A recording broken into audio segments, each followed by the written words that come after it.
We are here to continue the journey of Pokemon Crystal on the backlog. This is more Dex completion. And we are going to be doing stuff today that we were not able to do previously, and taking advantage of the time of day and what day it is in-game. Last time, we got quite a few Pokemon caught, to the point where we are now, I believe, in the 80s for the amount of Pokemon registered to the Dex. We're going to try and bring that up substantially today, because there are a lot more to catch. Hopefully it won't deplete too many Ultra Balls. We'll see. We will see. Hello, Pels! I am JoeDan54. And we are here for more Pokemon Crystal. On the agenda today, daytime encounters, and once it reaches nighttime and we no longer can get daytime encounters, I'm going to try and check out the bug catching contest and see how that goes.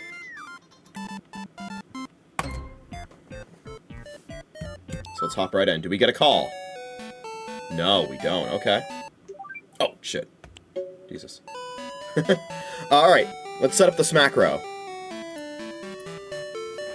And then this is the wrong stream layout. Hold on. That was my stream layout for Pokemon X. Okay. Hold on. There we go. Okay. I'm glad I noticed that. That would have been really bad if I didn't. Like, why are my goals on screen? I didn't establish goals for this backlog entry. And then, like, put them on screen.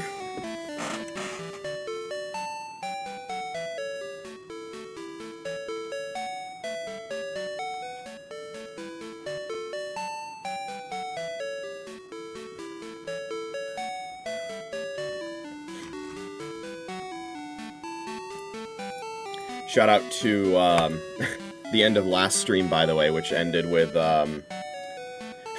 me fighting a level 9 Bowser CPU in a best 2 out of 3 to surpass 35,000 battles on the smack row, by the way.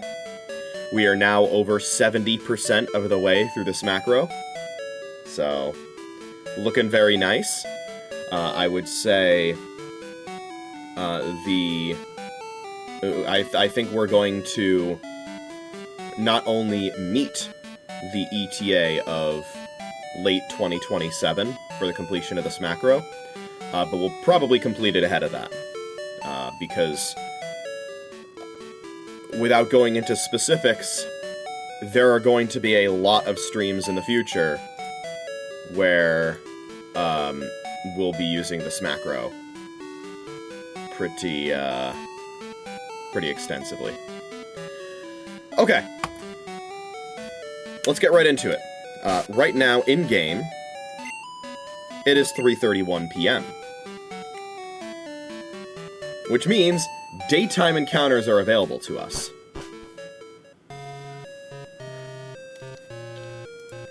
And boy, are there a lot of daytime encounters we have yet to get.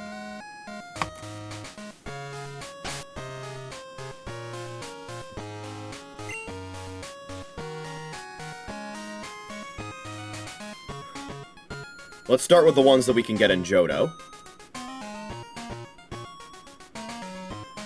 Which we can start with in Route 36, where we can get Pidgey. How's my team looking? Okay. We'll bring Edmund back in front.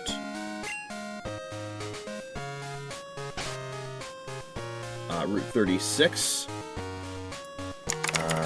I think is close to Goldenrod, right? It might just be north of it. It's actually west of Violet City. Okay.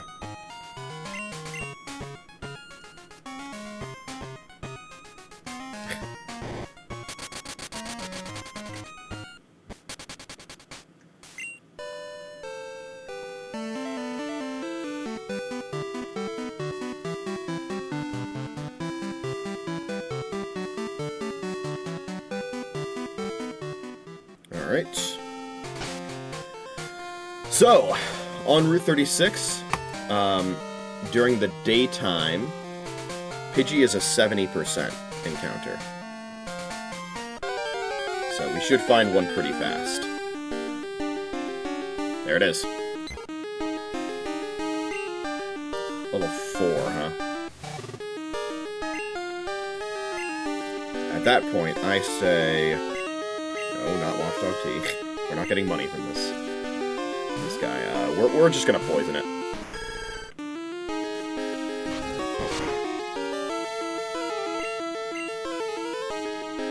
And we're gonna miss.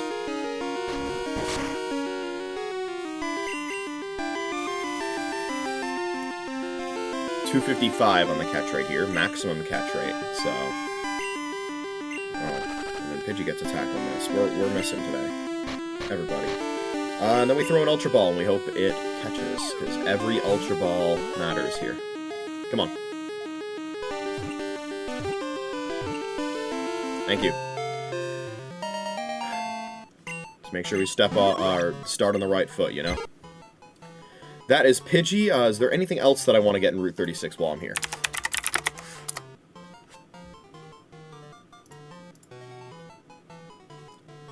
We already got Sudowoodo, of course. That's it. Okay.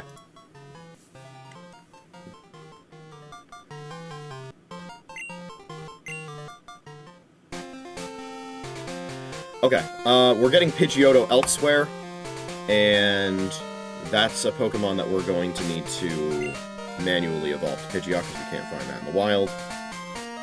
But that's in Kanto. I suppose then we can move on to... What do we move on to next? We already have Rattata. How about... we go and catch Ekans in Route 32?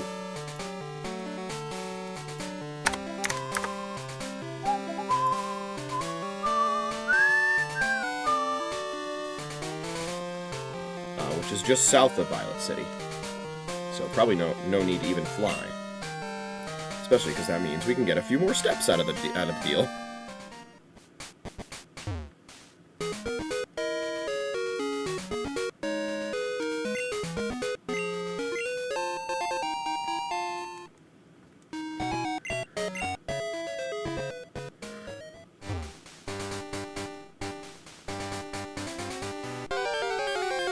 Okay.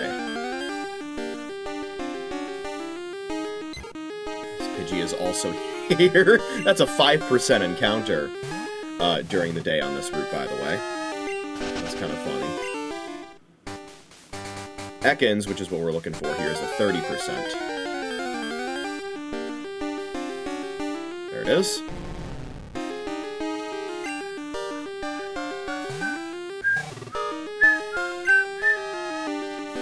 Can't poison this guy. We're just gonna rock with Thunder Wave, and then we're gonna throw Ultra Balls. This is also 255 catch rate.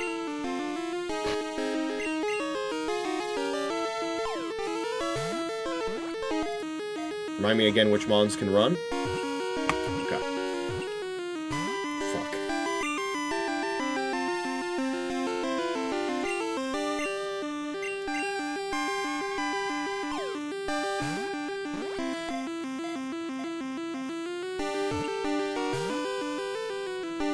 Are you fucking kidding me?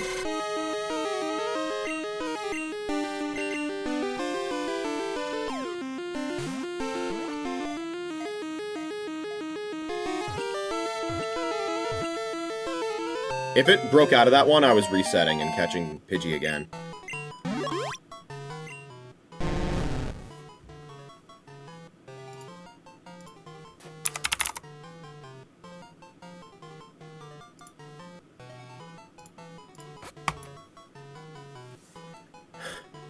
Jesus Christ, man.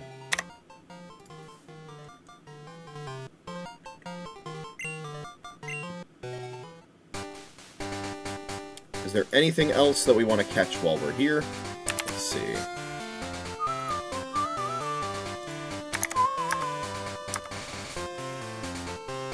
We already got Quillfish.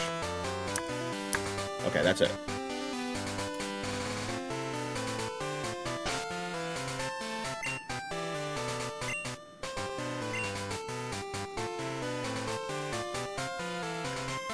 Okay, what else can we get while we're here? I suppose we can make our way over to Union Cave and get Sandshrew.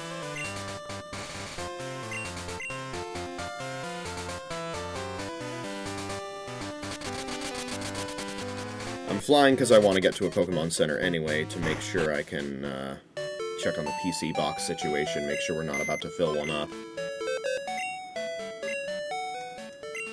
Current box is box 4, it's at 14, okay. We are fine.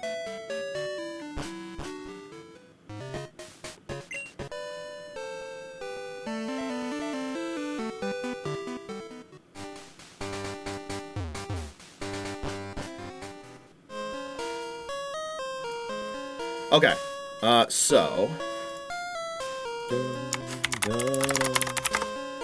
Should be 1F, where we can find Sandshrew. During the day, it's a 30% encounter.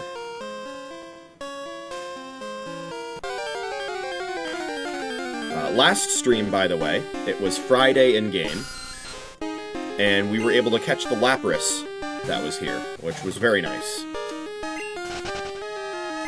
Because Lapras only shows up on Fridays in this cave, so we were able to take advantage of that.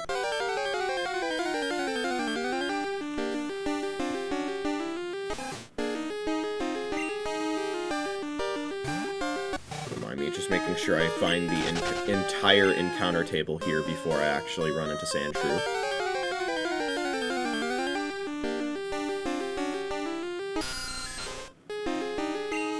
%30 encounter, by the way. Zubat's a 25% encounter.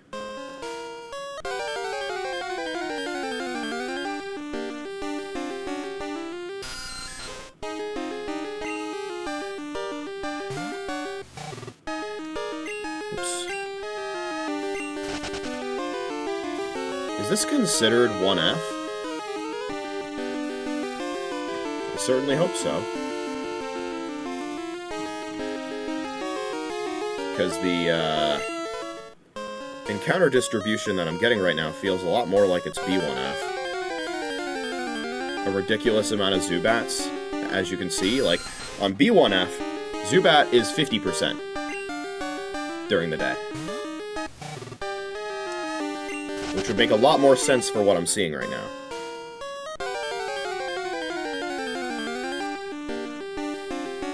So, let me make sure I'm actually in 1F, because this is starting to be kind of statistically impossible.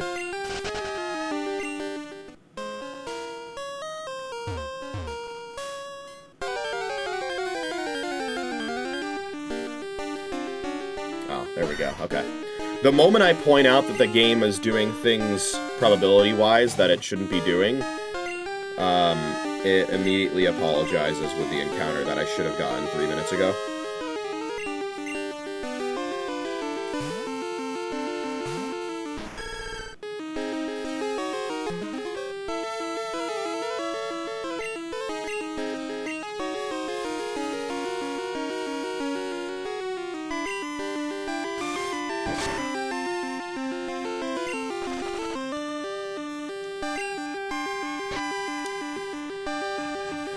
Sandshrew, what is your alleged catch rate? 255, okay.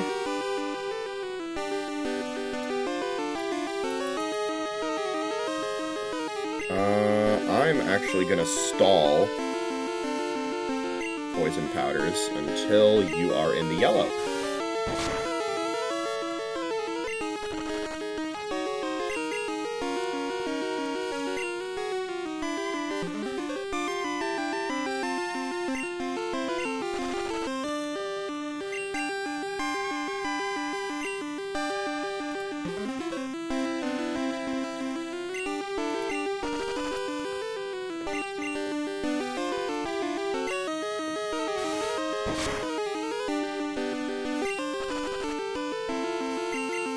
One more tick should do it.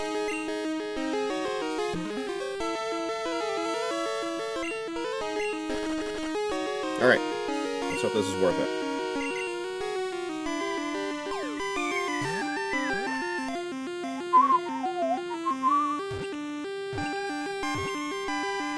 Okay, I will consider that worth it.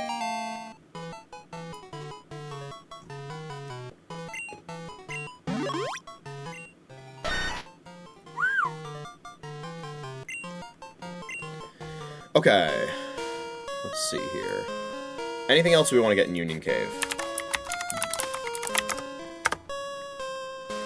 Already got Staryu. Already got Lapras. That's it. Okay.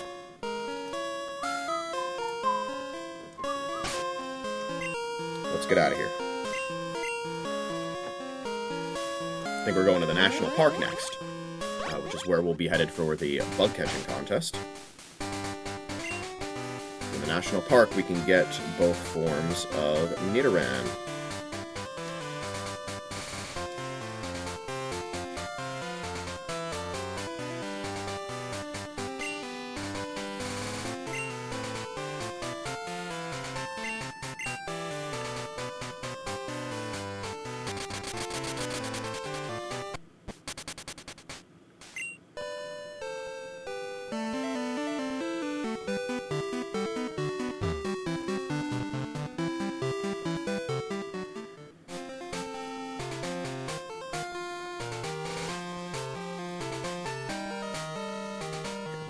Too high. I make that mistake a lot. In-game. Not in real life. Yeah, okay. So...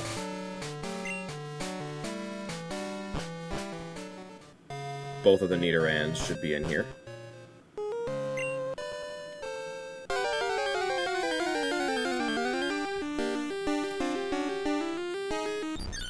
Sunkern is also here, I guess. Sure.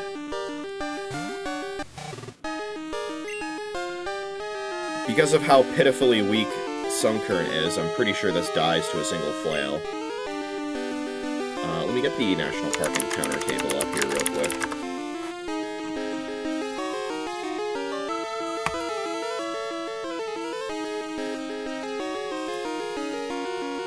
$235 is this thing's catch, right? I think we used the same strat we did with Sandshrew. I'll poison it and stall out turns. Sunkern is 20% here. Nidoran... one of the Nidorans is 30%, and the other one is also 30%. So altogether, we actually had at least an 80% chance of encountering something we hadn't caught before. Possibly more than that. I don't know if I already have Caterpie. I don't think I do. This has Absorb, okay. Stalling it might not be as effective as I thought. Maybe I should have Toxic. That's okay. I'll just start throwing balls. Seeing Sunkern break out of a ball would be funny anyway. Wow, not even a wiggle. That's fucking insane.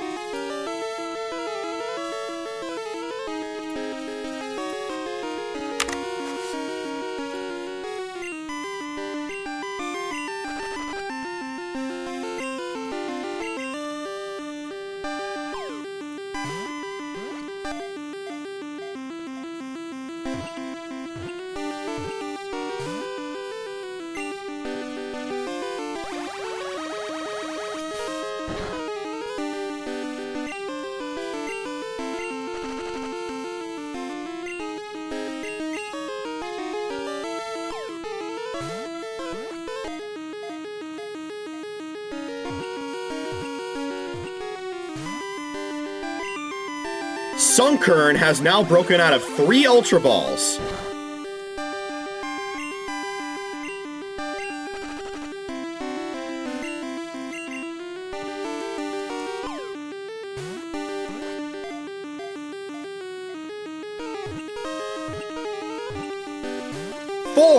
Four Ultra Balls! Sunkern has broken out of 4 Ultra Balls!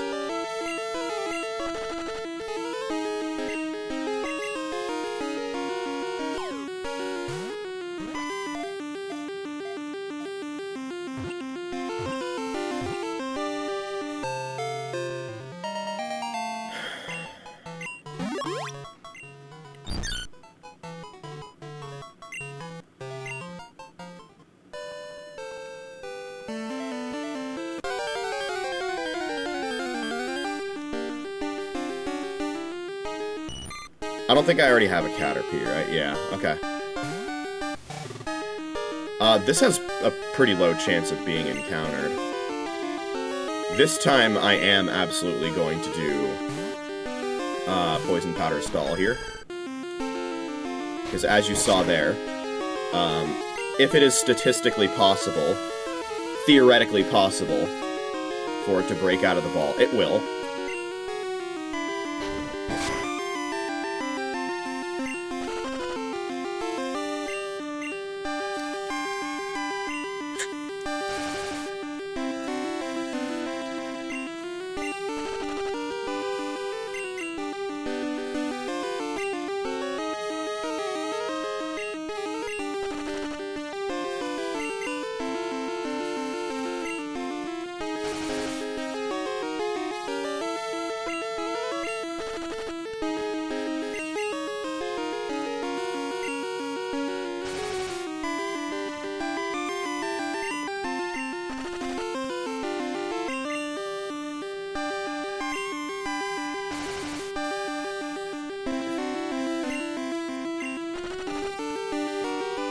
One more, for good measure.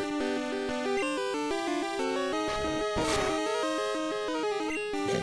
Nice 1 damage crit.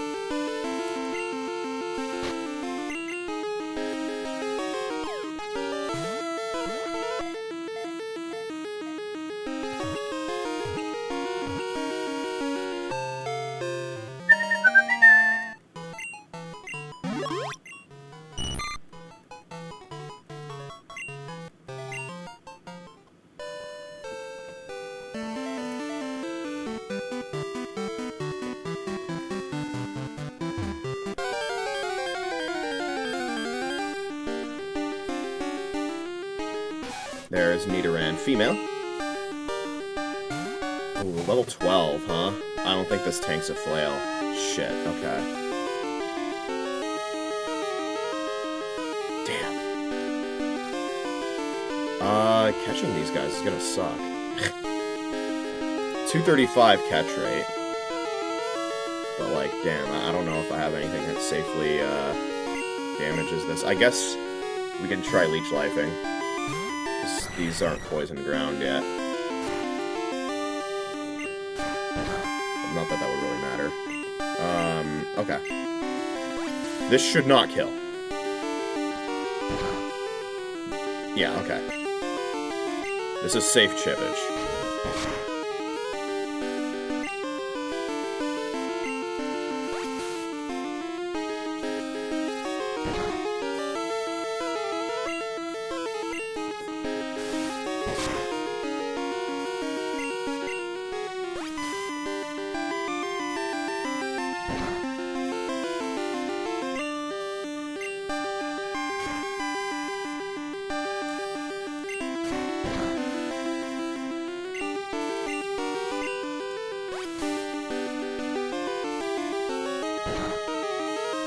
I don't think it's dead to crit.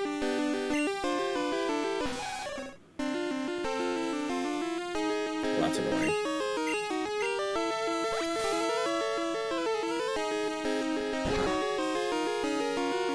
Low enough.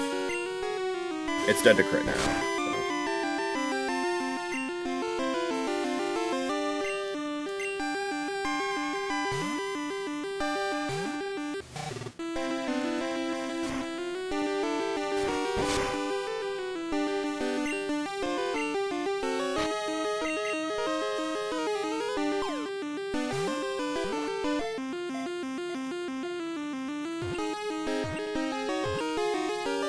Nice.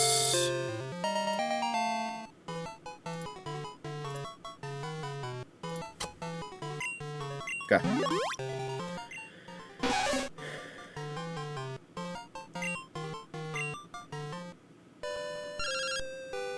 Okay.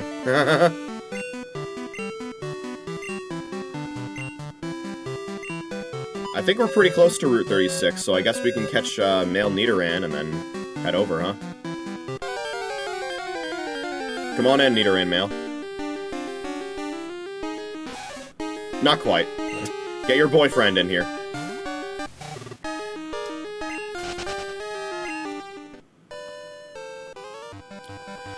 You know, I was just thinking to myself, maybe I should lead Golbat here. But I'm worried, I'm always paranoid about trainers I haven't fought. How the fuck have I not fought this guy?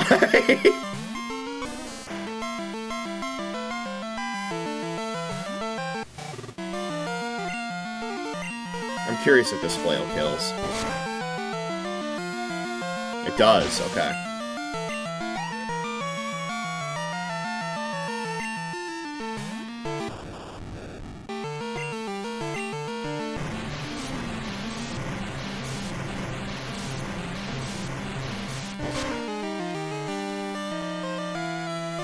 Nice crit.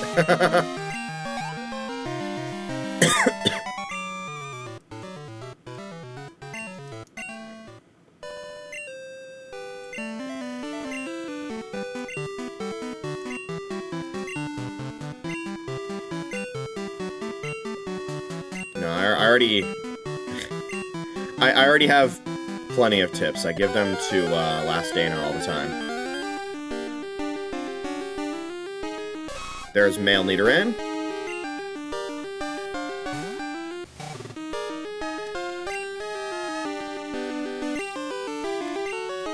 We're gonna use the same Leech Life chip strat.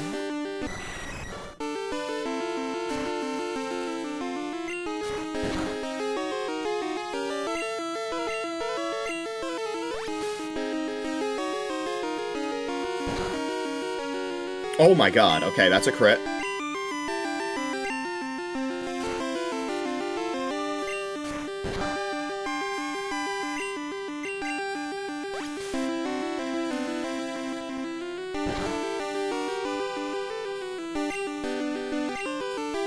That looks to me like it's dead to another crit. But in my professional opinion, crit is on cooldown right now. There's no way I crit again. See? Wasn't even worried.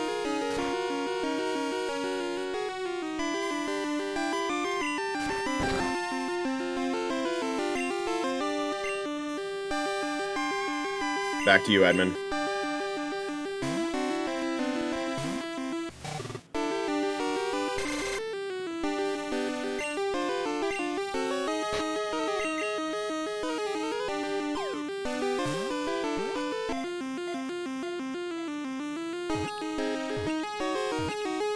Nice.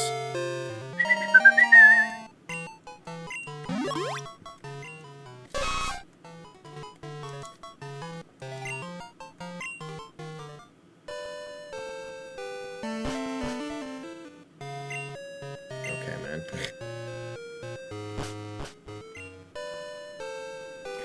The rest of the encounter table was Weedle, which we already have in shiny form.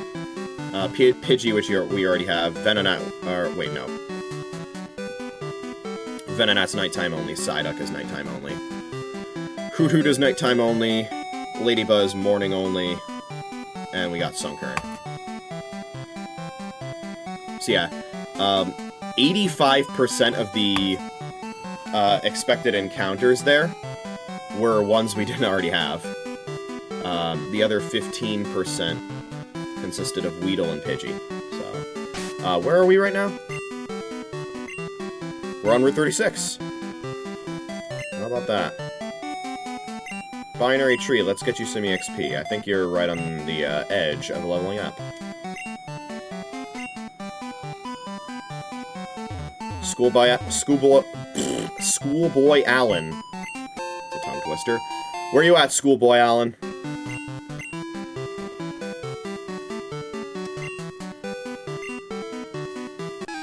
Alright.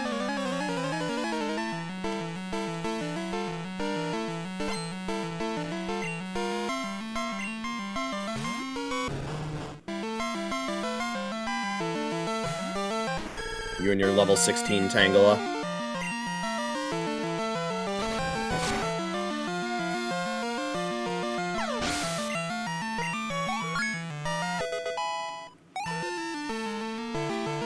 Not bad EXP-wise, though. Computation error. Okay. Well, let's hedge against the possibility of computation errors and save. So we got the Nidorans. What's next?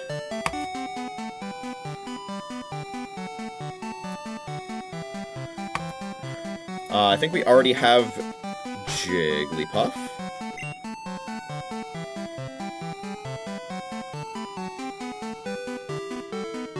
Fairy as well, okay.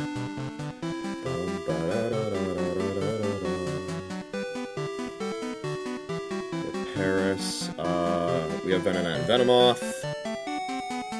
Diglett and Dugtrio we didn't get, because we can get those at any time of day. What next? What next? You can also get Psyduck and Golduck at any time of day.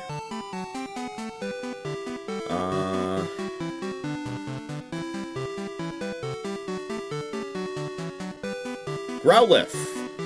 Again, Route 37.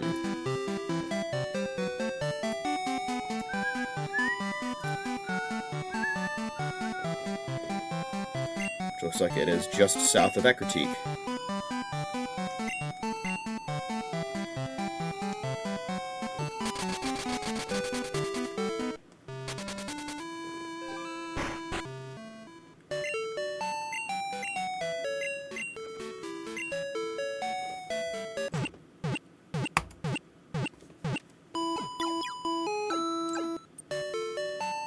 This Growlithe might tank a Flail.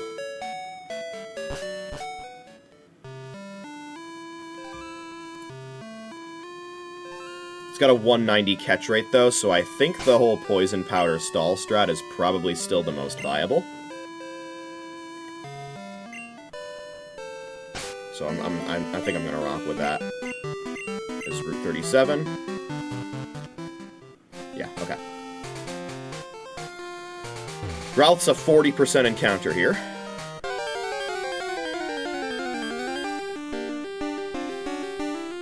Also here is Pidgey at 55%. During the day, that accounts for 95% of the encounter table right there. Pidgey and Growlithe. The other 5% is Pidgeotto. Which I would probably... I think I would actually... You see, the thing is, I think I actually prefer to not catch this.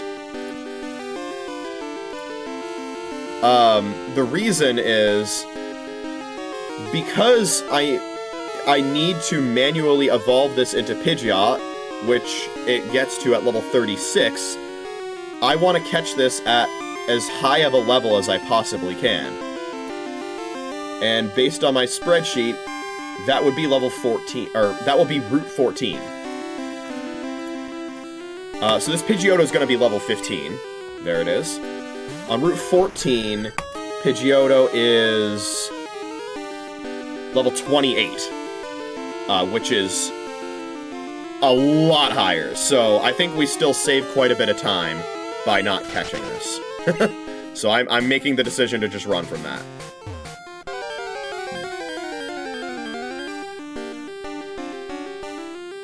And there's Growlithe. Okay. Growlithe is very cute in this game. Growlithe is very cute in general. Unfortunately, we're going to have to poison it. And miss. And get roared away. Okay, okay. That's not good. I did not realize this had Roar. I maybe should have known that. That's okay. Growlithe is still pretty likely to show up. So... That just means that the whole Flail strat is probably better because it takes less time to set up. So we're gonna go with that.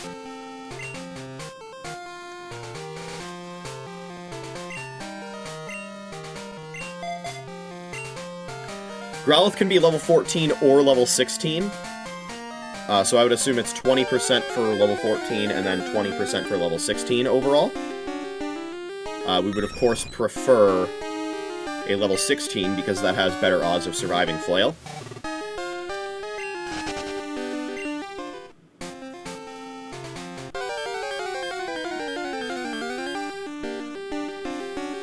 Yes, much like in Emerald Kaizo, Growlithe is an early game encounter in this game that you can lose from a roar. Does this level 14 Growlithe die to Flail? Let's see. Woo! No, it doesn't, but then it roars! Oh my god! That's good to know it doesn't die to that. That's twice in a row I've been roared. That really sucks. What is this thing's moveset at level 14? It's only Bite, Roar, and Ember. So it's actually 1 and 3 to roar instead of 1 and 4 to roar. That's really bad. And it doesn't get any better at level 16 because it learns its 4th move at level 18. Goodness gracious.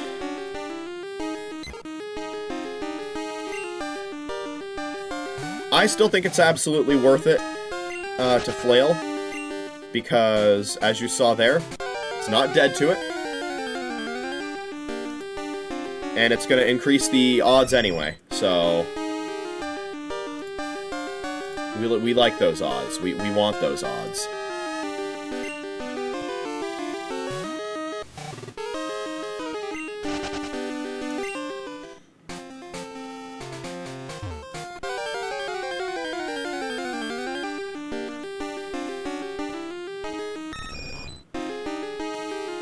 I'm encountering a very suspiciously high amount of Pidgeotto here. Keep in mind, that is supposed to be a 5% encounter here. It's not seeming like a 5% encounter. It's seeming a lot more like a 25% encounter.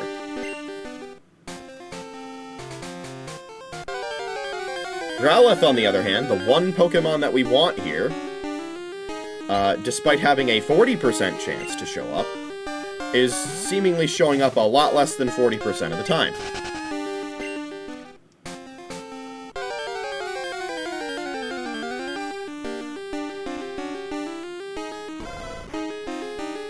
Okay, you should be 1 and 3 to roar. I've already gotten hit with the 1 and 3 twice in a row. Please don't do it again. Oh god, that just straight up killed. Okay. I guess sometimes it is dead to roar. Or dead to flail. That's really bad.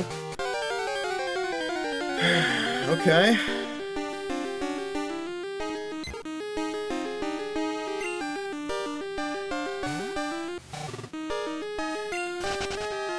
I think I might have another job for Stantler if I fail another Growlithe.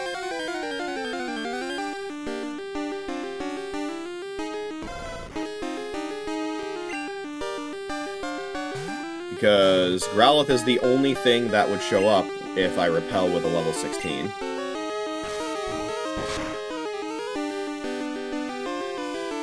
Okay. Let's see. Super low health. Ultra Ball. Come on.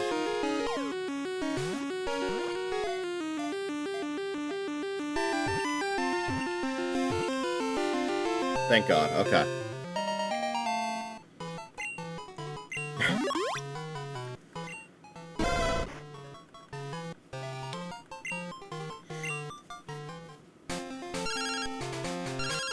That's Bill? Yeah, okay.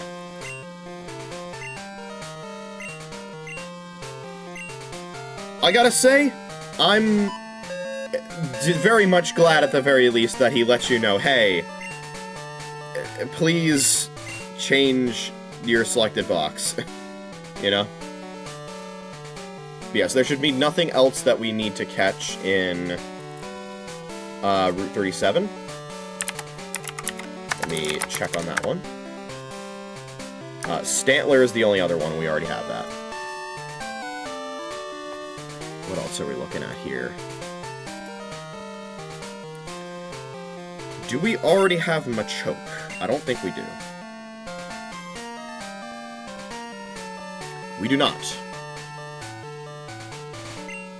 Floor 2 of Mount Mortar is the best place to get Machoke. Let's fly over to Equitique.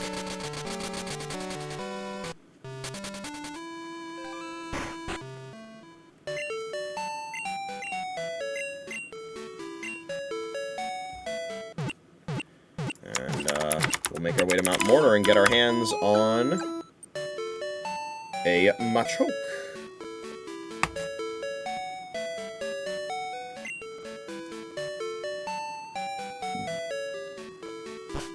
Which will very much be at a level where Flail will not kill.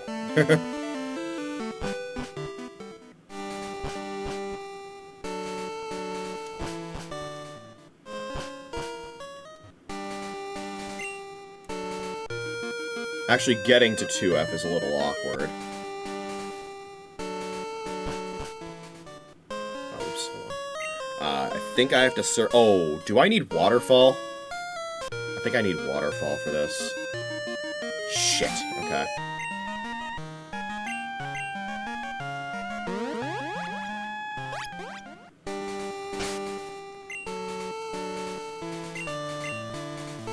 Once we are continuing the Dex completion in Kanto, by the way, I'm gonna prioritize getting Pikachu, since we need one of those to get one of the Pokénav numbers that we want.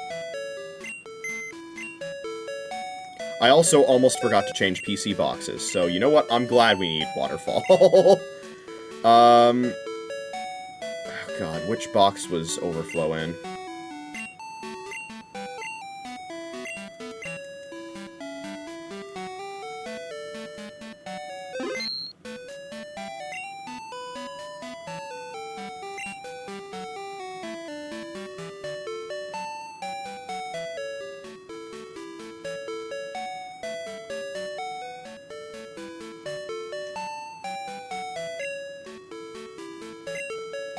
Honestly, I'm glad it wasn't box 1, because that box is entirely full. So I wouldn't have been able to do a swap.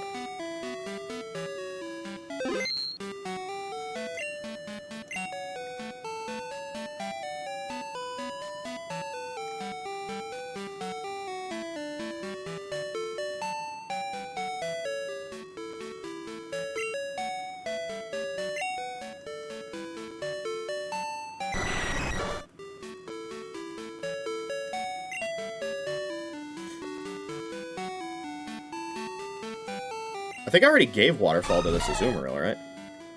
I gave a Whirlpool. Does it also learn Waterfall?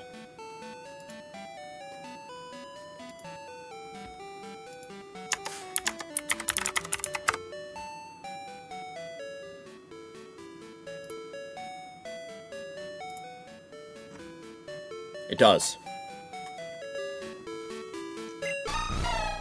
We'll use you, Azumarill.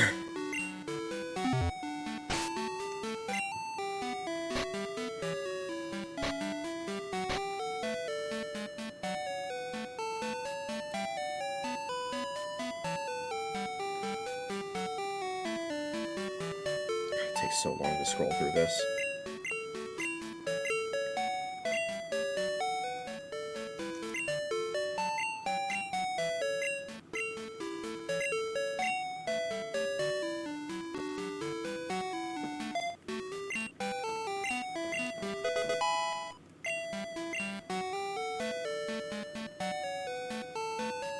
Okay. Now let's head into Mount Mortar.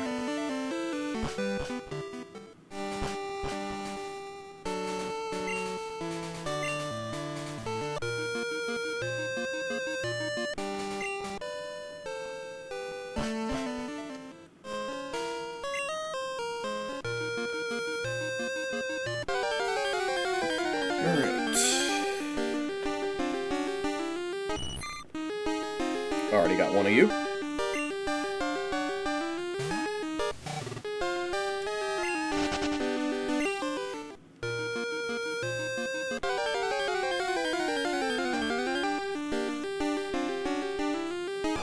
I don't think I have one of you. I think you live a Flail.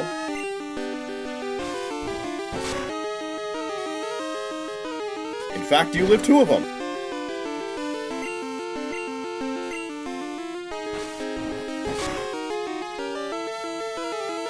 Nice. Give you a Thunder Wave.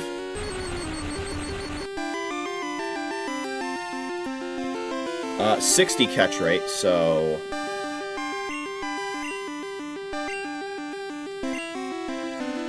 a little awkward here. I think this might be an angle where we chip it down with a Zoomerell.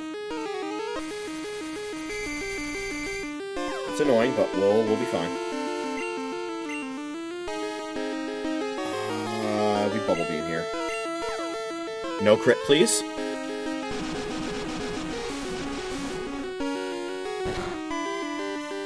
Oh!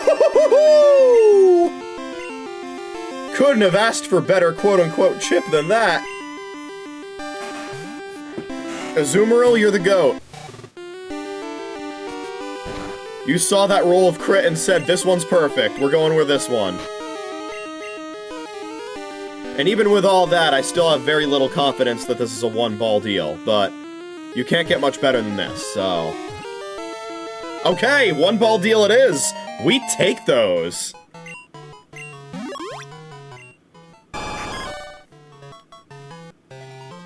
I forgot to change boxes, so that might be full again? No, okay. Is there anything else that we want to get in Mount Mortar right now, by the way? Because there's Machoke. We already have Marill. We already have Tyrogue. So yeah, Machoke is the only one. We did not get a call from Bill, so I assume we're safe to catch another. Into what I assume is 2F right here. Yeah, that should be 2F.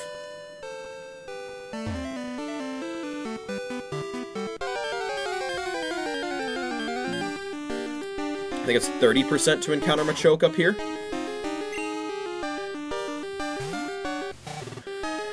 Also in the encounter table is Machop.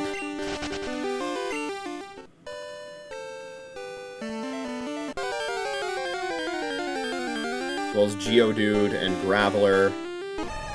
There's Machoke. There's Raticate, of course, Golbat. See if there's anything else we don't have. Okay. We Flail here. This shouldn't even come close to killing. Yeah, okay.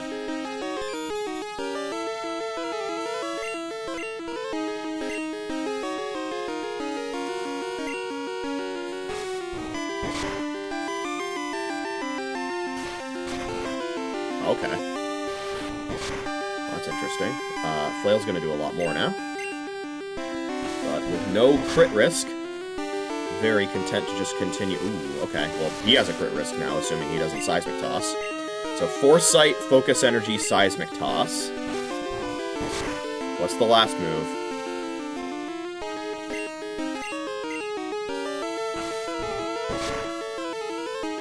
Okay, that's really good. I think he's dead to another one. So at this point, I'm going to Thunder Wave. And then we'll start throwing balls. Machoke's catch rate is 90. So it's okay. One ball deal is unlikely, but we chipped it down pretty nice, so let's see how many it takes.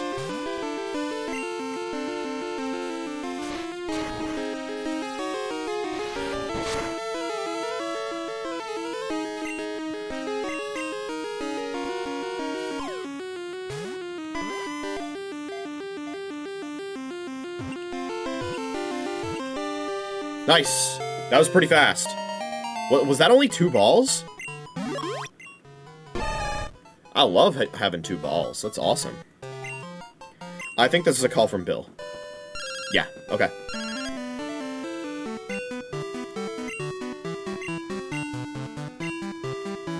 I am very glad he's on top of that. Because I wasn't. Alright, let's dig out of here.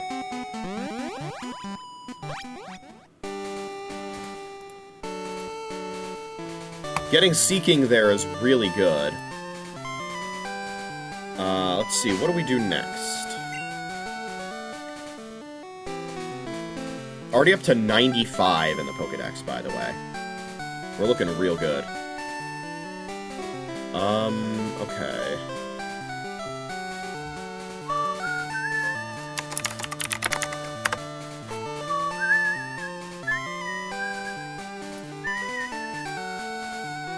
Interesting, interesting. Do we already have Farfetch'd? Don't, okay. We can get that then.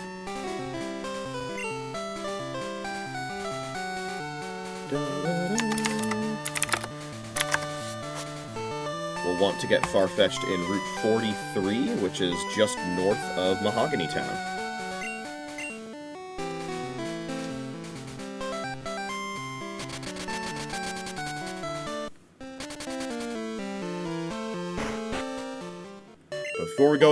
Before we go for that, I'm gonna heal.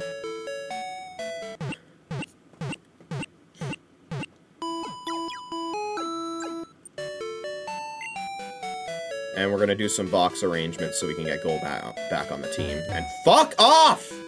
And do what we need to do.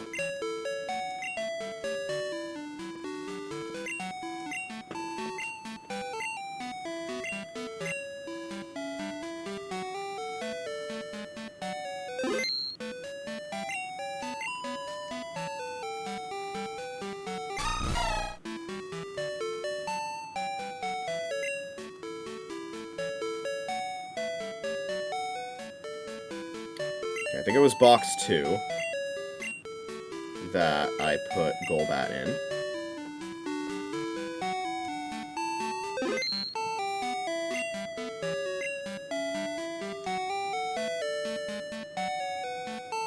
Is it all the way at the bottom? I bet it is.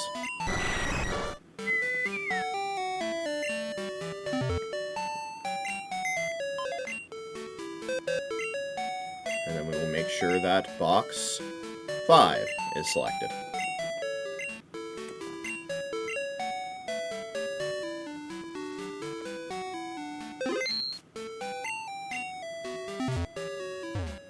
We might get some other mons here in this route, by the way, that we don't already have. Wrong area. The one that we want to get to is north of Mahogany Town. Right here.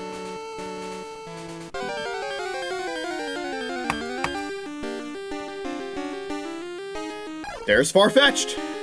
Very good.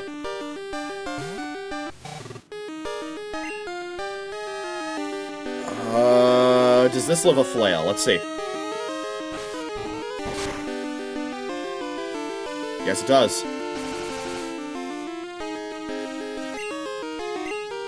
Ball throwing time. Ball knowledge! 45 for the catch rate. Not very good.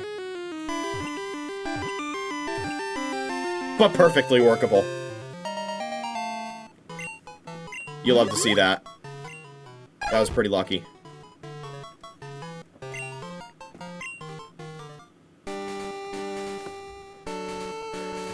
Anything else that we want to get on Route 43?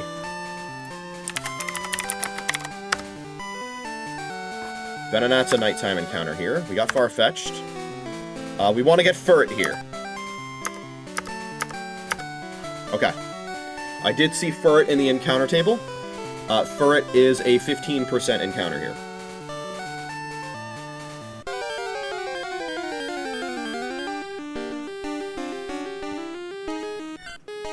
That is Sentret.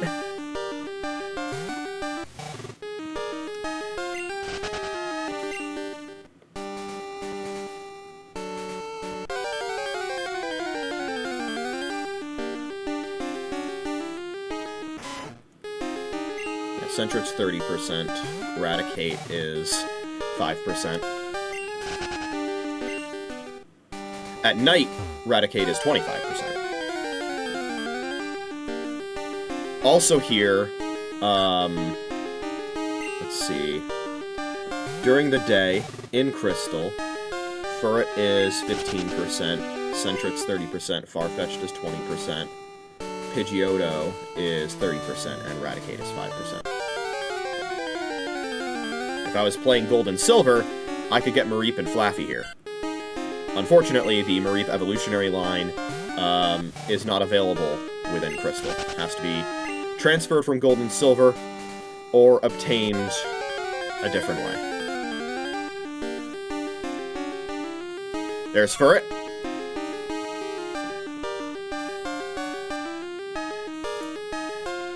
One sec, one of my friends is a big fan of Furret.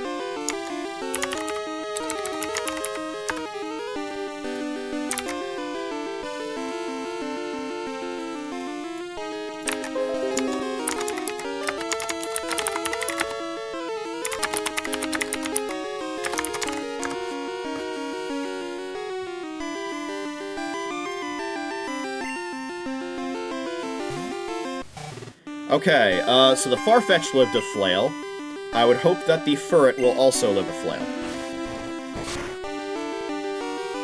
Yeah, pretty easily. I think it lives a leech life as well. Might live a leech life crit as well.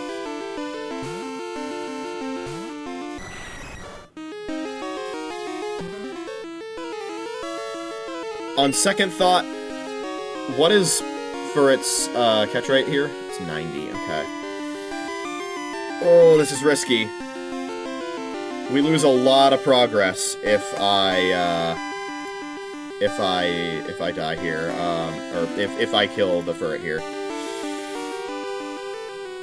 Is it damage calc time? I think it's damage calc time, boys.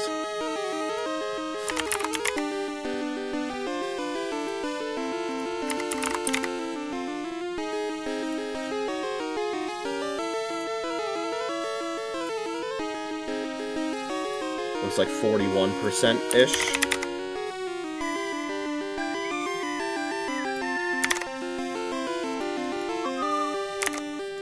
Okay. We take a leech life, and we say this does... assuming... crit. This should not kill. But at the same time, Golbat definitely has some stat experience. Because of the levels that I've given it. Okay.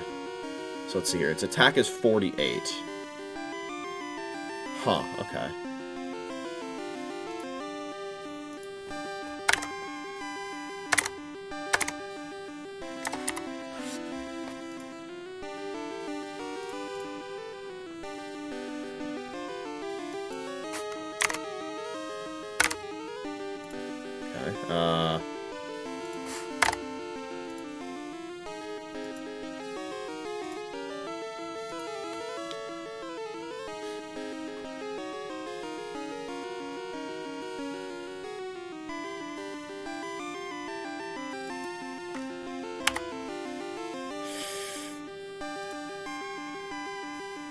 Okay. Everything I'm seeing on this calc says that this leech life should not kill even with a crit. 40 coming from a 48 attack Golbat. This leech life should not kill even with a crit. The most it can do is about 33.9%. And the Furret is at around like 40-ish%. So I'm gonna let it rip. Don't kill! Okay. It's definitely dead to crit now. I actually forgot about Defense Curl.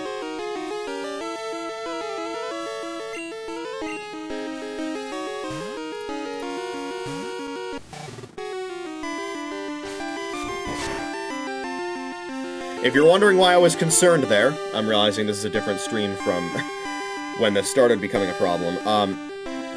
If you didn't see there, the EXP bar for Golbat is just barely not and completely full. I've edged Golbat's EXP bar because I want the Golbat, when it levels up, to evolve into Crobat.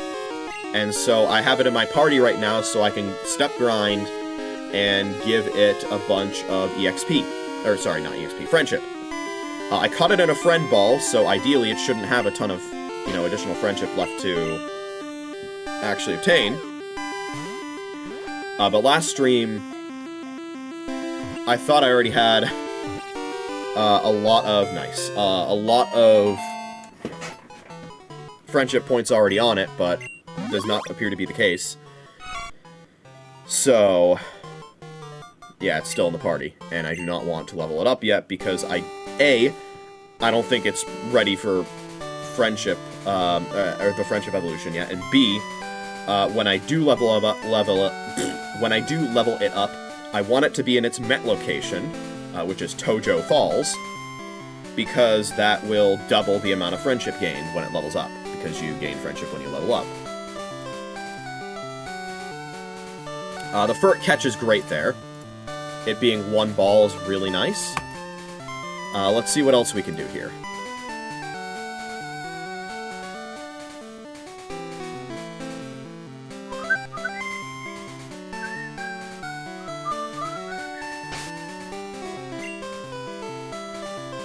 Do I already have Seal?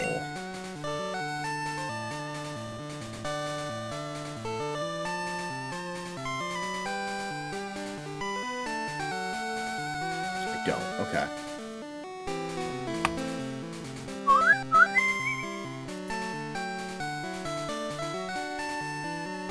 Because that can be found in Whirl Islands, but again, that's where that's where Lugia is. I suppose I could just go in there and try and get myself Seal.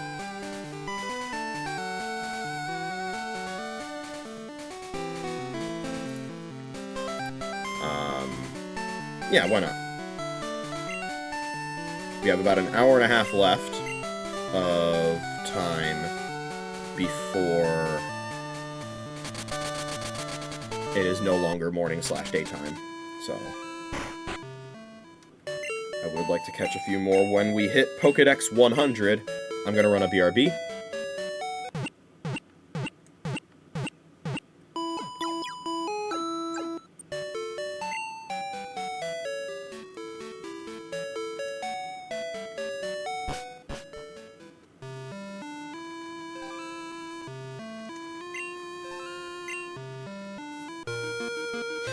Wait, we need a Whirlpool user on our team.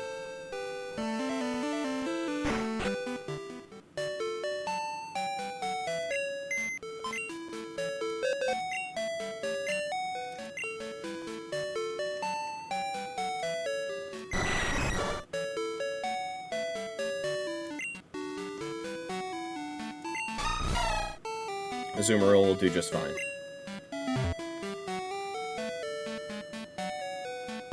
It's possible that we catch some other Mons that are available in Whirl Islands while we're here. Horsey and Seadra are both available here.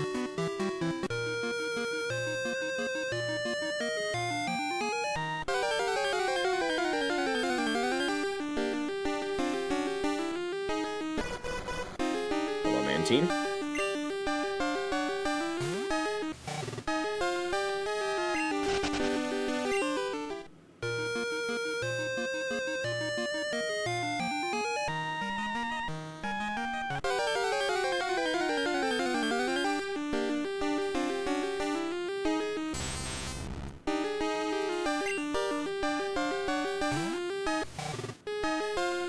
Find ourselves an opening, and we will go in.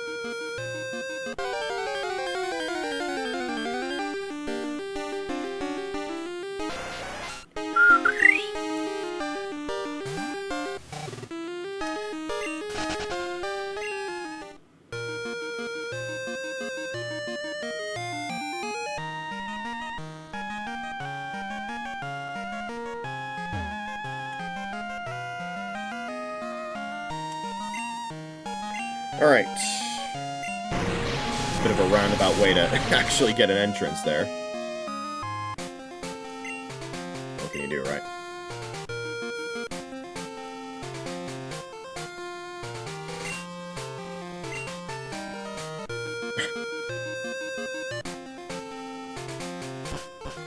Oh god. Oh, I forgot it was dark in here. Fuck! Okay.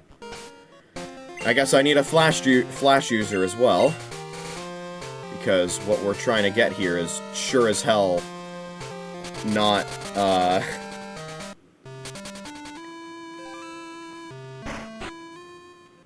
is sure as hell not in the entrance. Is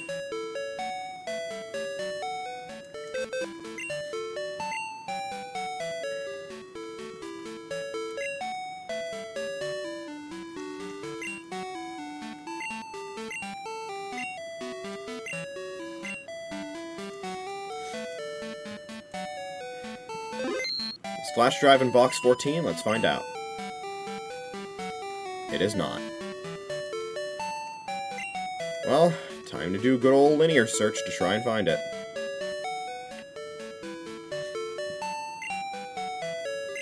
In the meantime, let's deposit someone else in there.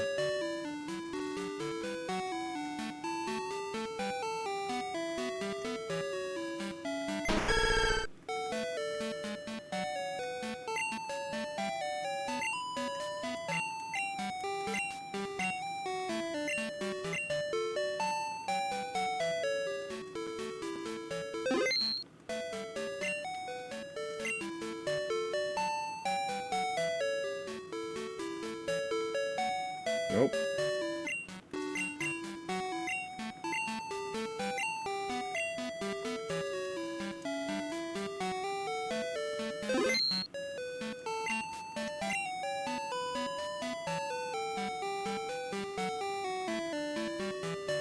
Son of a bitch.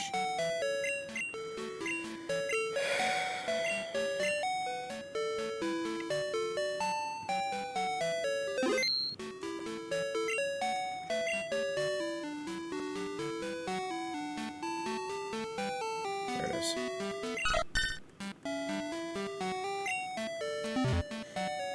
You get some friendship points too, Flash Drive.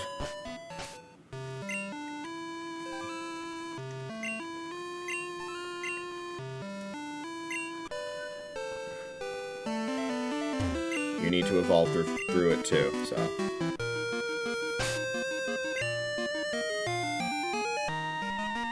I'm letting one of these go.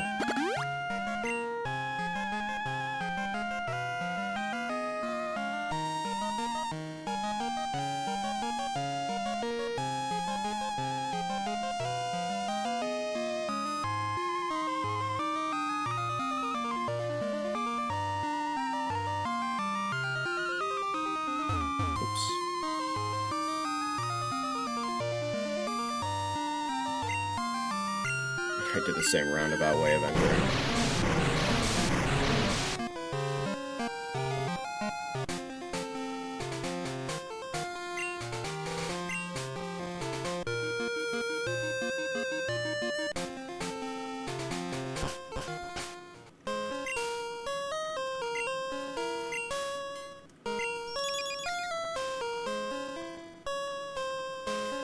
Okay, we need to get to the B2F inner cave.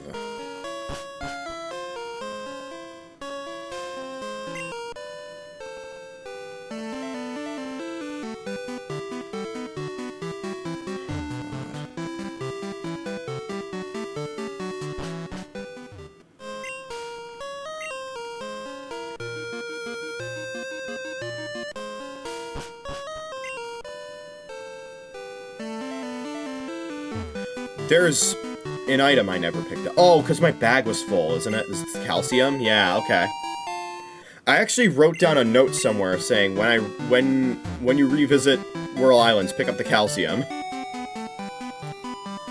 Okay. Well, I'm glad we did that at the very least.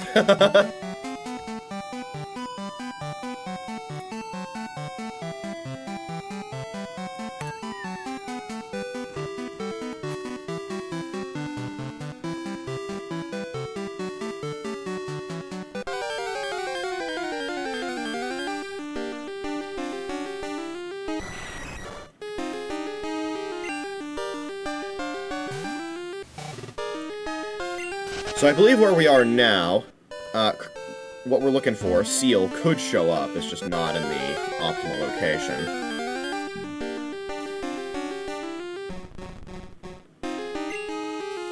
I'm also pretty sure that,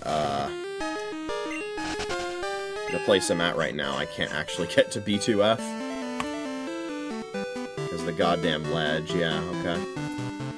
wish you would step back from that ledge, my friend. Harry DDoS, help me out here.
Okay.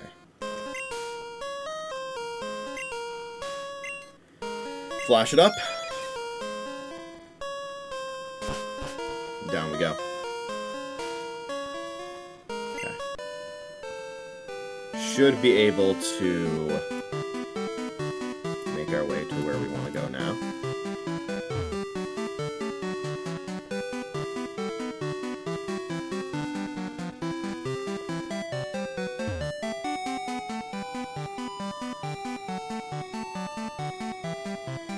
Think. Hope.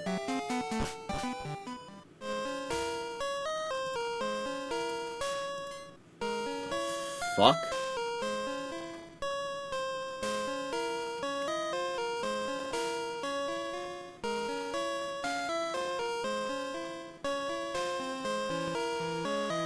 You have got to be shitting me.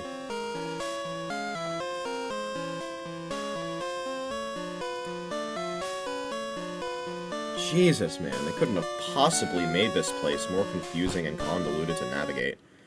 This is, again, the wrong entrance.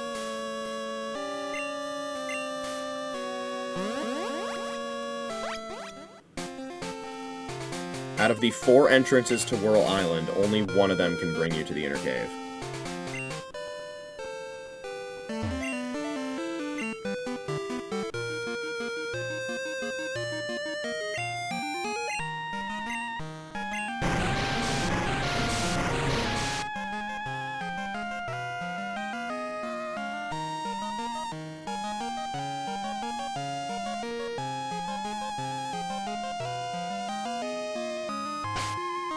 Tempted to reset just so I can use fewer repels.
Okay.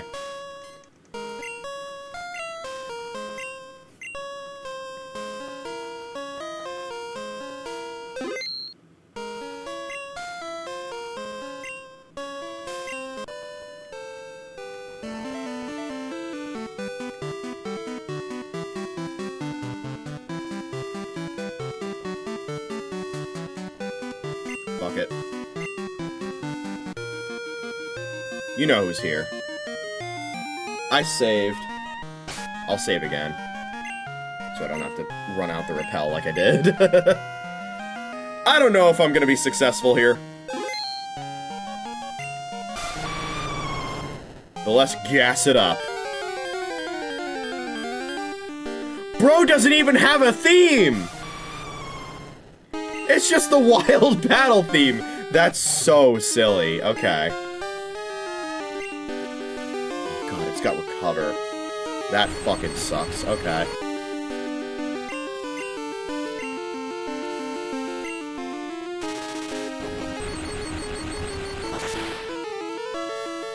Wow. Nice, okay.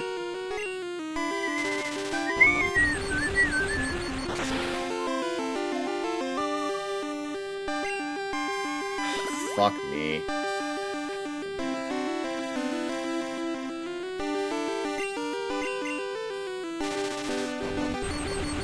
It looks like 4 sparks will leave it barely alive, by the way. Okay. So it has, let's see, Gust, Recover, Hydro Pump, and Rain Dance.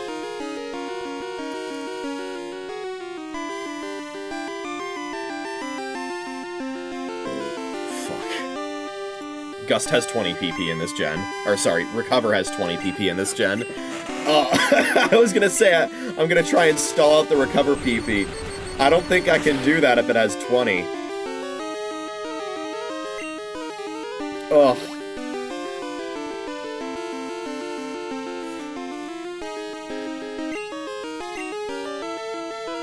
Of course, it's a box legendary. It's got the 3 catch rate. It's the real deal.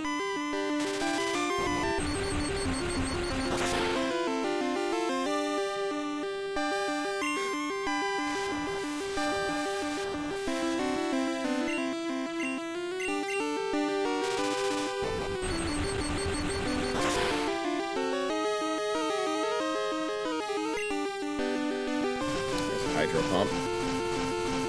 In the rain, this is gonna do a ton. That did way less than I thought it would. Okay.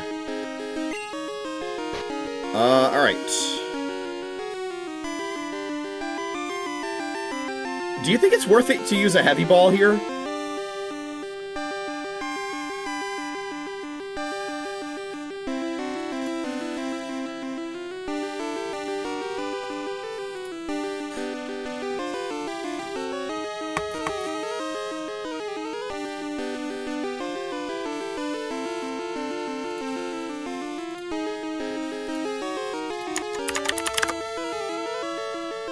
Lugia is 476 pounds.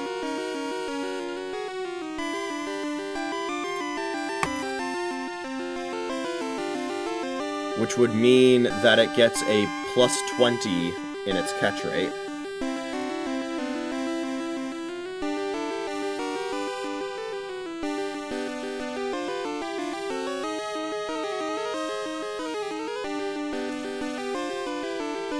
I feel like we go for the Ultra Balls if we run out of Master Balls, which there's a very good chance we run out of Ultra Balls. I am not using my Master Ball on Lugia. Okay, yeah. Huge full para. I'm gonna throw another.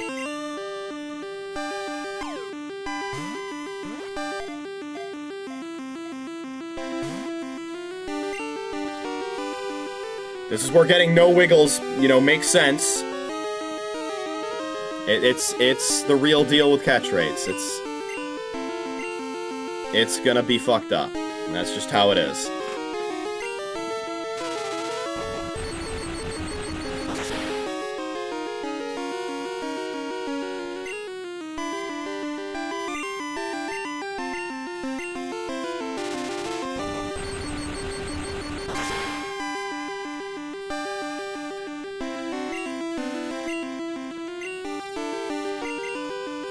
Full para is really nice. Para in general is really good.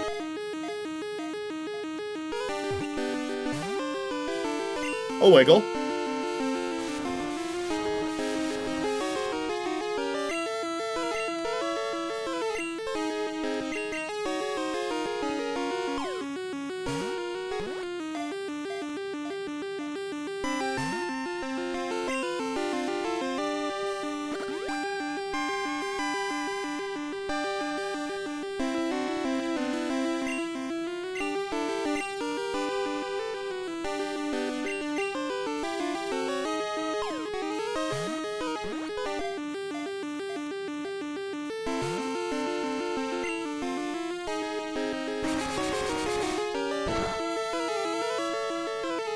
Hasn't used Gust very much. I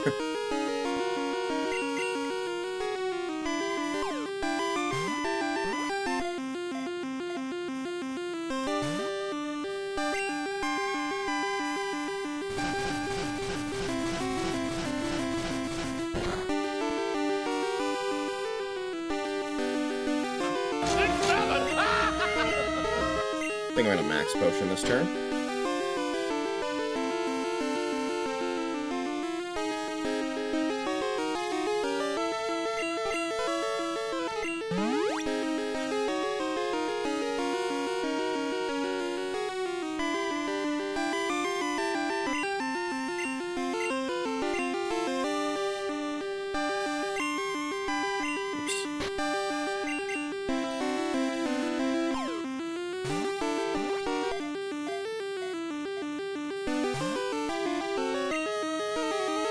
I'm trying to bait it into using Recover.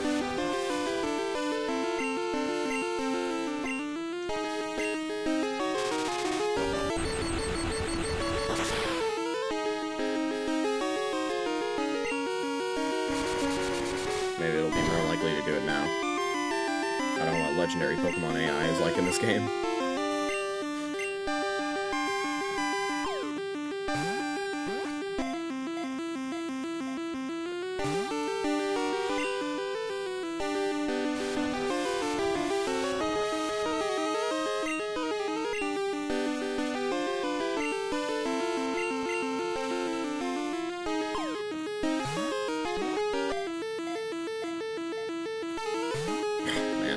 This is not a good use of my morning daytime time. If I run out of Ultra Balls, we're just gonna come back for Lugia later.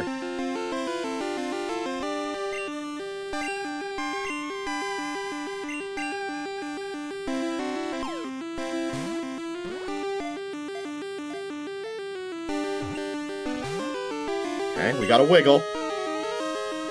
There's the Recover.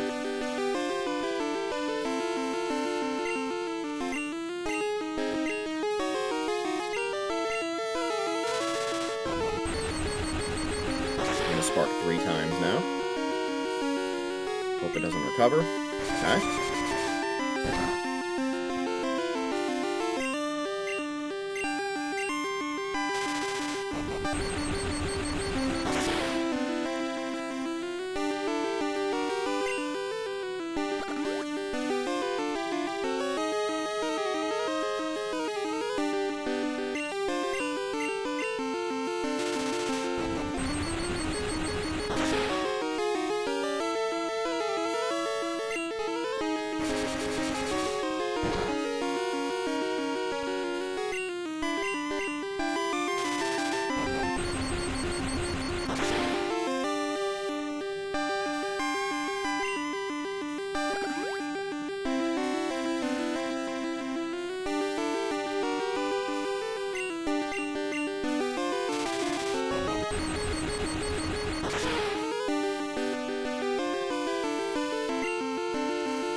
Okay.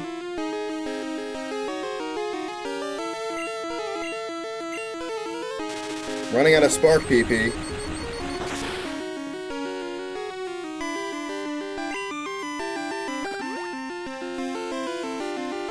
Is that out of Hydro Pump PP? It might be.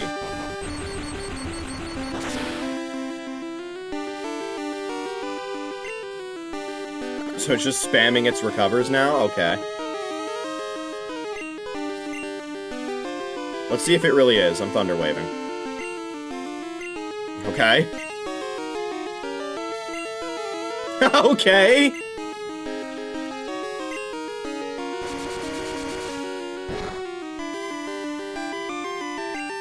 Watch, it's gonna click Recover the moment I actually click another attacking move.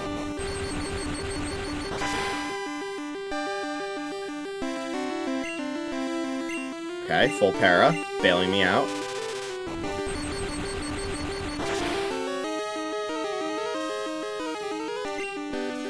There's another Recover.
first time getting it substantially below half health. And we get a full para. We throw a ball here. Rare situation. Amounts to nothing, as expected. It's okay, we spark it. Oh, I'm out of PP. No, I'm gonna keep Ultra Balling until it recovers.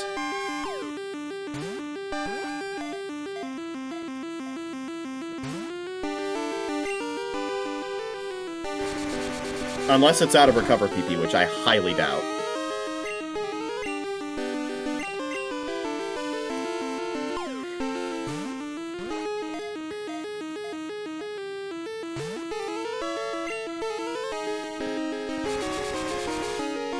Well, it certainly isn't wanting to use it, which is very interesting.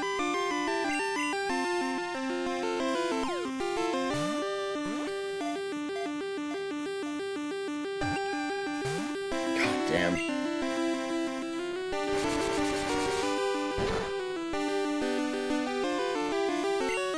Nice crit.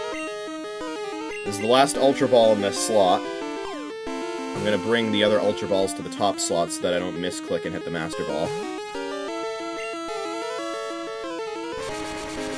I think it might be out of recovers.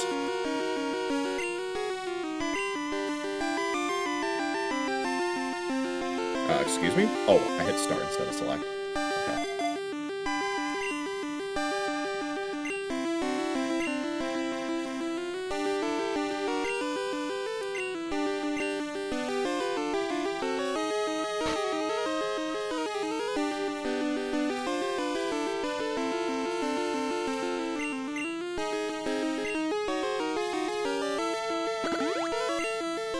There we go.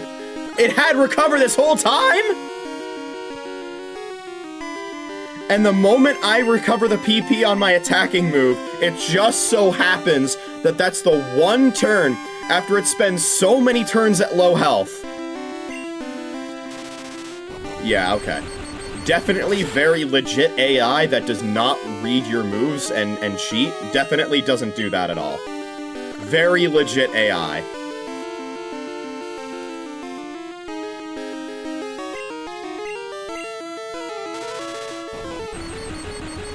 I knew the Gen 1 AI cheated. I didn't know the Gen 2 AI cheated as well.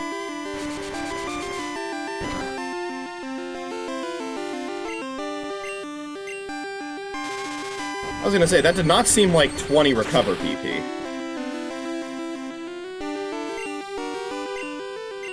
Crits on cooldown.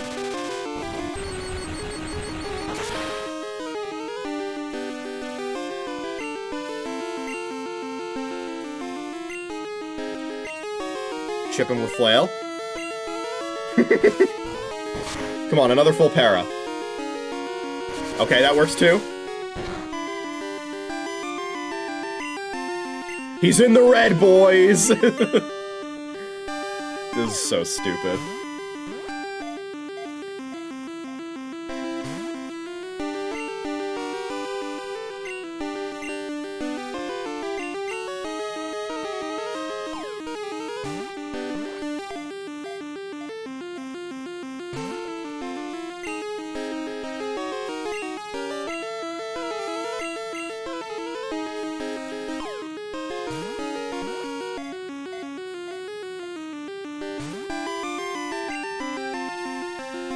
It's gotten a lot of full para turns.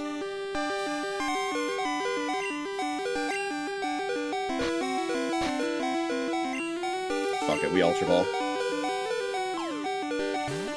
Gotta ball hard against these legendaries. Not that it pays off. Ugh. I'll recover too, I guess.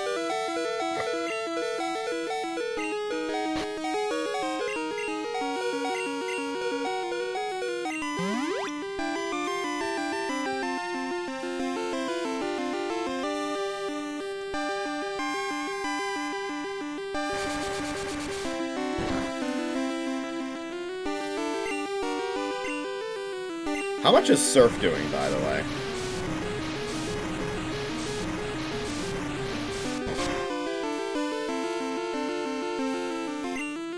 Seems close to the amount that Spark does.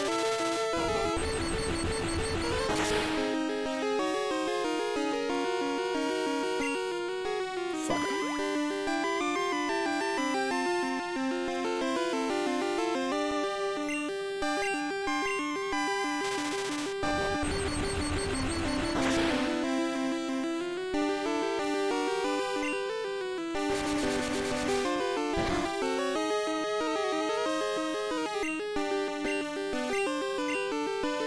See, the problem is, by the time he runs out of recover PP, he's gonna start struggling. And then it's just Jover, you know?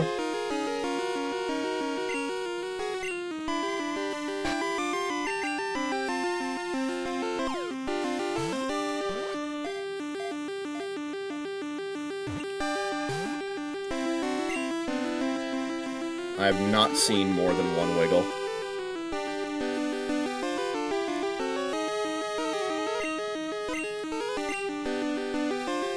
Really all I can hope for is just, you know, lots of full paras. Which, to be fair, I've gotten quite a few. Ugh.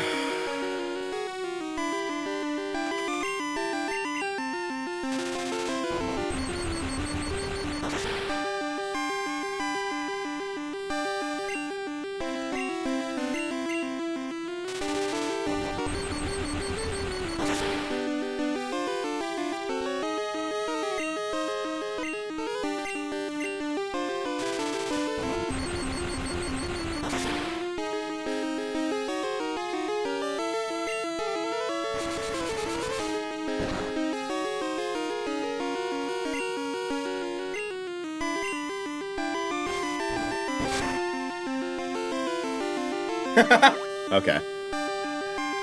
I'm gonna try something different. Since it's out of Hydro Pump PP. We utilize the power of Paraflinch.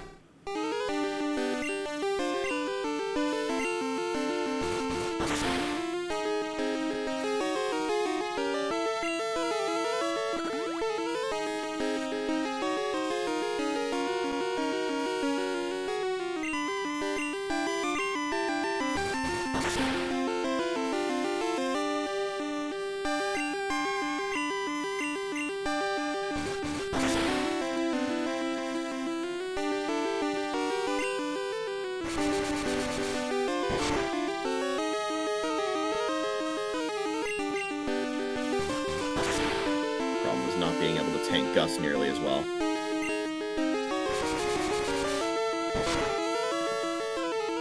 Don't crit. Okay, thank you. Don't crit next turn either.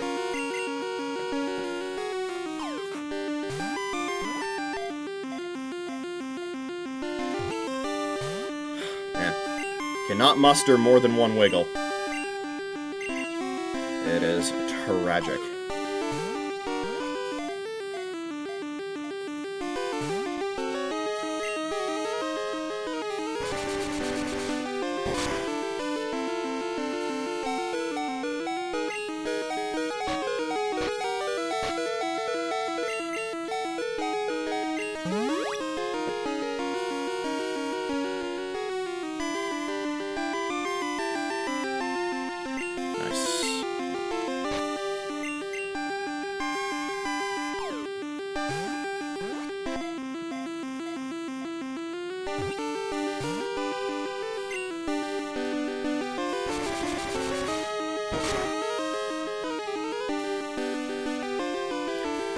Remind me, do the roamers don't have recovery moves, right? No, okay.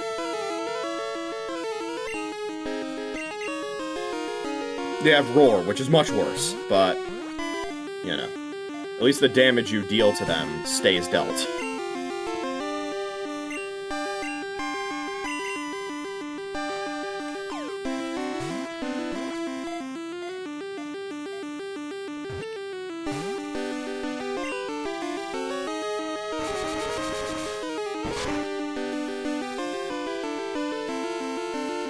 I think this is the part where I'm going to use my heavy balls.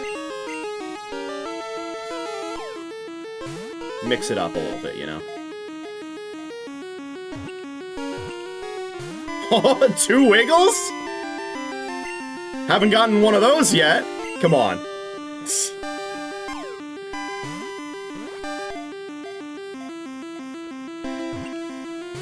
Wow, okay. Some pretty solid results from the heavy balls.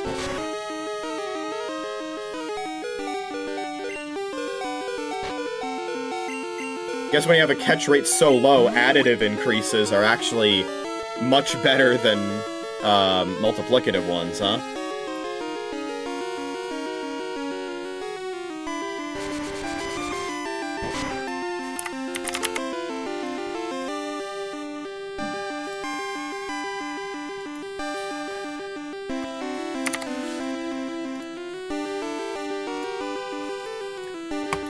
Yeah, even with it having this low HP and paralyzed, an Ultra Ball just has a 2.3% chance of catching it. God damn. How about a Heavy Ball? It's an 8.5% chance. Oh, I see. Well, that would explain why it seemed to be pretty good. Yeah, the Heavy Balls are better. Straight up.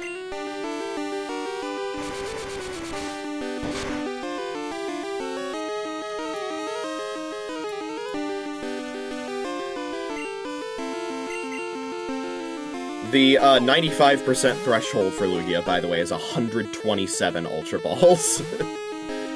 God damn.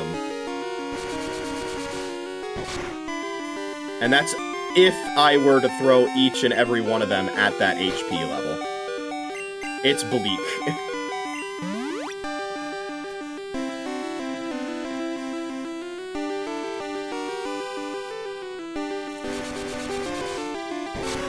He has not used Recover in a very long time, which of course means the moment that I switch to a Pokemon that can tank Gust a lot better, he's going to start recovering. Because that's how the AI works in this game.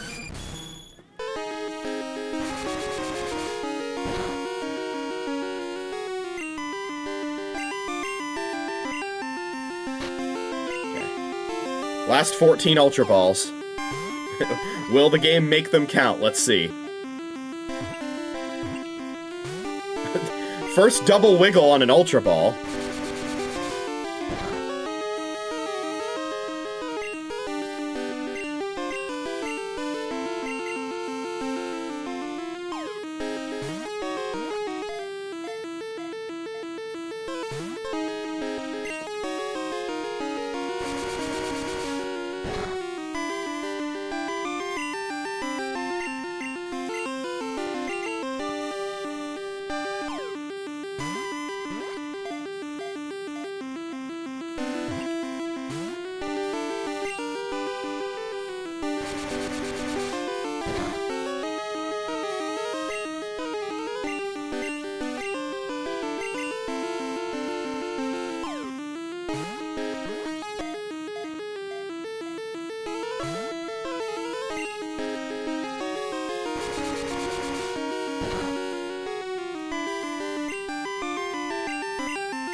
Nine left.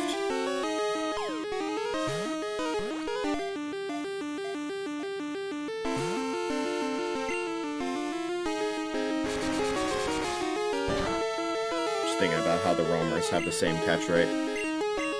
And how the fastball doesn't work on them because the fastball is glitched.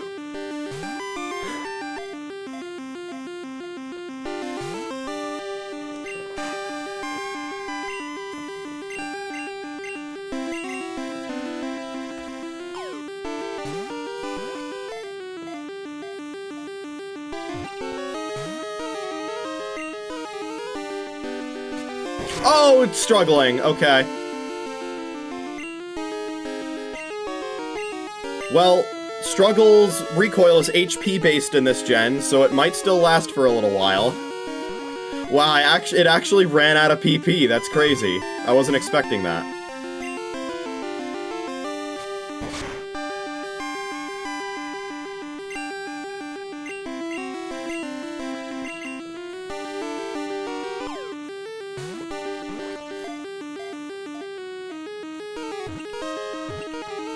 No way. Oh my god! Dude, imagine. Imagine right at the end, as I'm about to run out of Ultra Balls. Well, we got a triple wiggle before things ended. So, I'll say that's a win.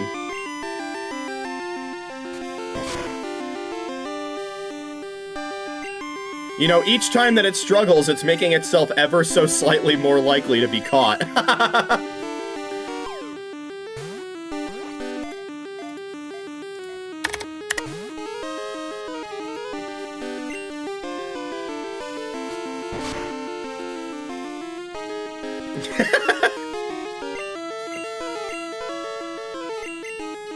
I guess having Skarmory was definitely the right choice here, huh? God damn. Full para. We get another chance. Last Ultra Ball, baby!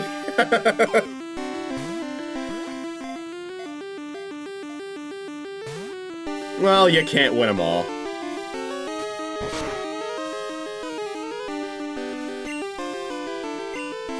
Fastball, boys?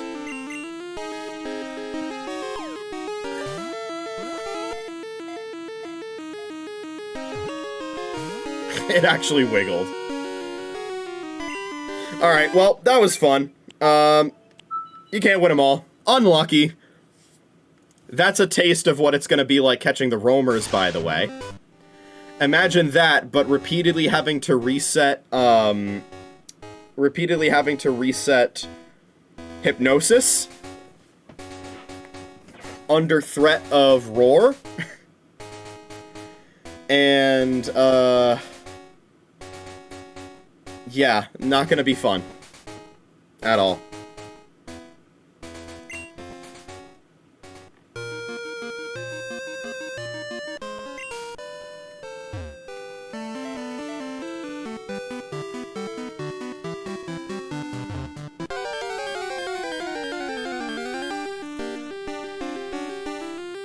Hello, Seal.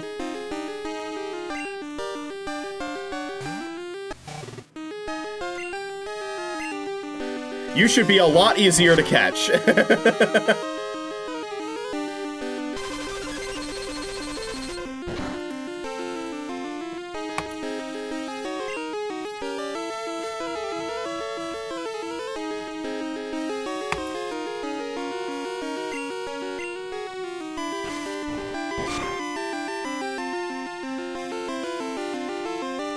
Growl fail. Damn. I was actually hoping Growl would actually hit so that my flail would do less and I could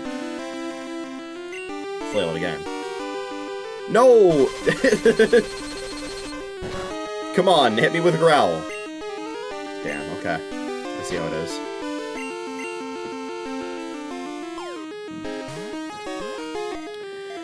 So we had 41 Ultra Balls at our disposal. Nice! That's a 1 Ultra Ball Seal catch. Huge. I think we might have hit 50-50 on the Lugia. Chances are we didn't. It might have been, like, around there. But, like, you know, what can you do, right? Okay. Other morning daytime encounters. Pokedex, I think, is at 98 now? Yeah, okay. Let's see if we can get 2 more. And then I'm gonna run a BRB. Let's head over to Route 44. I don't think there's anything else that we want to get in World Islands. So we have Seal. Pretty sure we already got Kingler. Horsey and Seadra we can come back for. Lugia we'll have to come back for. Yeah, okay. Let's go to Route 44.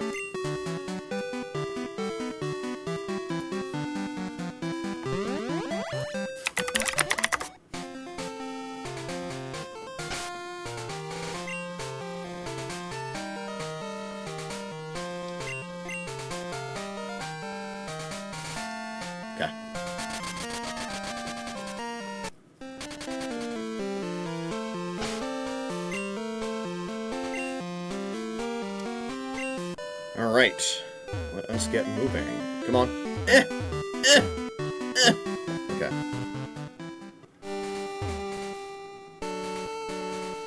I know, Pepper.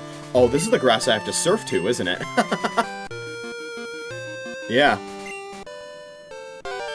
So silly. There's like a tongue. Anything else that we want to get in Route 44 while we're here? No, Pepper, I know. I'll be feeding you in just a moment. No, because we already got Weeping Bell. Alright, we flail him.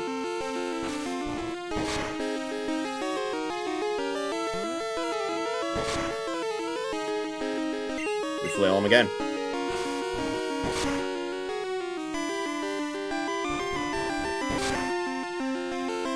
And we flail him again. So good. Alright. Begin the Ultra Balling. Catch rate's 45, so this will probably take more than one ball. There it is.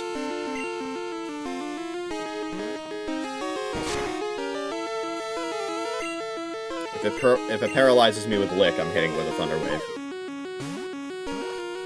Paralyze for a Paralyze. I know it doesn't affect the catch rate. A zero wiggle Ultra Ball there is crazy, by the way.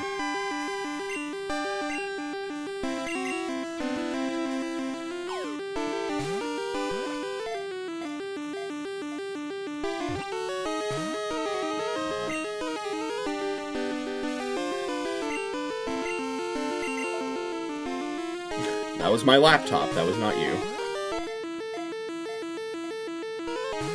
Oh my god, bruh! Get in the fucking ball!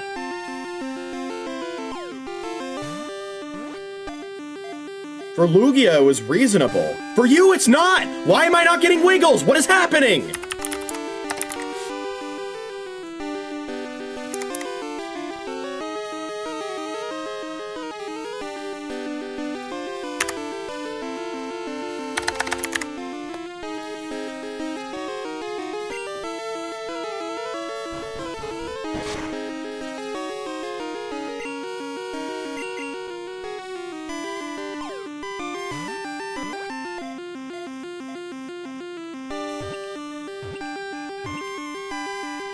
Jesus, fuck.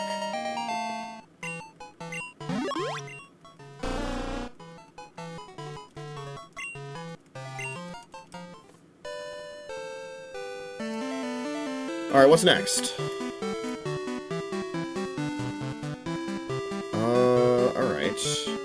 We go ahead and get Rhyhorn and Rhydon. I don't think we have either of those.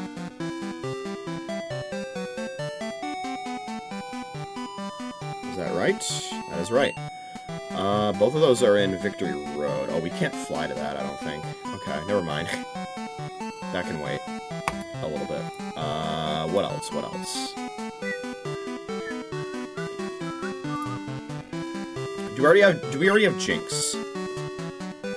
That's one we can catch.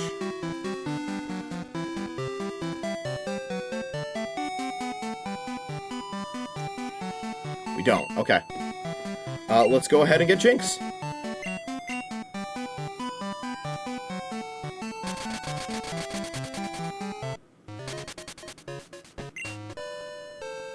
And that should be Pokédex registration number 100.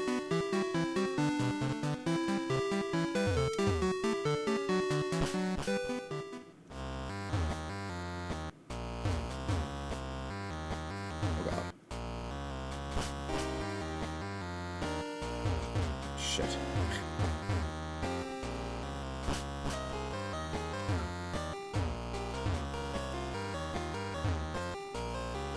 I want to be in B3F, which I think this is where it takes me to. Okay.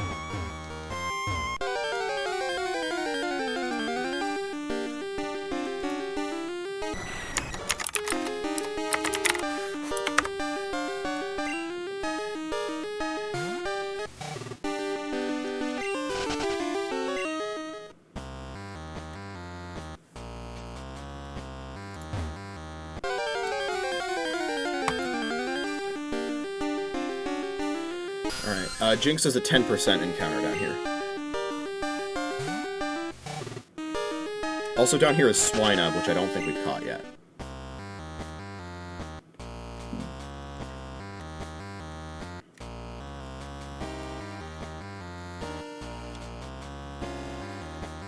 I suppose this is a very low encounter, right?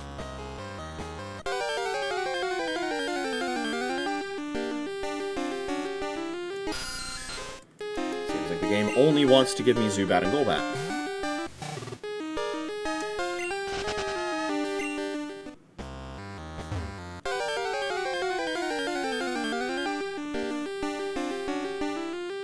There's Swinub. I will also happily take this as my 100th Dex registration. Can Swinub run? No, it cannot. Okay. Flailing time. Oh, it has Endure! Well, if I knew it was going to use it that turn, I would have surfed.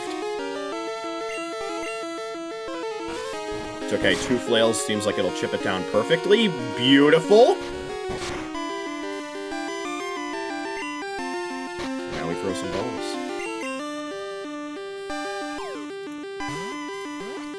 Swinub's got a 225 on its catch rate. Nice, 1 ball. I think that helps make up for the amount that Lickitung ate up.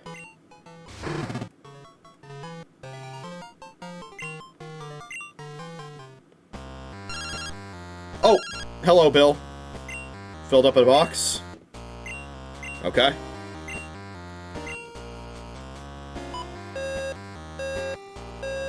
Actually, I have no idea which one I had selected.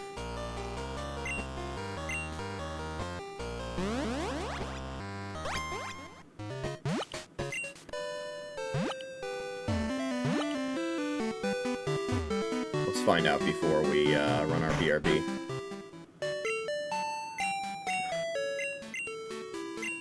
I say we go right back into Ice Path once the BRB is done, by the way, since there's still a Jinx in there that we can get our hands on.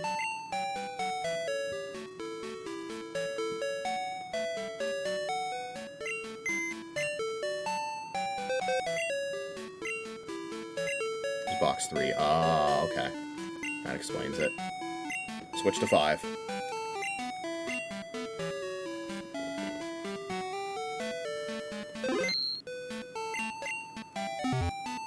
As you can see here, 100 in the Dex. Beautiful. Alright, I will see you guys in just a bit. Alright, I'm back. Dude. I had to pee so fucking bad. Alright, let's get right back into it. Let's go get this Shinx. We have about half an hour left in the daytime period. We're not going to get absolutely everything that's out there. But we should get a lot. And Jinx is one of the ones that we should be able to get.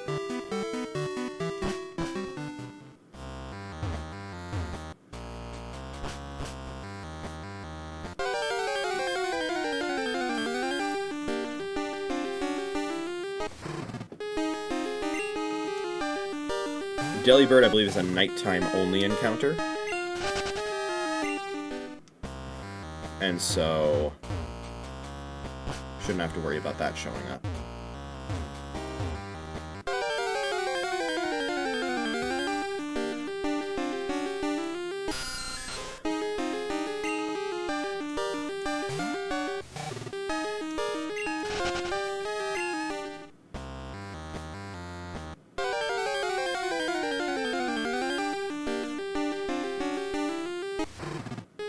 Why did you swine up here?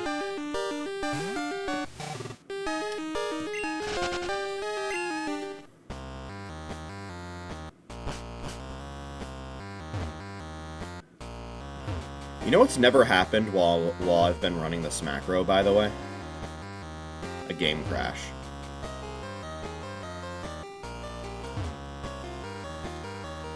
I bring this up primarily because I'm remembering during my actual playthrough of Smash Ultimate on the backlog, the game did actually crash once.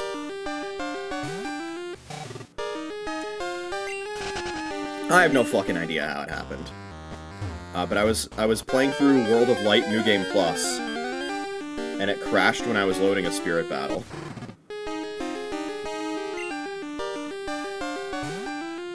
I was in the Dark Realm. I was in the part with the, I was basically in the part with the Zelda section. You do, like, the Lost Woods, like, secret path through the forest. So maybe I, like, approached the spirit fight from a funny way that, like, broke the game somehow. But yeah, I was about to fight the Mr. L spirit, and then the game crashed.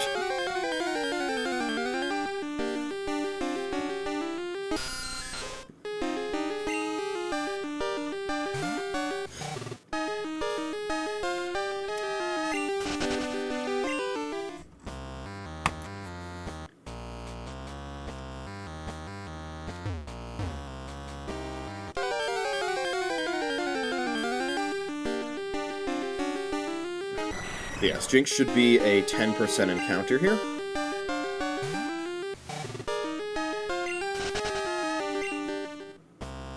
But I have yet to see one. Even back when I was seeing Swinub, I had yet to see one. And if I don't see one relatively soon, we're probably going to Repel Minute.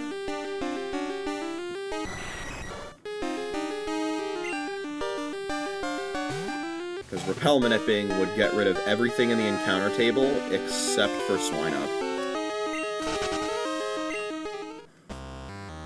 And as you can see, Swinub isn't exactly the problem. There's Jinx! I was gonna say, I didn't remember if it was Gen 1 or 2 that made her skin purple. We flail on him. Should be able to flail on him again.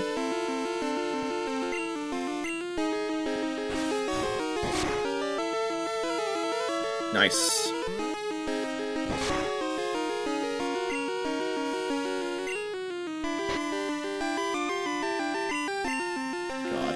Again, Flail not being able to crit and having no damage roll variance, so big. 45 on the catch rate. So, despite bringing it down that low, far from a guarantee that we catch it. Because that's just how it is in this game. It's at like 9 HP to Jinx. We should have like a 1 in 3 to catch it with each of these Ultra Balls.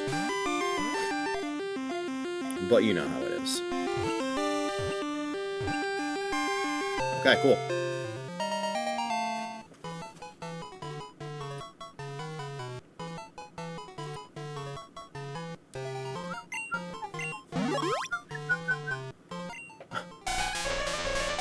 I was just gonna say, because that's a really funny-looking color palette for that Ultra Ball. I guess it inherited the color palette for Jinx. I've never seen an Ultra Ball look like that.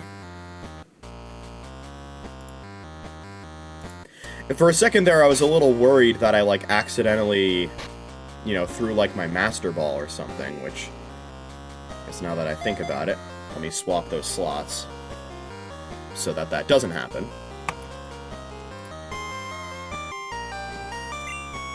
Moving on.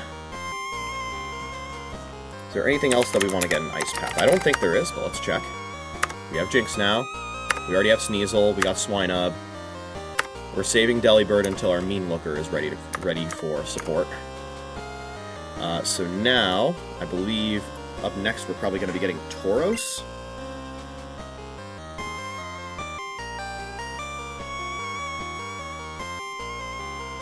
Yeah.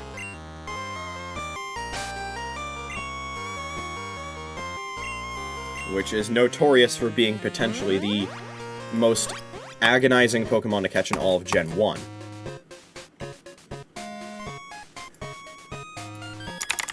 In this game, it's a lot easier because it's not in the fucking Safari Zone. It is still a relatively low percent encounter, though. We're going to be getting it in Route 38, where it is a 5% encounter.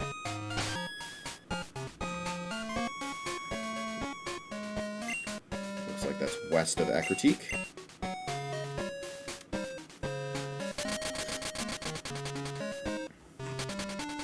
Can I repel Minute for this? No, I cannot.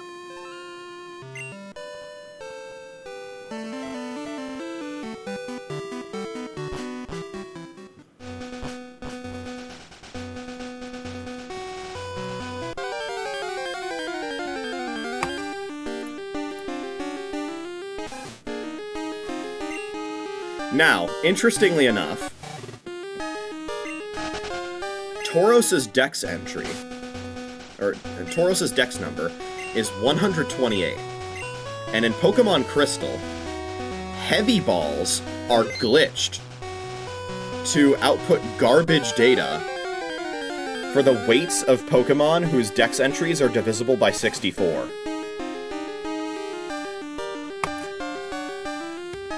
Which means that Tauros, as well as Kadabra and Sunflora, are really, really good with Heavy Balls.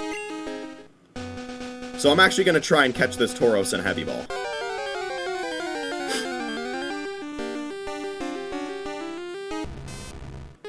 Magnemite is here.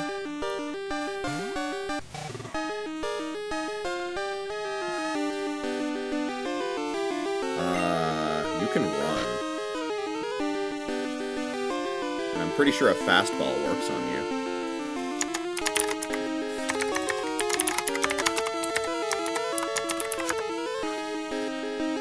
I don't remember if I saved before fighting this guy. I was multitasking, I wasn't fully paying attention, I was on autopilot.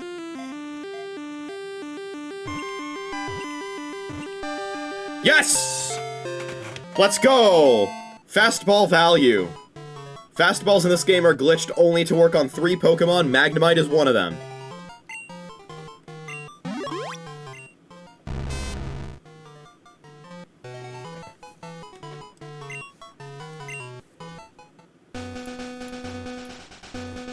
Let me see here. Okay, yeah. Now let's make sure we save.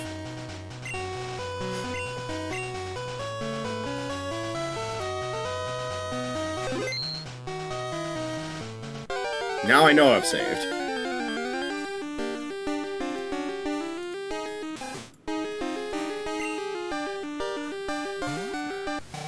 As far as the other encounters that are here,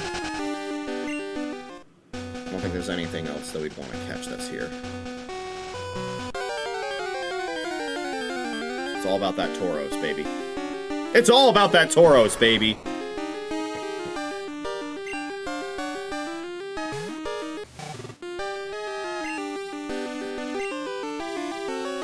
So here's what we're gonna do. We bring in Azumarill. We're gonna try and chip this guy down.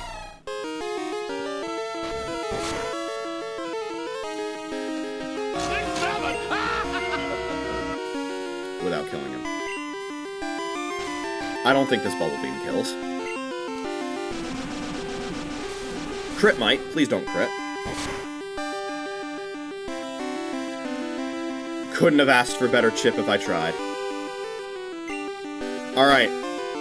Heavy Balls, let's see if you're the real deal. I'm actually curious if the catch rate calculator would account for this.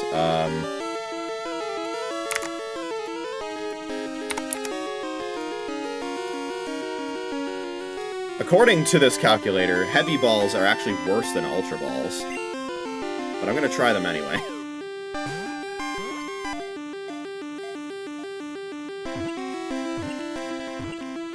Fuck!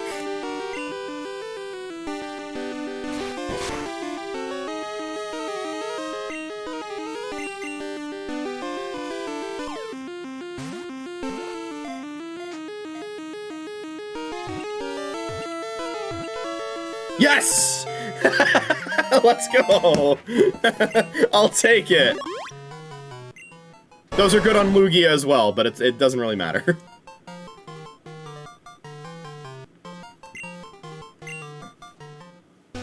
I think catching a Tauros in one of those is funny. Okay. Moving on. What's next?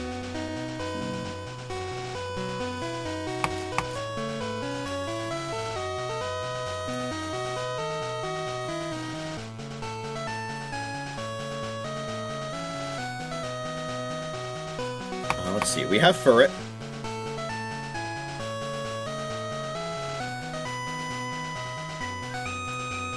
Dun dun dun dun dun dun dun dun dun dun dun dun dun.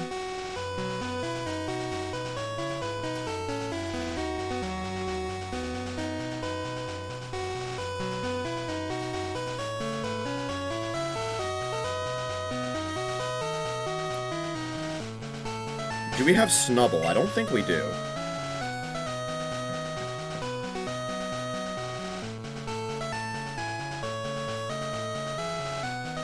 No, we don't. Let's go to Route 34.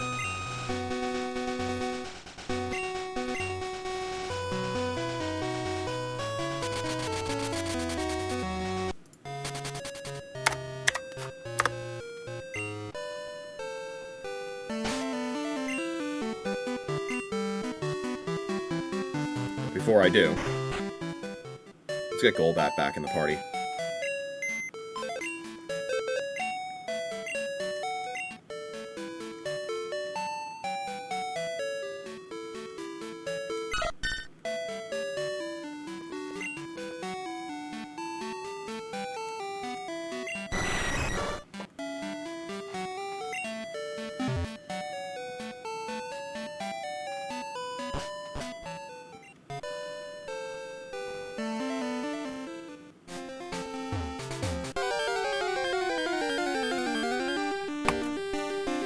Alright, Snubble's 30% here.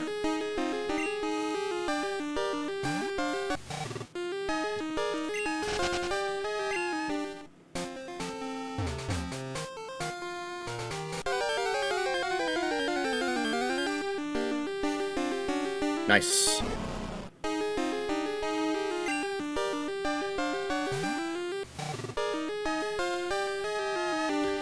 Catch rate here is 190. Okay. I don't think this lives a flail, so we're gonna chip it with Leech Life.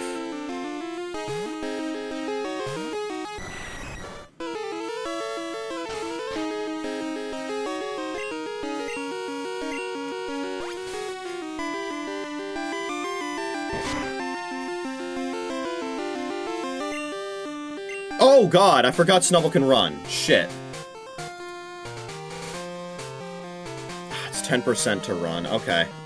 In that case, we're gonna wait. Damn it.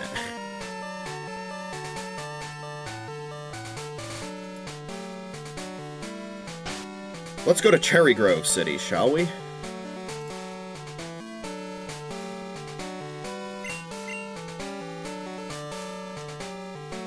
Where we can actually, this time, get Corsola.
Krabby is 60%, Corsola's 30%. The other 10% is Kingler. Hello, Corsola. I love its sprite in this game. That's really good. I'm a fan.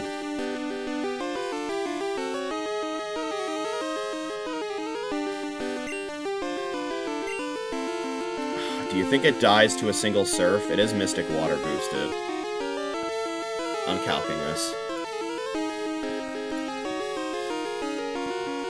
We'll plan to crit, if needed.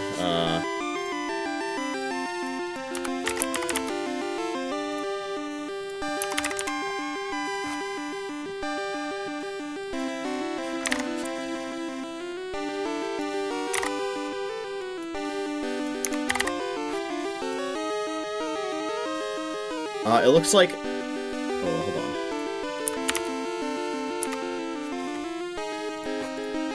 It looks like Surf non-crit shouldn't kill.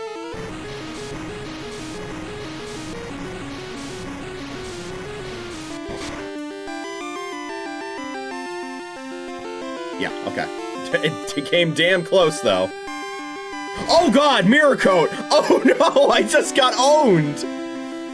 Am I dead to that? I think I'm dead to that. Oh, I'm living!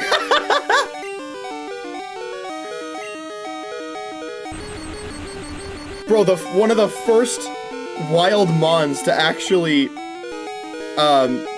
knock me out, and it's a Corsola. That's crazy.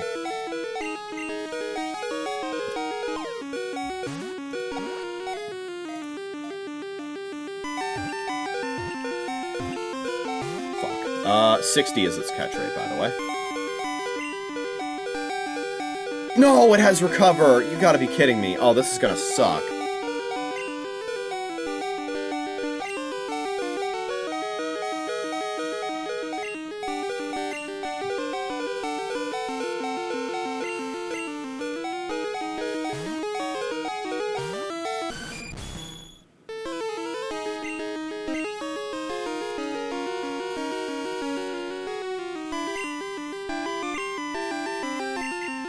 I kind of feel like I just want to whale Ultra Balls on this if it's gonna spam Recover. Oh, that sucks. I hate Recover on Wild Mons! Why?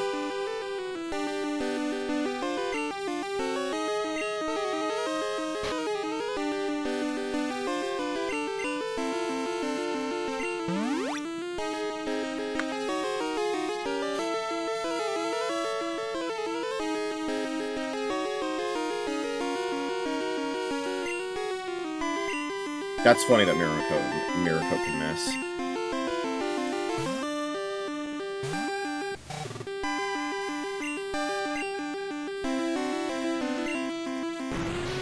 Don't crit.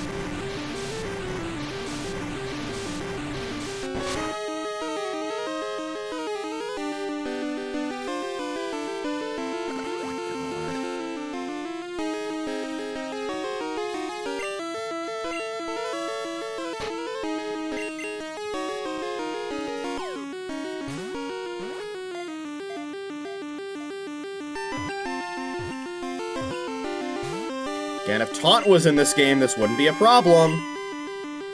But Taunt is not in Gen 2.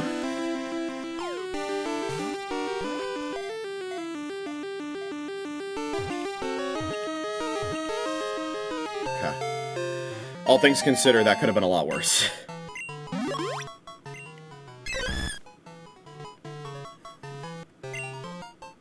Okay. Moving on. What else do we do here?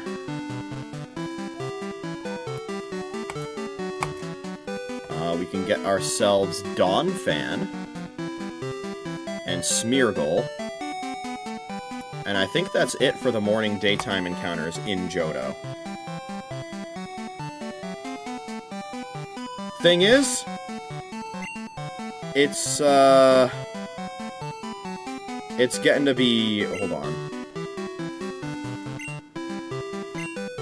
We're getting pretty close to dangerous territory with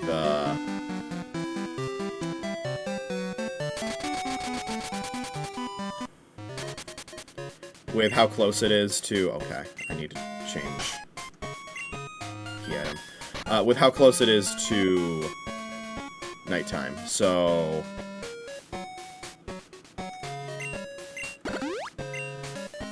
I think we're probably just gonna try and get the Dawnfan.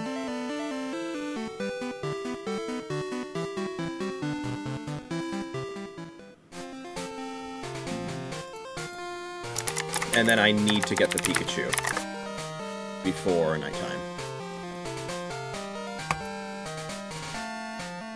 Okay, Donphan is a 15% chance in the grass here.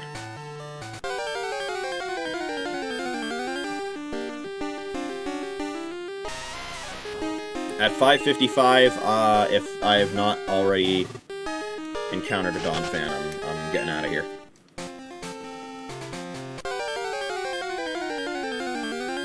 I could Repel Manip, by the way, with a level 30 Mon and guarantee a Donphan. I just don't have that level of planning available to me for time. I should not have wasted all that time fighting Lugia.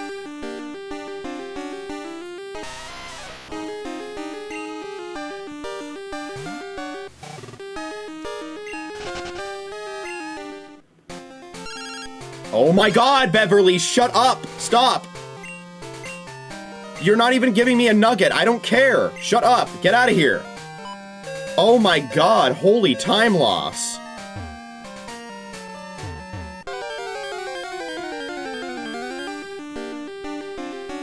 Okay.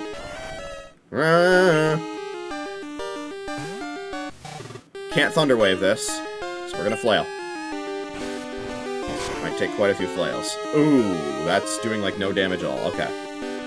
Donphan's catch rate is 60. It can't run away, I'm pretty sure. Phanpy can run away, Donphan cannot.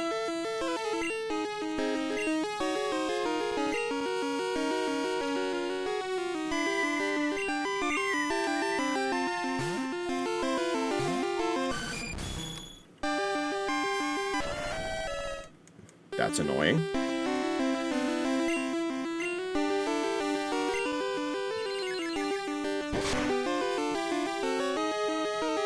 Shouldn't be dead to Swift Crit.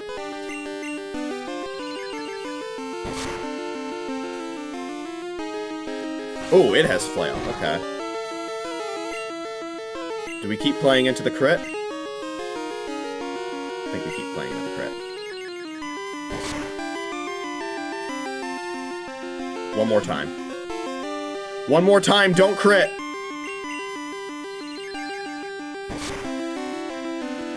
Punished. Punished so hard. Oh my god. Well, at least I didn't switch in Golbat.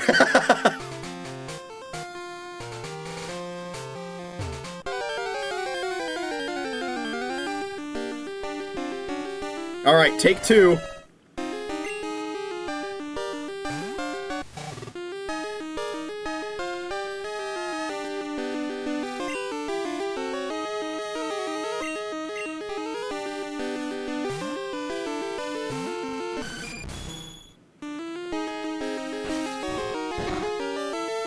I'm also, you know, praying it doesn't have any recoil moves.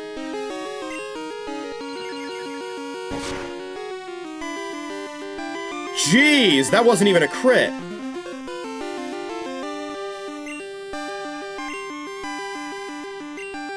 I think we just chip it with Flail now. Well,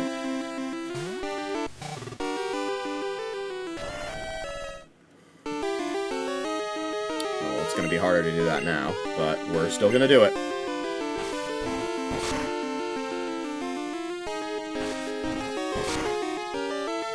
Whatever, man. We just can't crit, so... I think one more is fine. Good. I'm on the edge of my seat here, because I really want to get the Pikachu before it's too late. No! Fury Attack's animation is going to be so long! Stop!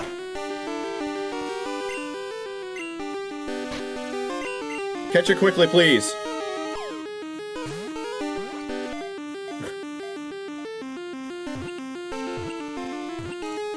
Fuck. Oh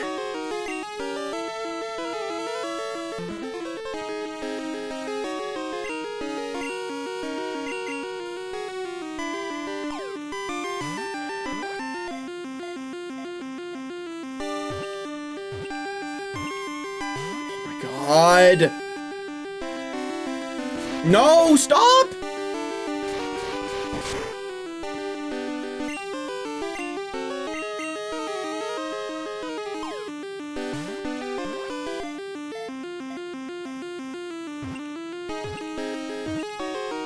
Okay. 3 balls is perfectly fine. We got Donphan. Okay. Mashing out, we didn't get a call. We go to Goldenrod. Okay. Bike. We go up. Magnet train time. Watch out for NPCs. Pikachu is in Route 2.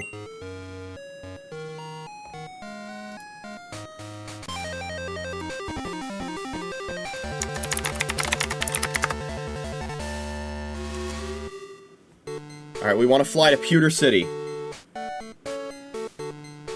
Actually, no, flying to Viridian works as well.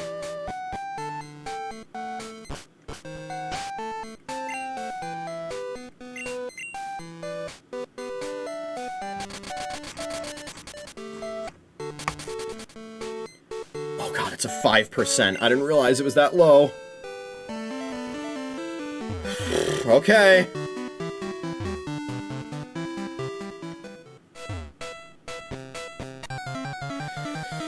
Alright. 3 or so minutes to find a Pikachu.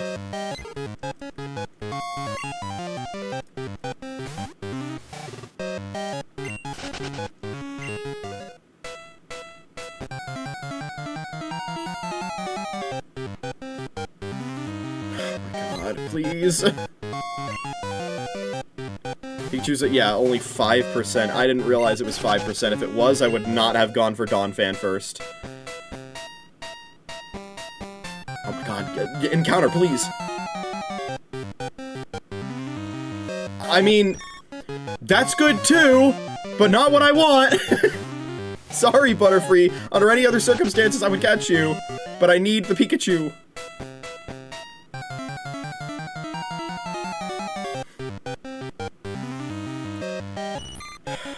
Oh god, we're running out of time.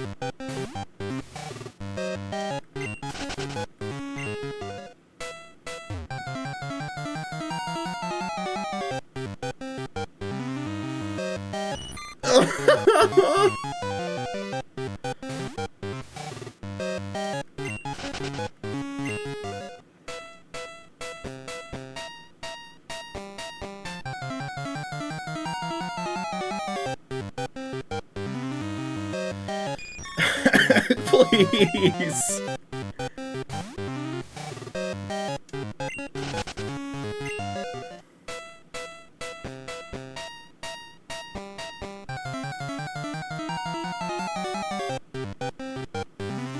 Oh my god. It's not happening. Fuck, it's not happening.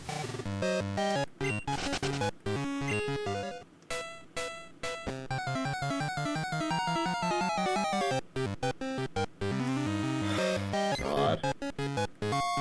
Oh, I didn't know it was 5%. I threw so hard, man.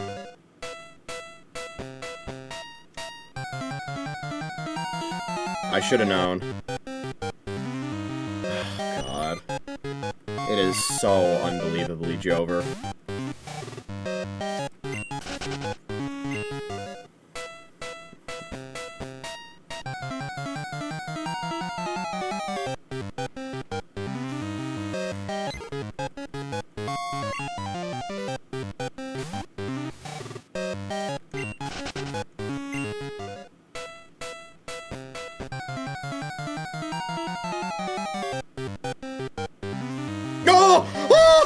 No way!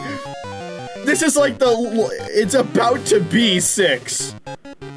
Oh my god, okay. So I can Thunder Wave this. You can paralyze electric types in this gen. Under no circumstances are we letting this thing faint. 190 catch rate. It's so low level, I can't chip it with anything. We're just gonna throw Ultra Balls until it stays in one of them. I'll use all 24 if I have to.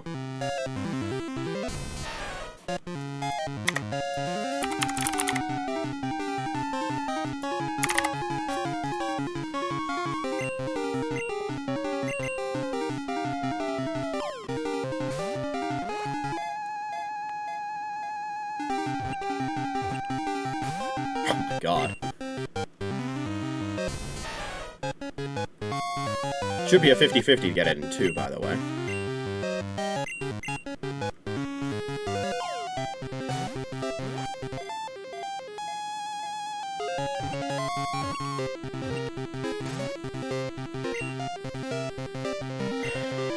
Eight is the 95 threshold, by the way.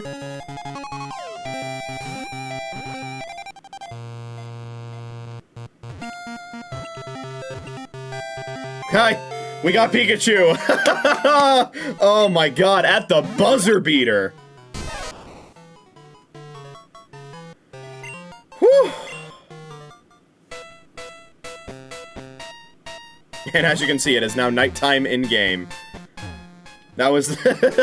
Even if that was something else and I ran from it, I think that was the last possible encounter.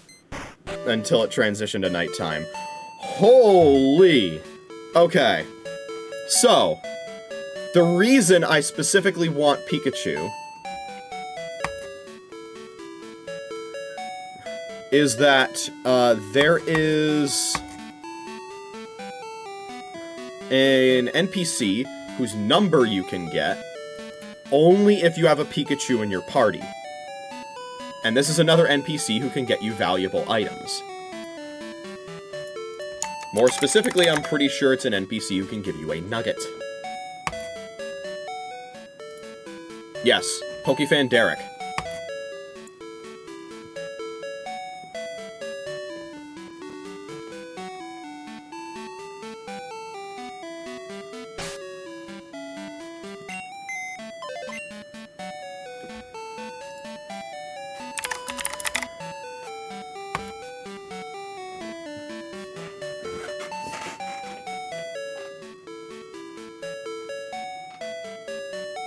Okay. I'm very happy I was able to pull that off, by the way. Okay.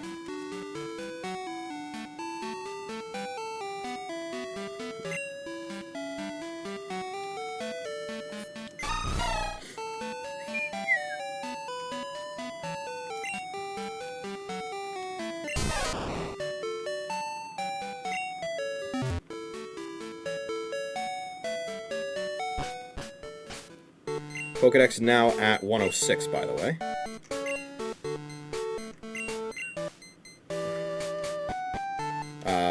Route 39, of course, is in Johto, which is where we're headed anyway. Because there's something pretty interesting that we'll be doing. I mentioned it at the beginning of the stream. We walked south that time.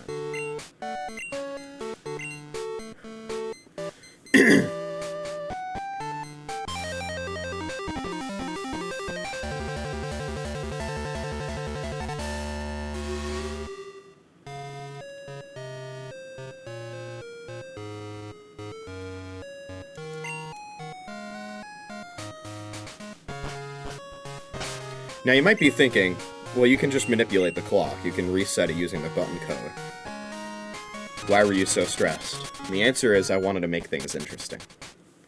Route 39 is north of Olivine. Okay.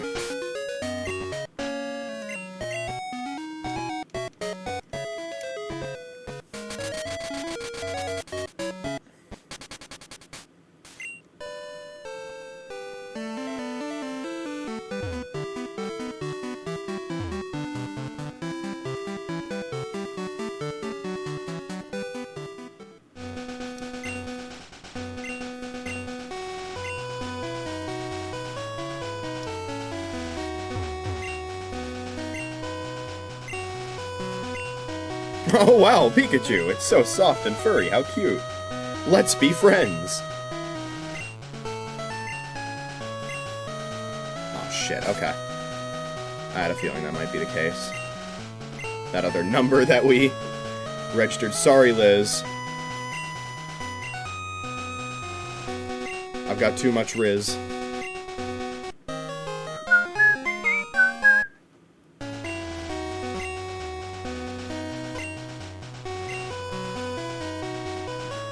Okay, he is another trainer who can give away nuggets, just like Beverly. So we now have 2 of those. So our odds of getting a nugget have just slightly increased, which is pretty awesome. Okay. Now then, it is time for something that I've never done before.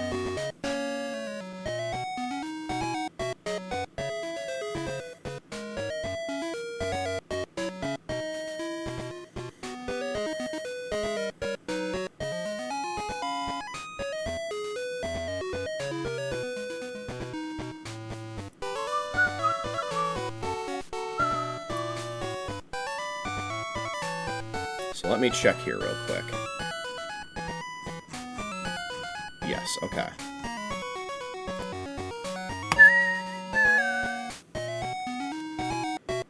Alright. So, what we're gonna do now, assuming that it's available, I think it is. I think the only requirement is that it's Saturday, which, in-game, it is. We're gonna do the bug-catching contest. Never done it before. But it's the only way to get, I think, specifically Scyther and Pinsir. So, we're gonna do that. And we're gonna see how it goes. I don't know who I have to talk to in order to enter it.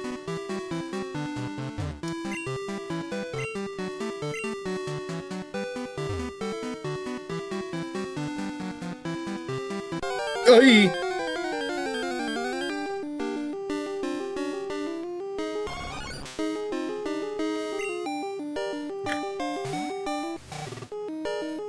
Venonat is one of the Pokemon you can catch in the bug catching contest, by the way.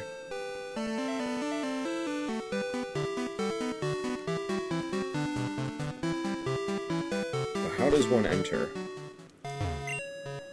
Today's Saturday, that means the bug catching contest is on today. The rules are simple. Using one of your Pokemon, catch a bug Pokemon to be judged. Would you like to give it a try? Uh-oh. You have more than one Pokemon. You'll have to use Lantern, the first Pokemon in your party. Oh, it automatically picks the first one in your party. That's interesting. Okay. Well, the thing is, I probably want to actually bring along Golbat as my... Wait, no, because then it's going to level up. Okay, shit, hold on. Okay, Lantern is actually the one for the job. It's just that I want to heal it first.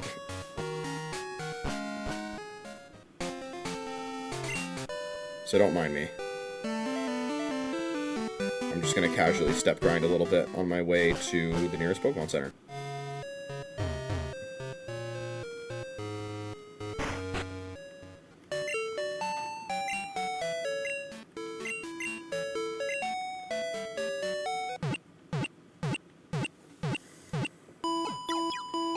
Once we get both of the bug catching contests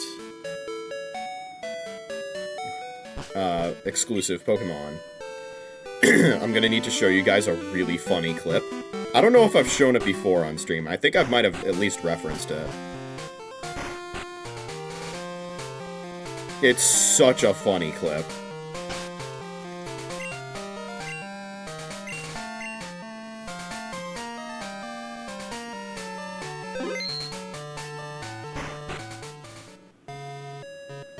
But yeah, let's get in.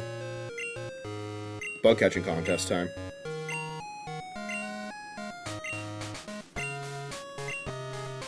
We will use Lantern.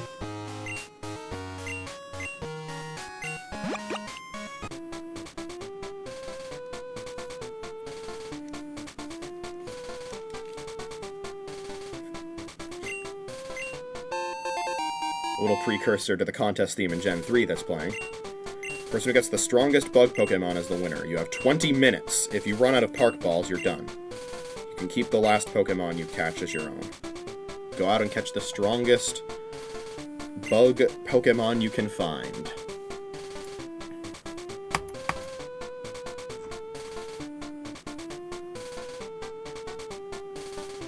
They have a 1.5x catch rate modifier, which I think is the same as a Great Ball, so not bad, I guess.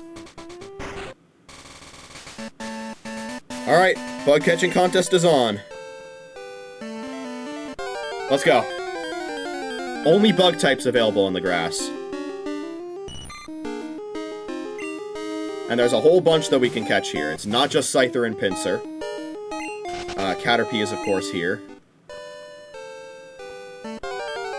We can also get Butterfree. So I guess there's actual merit to not catching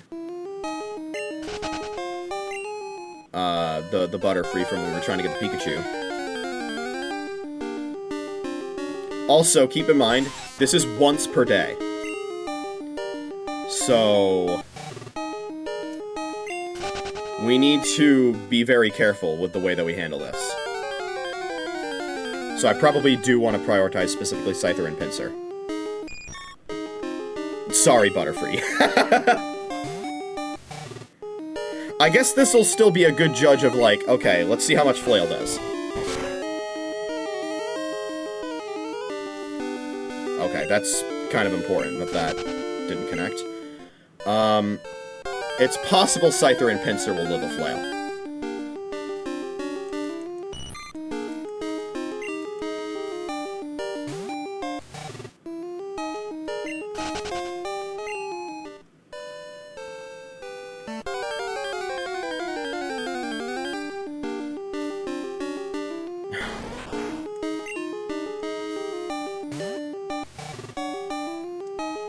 There are 4 different Pokemon in the bug catching contest that are all at 5% odds. Butterfree is one of them, Beedrill is another, then there's Scyther and Pinsir.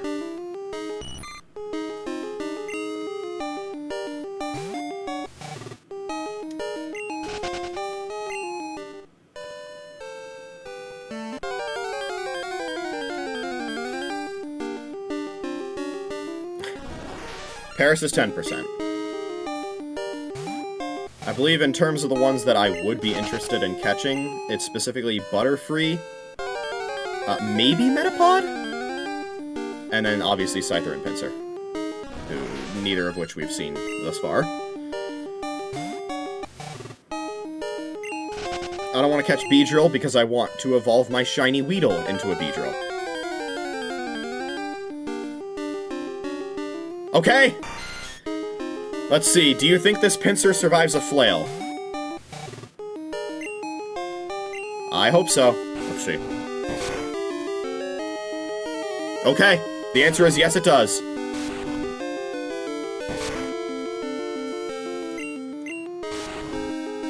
God, I should have turned off battle animations before this. Oh, shit, okay. Park Ball number 1. These Pokemon are not easy to catch, by the way. They have like 45 for catch rates, so this could eat up a lot of my Park Balls. Yeah, it's 45. Oh god, that animation's gonna take forever.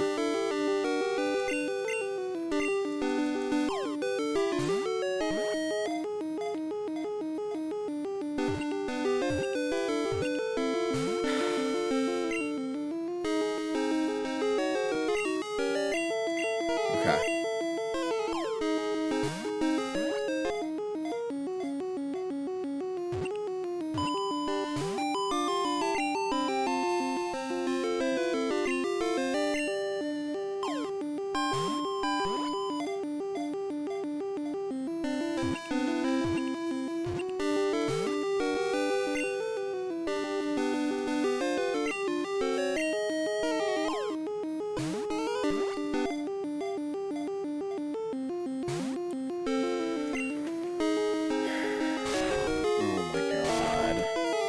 I'm getting punished so hard for not turning off battle animations.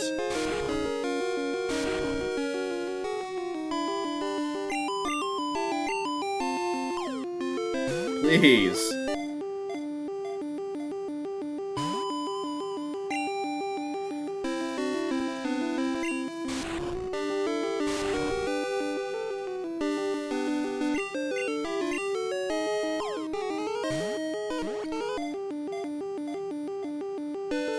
Oh my god, bruh.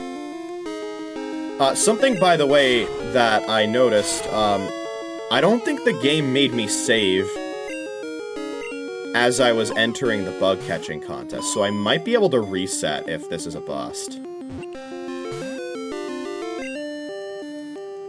fucking lord, man.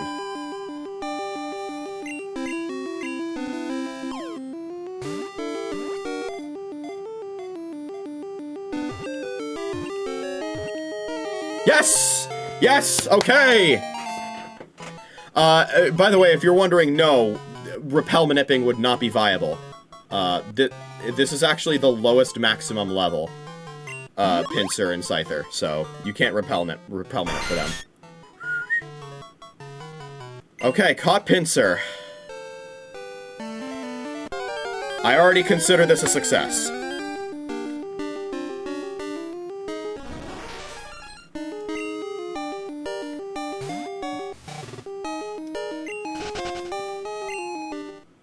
Before we go any farther, I would like to... Oh.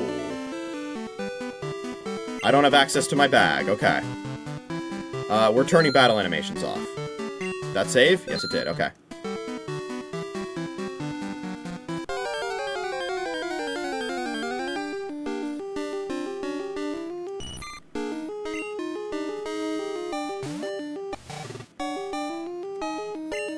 Yeah, that's especially a problem because chipping Scyther safely is going to be a lot harder when I'm at lower health. But that is, of course, assuming I can run into it before my 20 minutes are up.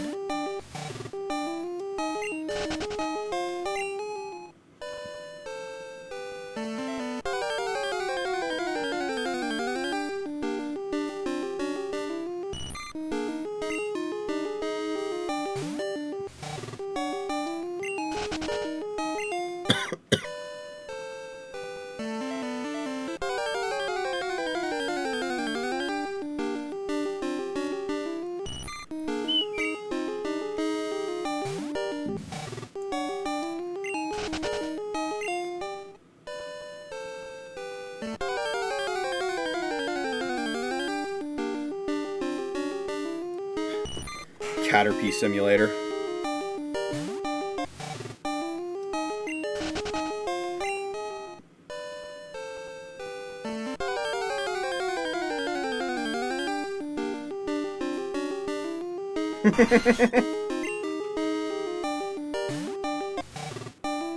No, we already got one of those.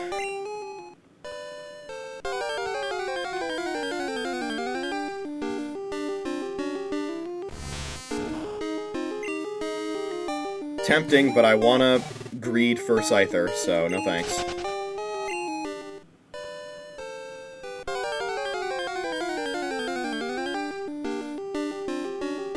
Hello! I'm still not catching you because I want a shiny one. So I'm evolving my shiny Weedle.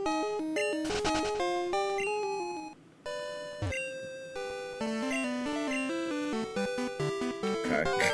I thought he was there so he could tell me how much time I had left.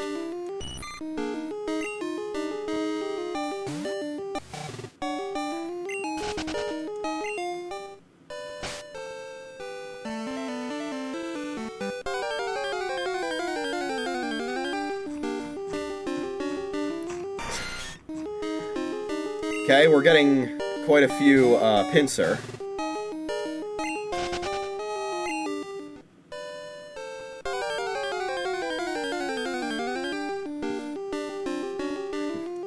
Two Pinsir in a row.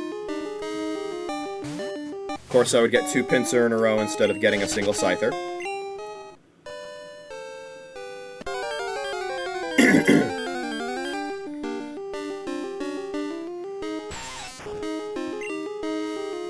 Is that the first Weedle I've run into the entire contest? That's a 20% encounter. It's a good thing I'm not looking for Weedle here. Scyther, please. Wrong 5% encounter.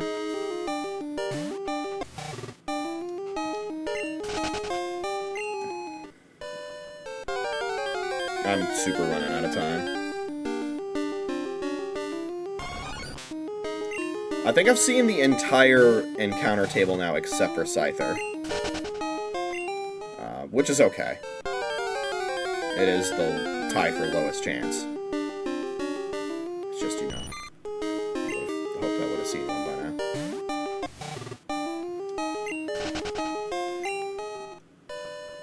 What's tragic is, because I can't heal midway through the contest, there's a possibility I run into a Scyther, I flail, and it dies.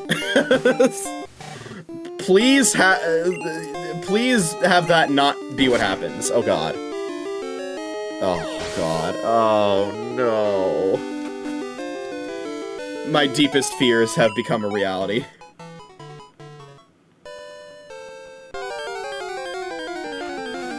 It's okay. It's okay. It's okay. We have plenty of chances to do this another time.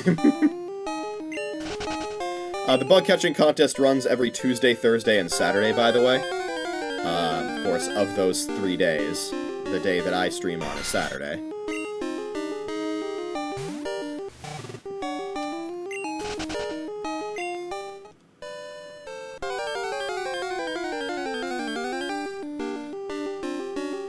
But, you know, it should be a lot easier to just come back another day and get Scyther, you know? We already got one. We already got one Mon here that we can only get here. I already consider this a success.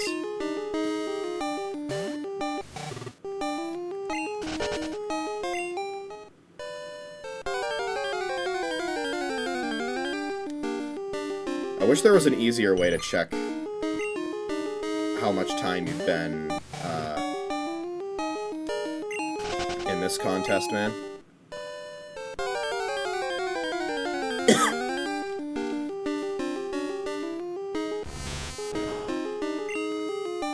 Yeah, I'm gonna have to throw the park balls when the Scyther's at full health now, because all of my moves one-shot it. Which sucks, but hey, the chances of me catching it at full health are still not 0. If you get a Psyduck or a Wobbuffet, you should call it Memory Leak. If I were using that for a particular purpose, I probably would. But if I'm just catching a Pokemon to fill up a Dex entry, I'm not gonna nickname it. I haven't caught a Psyduck yet, but I have caught a Wobbuffet. There's yet another Pinsir. The ratio of Pinsir to Scyther is nowhere near even. Was it Pinsir or Scyther that I YOLO'd a Safari Ball at during my Pokemon Yellow playthrough and actually caught it? Was that Pinsir or Scyther? I don't remember. Because those two Mons are 1% encounters in the Safari Zone in Yellow. Which, if you're not familiar with the Gen 1 Safari Zone, it's probably the most nightmarish place in the entire franchise when it comes to trying to catch Pokemon. And I just happened to run across a 1% encounter. It was either Scyther or Pinsir. I threw like 1 or 2 balls at it and caught it. Hello, Butterfree.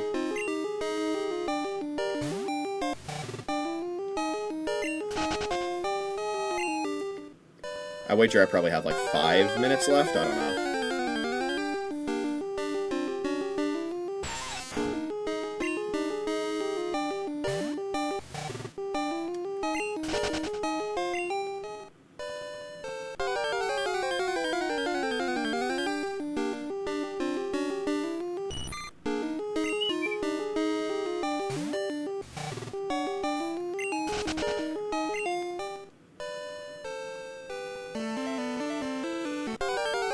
Realistically speaking, there were probably some better options for Pokemon I could have brought in.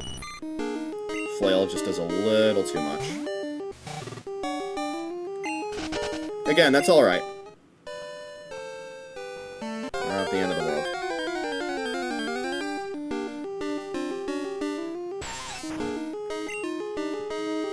If it was, we could always just do the clock reset trick. I'm just trying to minimize the amount of times that I'm gonna need to be reliant on that, that's all.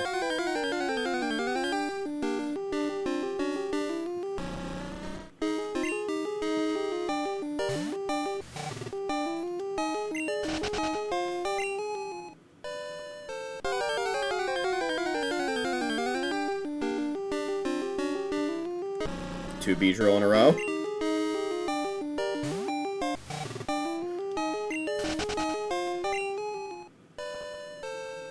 I've now encountered every single 5% encounter multiple times, except for Scyther, which has only shown up once, and I one-shot it with Flail because I've taken too much damage.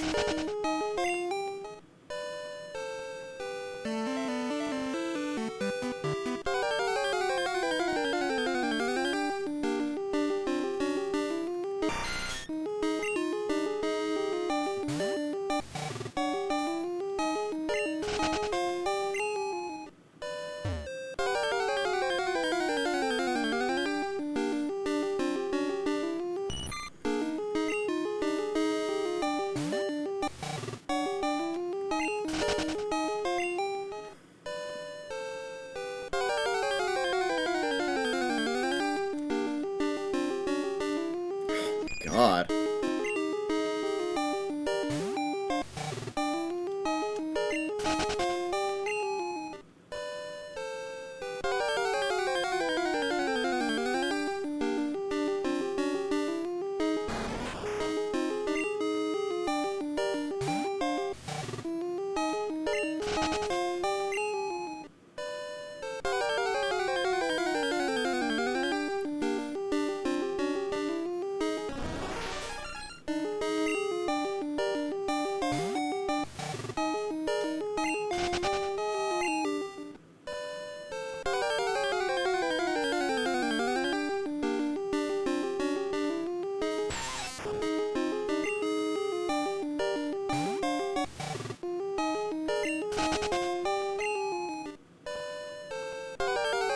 Also, yeah, repel Minipping would not be viable in a situation like the bug catching contest anyway, where you can only bring one Mon.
Thinking about the clip that I was mentioning from before.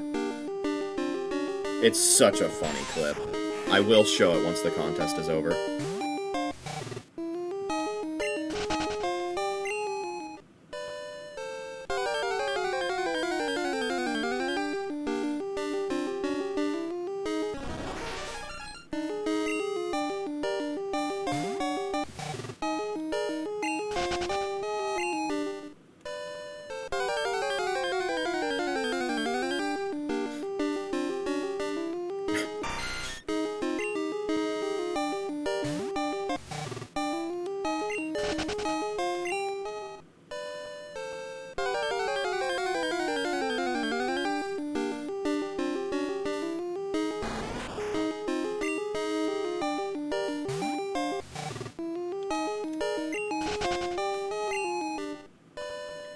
The shiny hunting bot, by the way, in Emerald, found its second Chinchou earlier today, so it's got both of them now that it needs.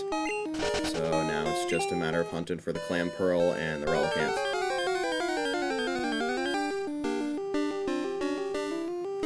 And unless they can effectively repel Minute for Relicanth, that one's going to take a while, because that's a 3% encounter. God, man. I find one Scyther, I accidentally kill it, and I can't find another. Yeah, I would say this is the closest... Oh, okay. Well, time's up.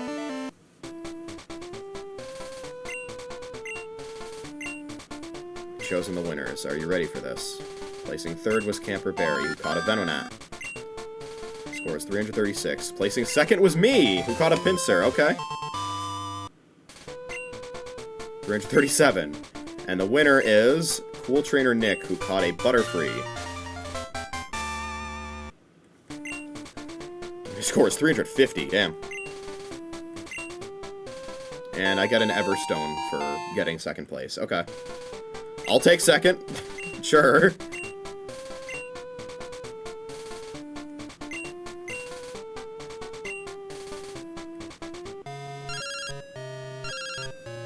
Hello, Alan.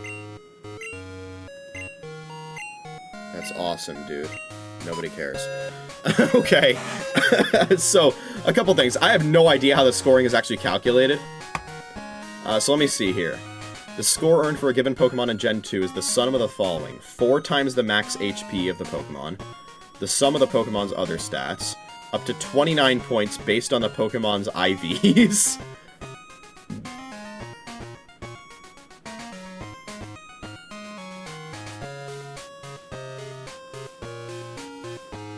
The maximum possible score in this version of the contest is 386. Achieved by catching a level 14 Scyther with max IVs in every stat and without dealing more than 7 damage to it.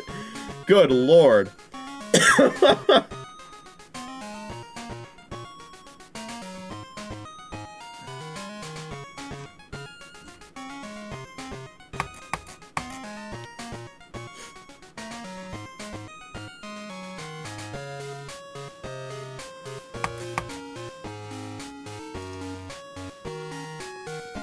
Damn, that's tough. I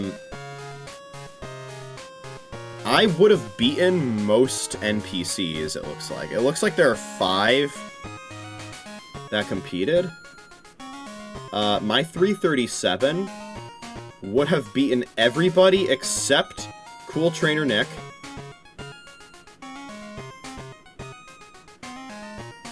Oh.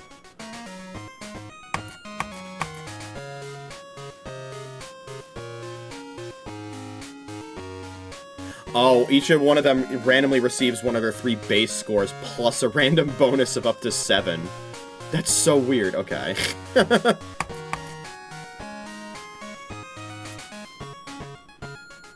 looks like the prize for winning, by the way, is a Sunstone. Which is the only way to get a Sunstone in Gen 2.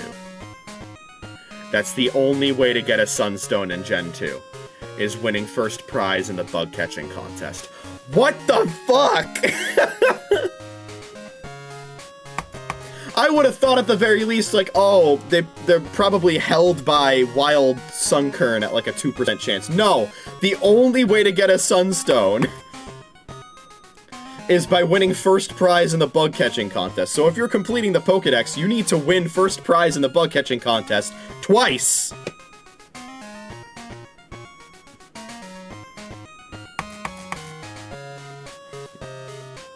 Jesus, okay.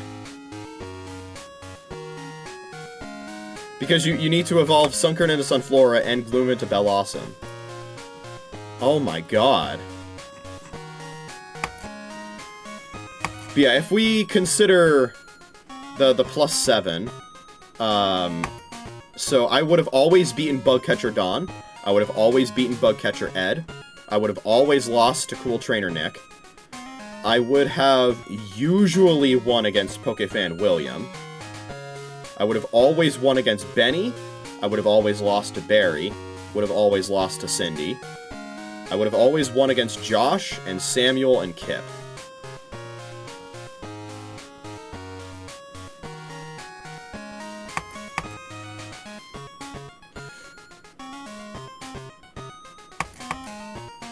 Also, it looks like they randomly receive one of their 3 base scores, so... Oh, man. Yeah, that's rough. Unfortunate. Oh, well. Listen, I caught a Pinsir. I'll consider it a success for my first go-through with it.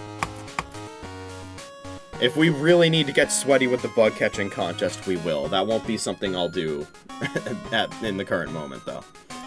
In the current moment, I'm gonna be looking for the clip that I've been referring to. This clip is so funny.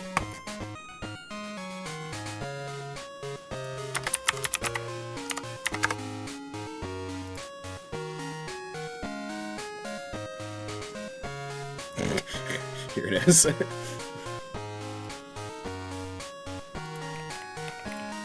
Okay, so to set some context for this clip.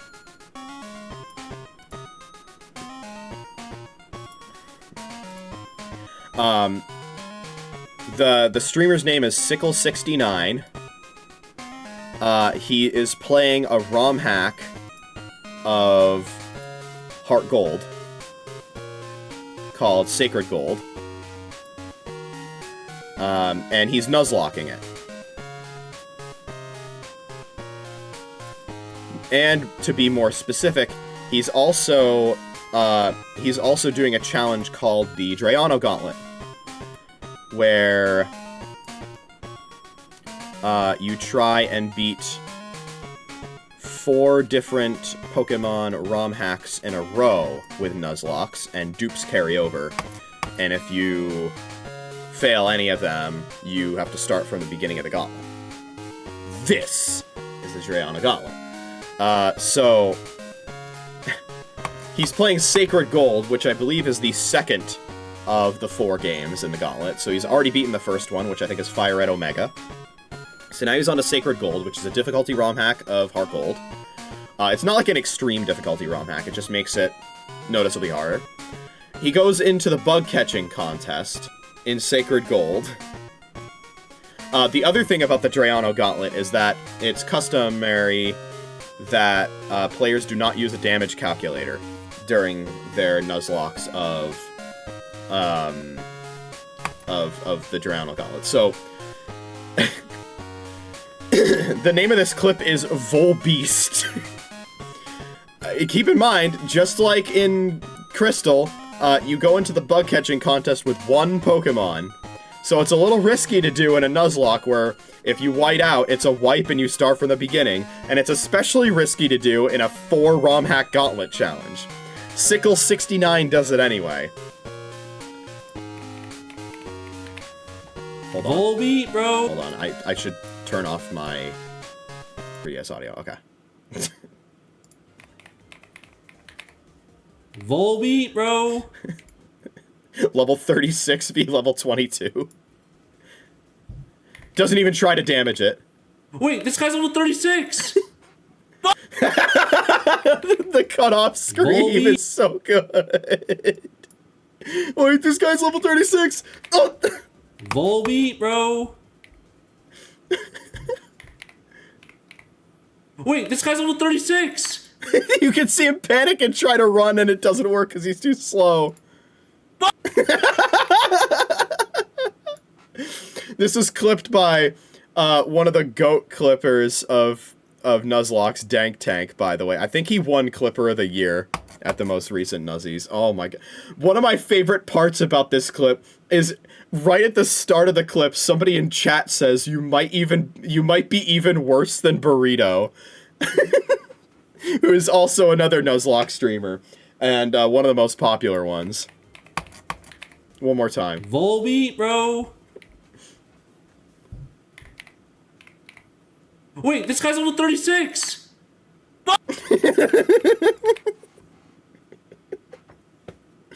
It's so good, man. Oh my god. Okay. That's a clip for the ages. That got nominated for Biggest Fail at the Nuzzies. I suspect it got a lot of votes. I might have voted for it. I don't know. That category was so stacked last year. Oh my god. The clip that ended up winning was also a really funny one, where it was a streamer playing Run and Bun, which is probably the hardest ROM hack of any Pokemon game ever.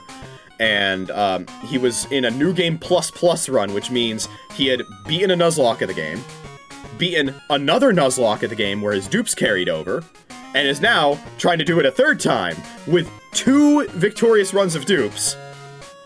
I don't know if anybody else has completed a New Game Plus run, by the way. He's in, I think, like, Winona's gym. He accidentally misclicks with his low punny and loses it because of it. And he's tilted, immediately loads the save, and is like, fuck that, I'm clausing it. So he starts the fight again, and just is speeding through it, and in the process of the fight, keep in mind, after resetting once, he forgets to Mega Evolve his low punny, and so he loses it again. That's the clip that ended up when he was so good. Oh my god. Okay, anyway, let me talk to these NPCs, by the way. I study a lot, but that's not good enough to win. It's easier to win if you get a high-level bug Pokemon, but I think they also consider some other points. It seems like a lot of it is random, with, like, IVs and shit. Or DVs or whatever. I heard somebody won with a Caterpie. I really love bug Pokemon. You're the winner? Yeah, maybe you get a higher score for a Pokemon of an unusual color. It is true that, generally speaking, shiny Pokemon do score very high in the bug-catching contest, by the way, so... That said, I don't know if the meta is to shiny hunt for 20 minutes during the bug-catching contest. Which, now that I think about it, if there was a shiny hunting bot for this game, the bug-catching contest would be brutal to do at that point. Okay, well, anyway, that was fun. We got Pinsir out of the deal. We did not get Scyther, unfortunately. But there's always next time. We should have opportunities to get quite a few more Pokemon now.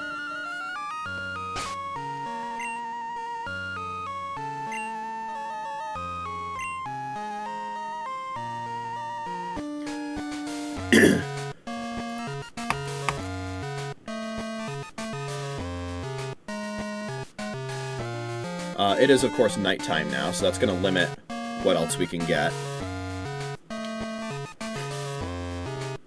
There are a ton of Kanto morning daytime encounters awaiting us for the next time that we stream this. Like, just going through, so we have 107 on the Pokédex, which is pretty damn good. That's more than a third. It's about... It's more than 40%, in fact. So, yeah. As far as the plan for the rest of the Pokédex, all of the Kanto Starter evolutionary lines we're going to transfer from Yellow. So we already have Caterpie. Metapod, we're going to get in the Ilex Forest the next time that it's morning or daytime. I actually completely missed that when I was going through the morning-daytime encounters. That's okay, though. There are a few morning daytime encounters we don't have yet in Johto anyway. Smeargle is another one of them. Butterfree we'll get in Route 2 in the morning and daytime. Weedle we have, and we're going to evolve that through to Kakuna and Beedrill, because it is a shiny. Pidgeotto we're going to get in Route 14 in the morning and daytime. And then we have to manually evolve that into Pidgeot. That's why we're getting into Route 14, to minimize the amount of leveling we have to do. We already have Rattata, Raticate, and Spearow. Fearow, we're going to get Route 16, morning and daytime. Arbok, we're going to get Route 27, morning and daytime. Raichu, we need to evolve with a Thunderstone. We got Sandshrew, but to get Sandslash, we'd be going in Route 26, morning and daytime. As for the Nidoran evolutionary lines, Nidorina and Nidorino, we'd get in Route 13, grass, morning and daytime, and then both of them evolve through Moonstone. We'd also be evolving Clefairy with a Moonstone. For Vulpix and Ninetales, those are getting transferred from Yellow. We need to evolve Jigglypuff into Wigglytuff, that's another Moonstone. We'll be evolving one of our Gloom into Vileplume with a Leaf Stone. Parasect will get once we unlock Mount Silver, go into the cave into the chambers. Diglett and Dugtrio are still encounters that we can get right now because they're in Diglett's cave. So let me actually write that down.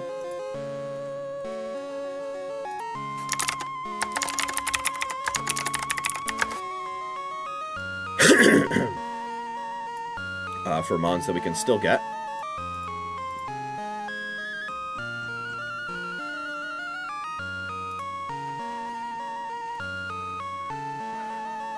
Psyduck we can get in Route 6. So I'll write that down as well. Golduck we'll get once Mount Silver is unlocked in the cave in 2F. Mankey and Primeape we're going to transfer from Yellow. Growlithe we're going to evolve that with a Firestone into Arcanine. We caught 2 Poliwhirl, one of them will be given a Water Stone for Poliwrath.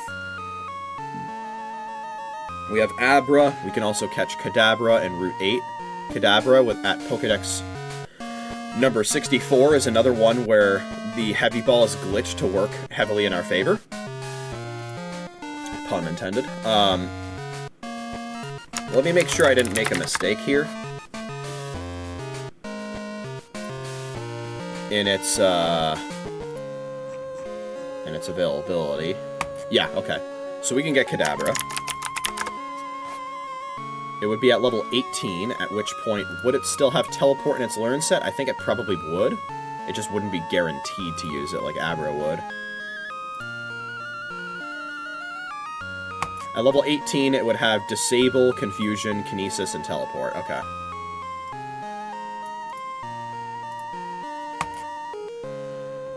So it would be 1 and 4 to Teleport. That sounds like complete ass to do without support. But it is a mon that we can get right now. And then to get Alakazam, we will trade the Kadabra to evolve it. Machop. We can get in Rock Tunnel in 1F during the morning and daytime.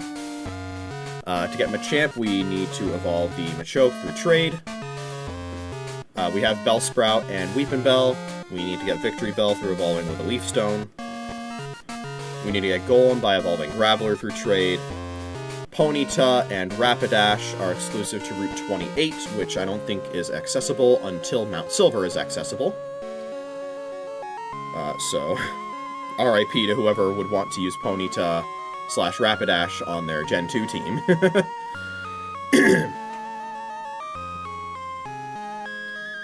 Let's see here. Magneton. Once we get a Dugtrio, we can trade that for a Magneton in the power plant. Doduo and Dodrio we can get in Route 27 in the morning and daytime. Dugong we need to get by evolving Seal, by bringing it to level 34. Grimer and Muck we can both get in the Celadon City water. I believe one or both of them can run away, so that is a consideration. To get Cloyster, we need to use a Water Stone on our Shelter. To get Gengar, we need to trade our Haunter to evolve it. Kingler we can get. It's another Whirl Islands encounter. I thought we already had Kingler. I guess not. Okay. Voltorb is in Route 10 in the grass. That's one that we probably also want to put off until our Mean Looker is available to hypnotize this Voltorb and make sure it doesn't blow up on us.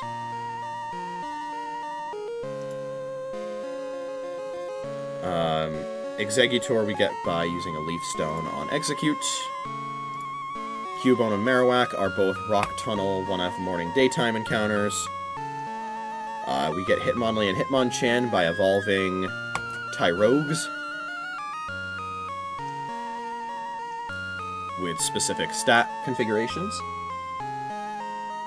Let's see here. Weezing we would get in the Burn Tower B1F, but the problem with that, of course, is it is a 1% encounter and can blow up, so we want to wait till our Mean Looker can outspeed those and put them to sleep.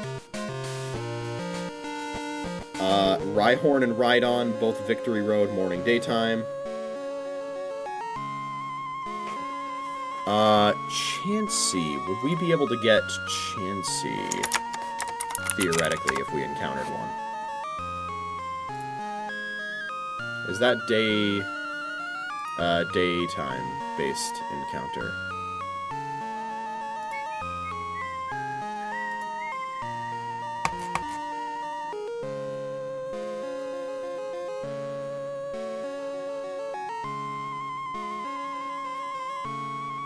Looks like it is.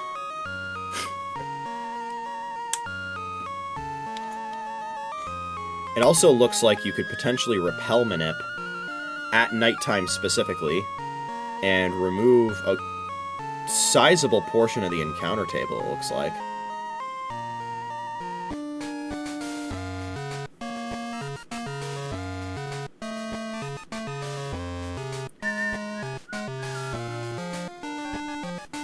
Let me actually see here, because that would get rid of half of all Quagsire.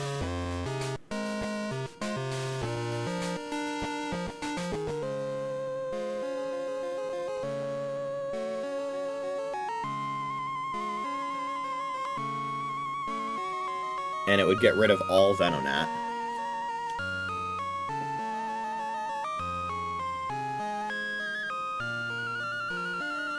Which would almost double the odds of seeing a Chansey. Interesting. Chansey, fortunately, is not one of the mons that can run. Yes, we could go after Chansey.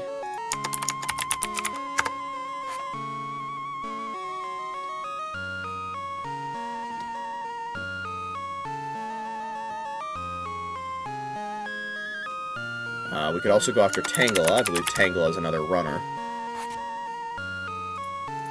Kangaskhan is morning, daytime. It's Rock Tunnel B1F. Horsey and Seadra we can get. They're also Whirl Islands encounters.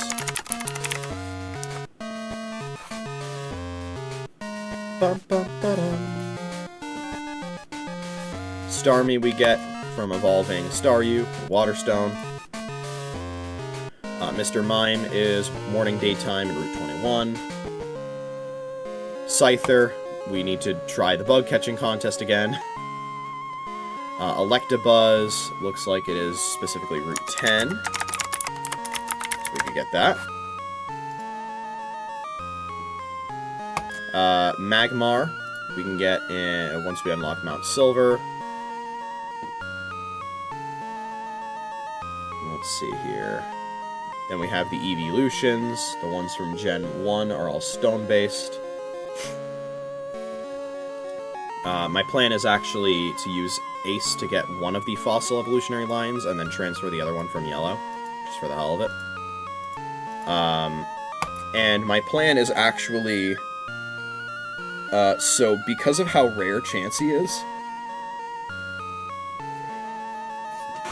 my plan is... the Chansey that I catch, I'm gonna evolve it into Blissey. Or maybe I'll just breed it right away. Basically, I'm gonna breed for another Chansey, and that's how I'll get the second one. And then that second Chansey, we're gonna trade for an Aerodactyl. And that's how we get Aerodactyl.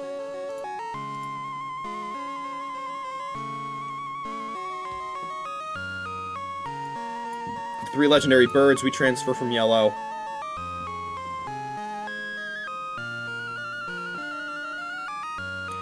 Dragonite, we need to get the Dragonair that's currently in the daycare up to level 54, and then use a rare candy on it. That's going to be the plan, is we use one of our rare candies. Then we transfer Mewtwo and Mew from Yellow. The 2 Johto starters we didn't pick, we're going to get those with Ace. Let's see, Ladian is specifically a morning encounter in Route 2. We're working on Crobat right now. Before the stream ends, I'm going to try to evolve it again and see if it works. No guarantees. The moment that it evolves, we can start working on a different friendship evolution, which would be very nice. The next one I'd work on would probably be either Togepi or Chansey.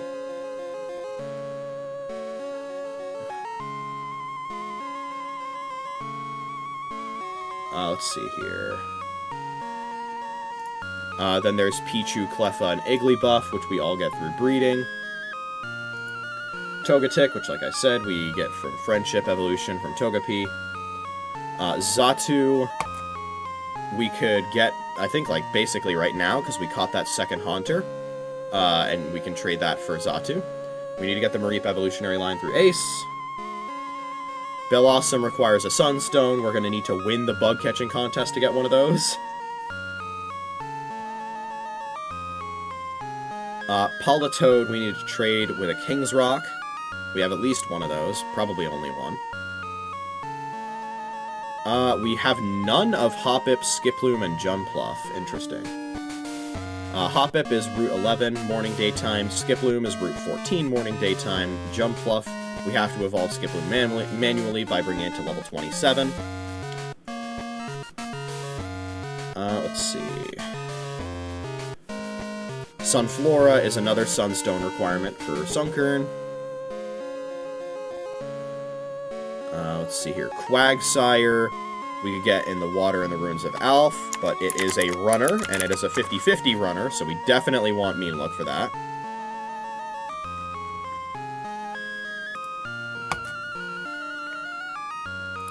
Espeon and Umbreon are daytime/nighttime, time of day based friendship evolutions from Eevee. Slowking is another trade with King's Rock. Oh, right, okay. Misdreavus, we can get once we unlock Mount Silver Cave. It's in the chambers at night. Girafarig, we need to get through Ace. Fortress, we have to get by manually evolving Pineco, up by raising it to level 31. Steelix is a trade with a Metal Coat. I think I have one of those. But as you'll see, we need another one. Snubble is Route 34, morning and daytime. I did run into one today, but it ran away, because I didn't realize it was a runner. Granbull is Route 6, morning, daytime. Let's see here. Scizor is another trade with Metal Coat. Let's see here. Teddiursa is, I believe, also a runner. It's Dark Cave, Route 31 side, specifically in the morning. Ursaring, we can get when we unlock Mount Silver. Slugma is a daytime-specific encounter in Route 17. We have to evolve it manually by raising it to level 38 for Macargo. We have to evolve Swinub manually by raising it to level 33 to get Piloswine. Remoraid and Octillery, we need to get through Ace. Delibird is a nighttime encounter in Ice Path, but it's a runner. So, keep that in mind.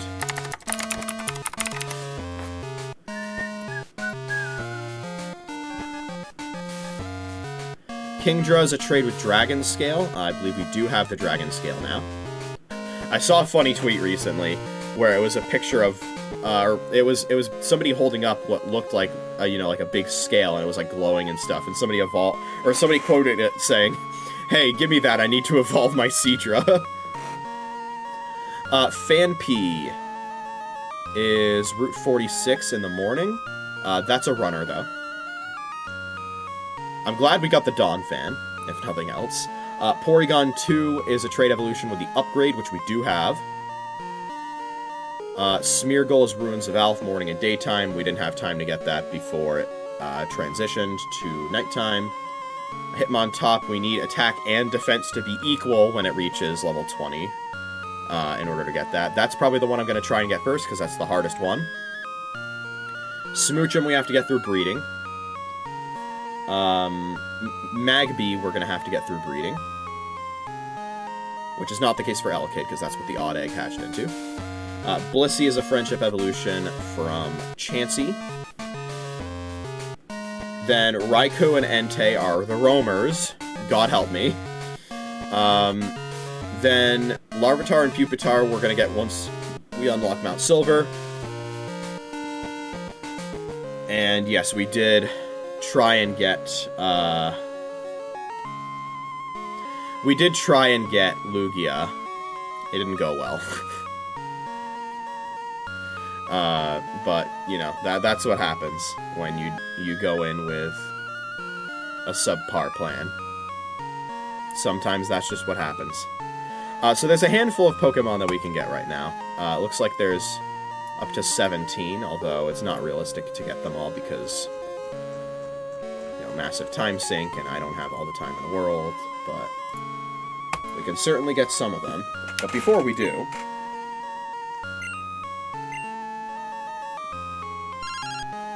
we have a call.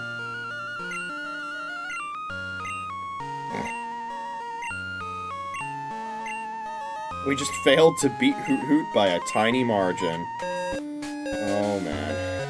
You poor little creature, you.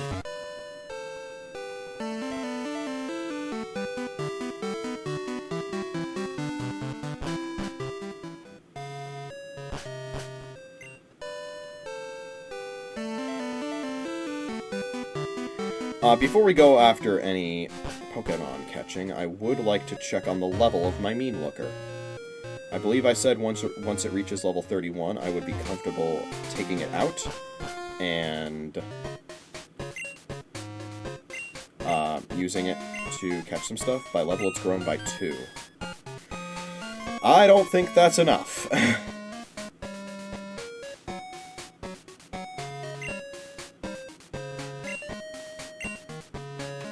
I'm pretty sure the level that we deposited it in was like 25, so it'd only be 27, which is not sufficient.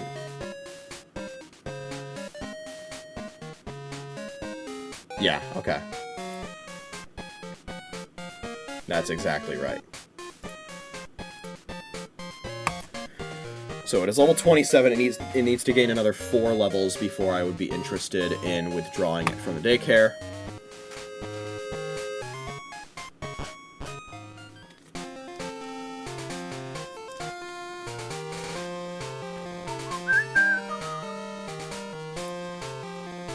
So now that I have my short list of encounters I want to get, let me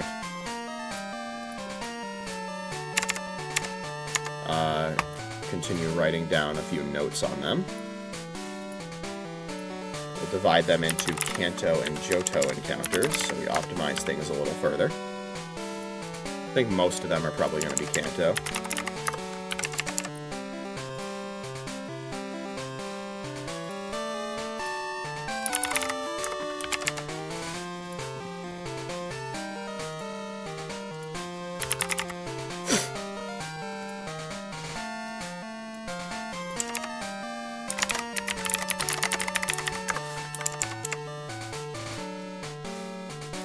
Okay. So far, all the ones I've been annotating are Kanto. Kingler, that's Johto. Well, where I'm gonna get it is Johto.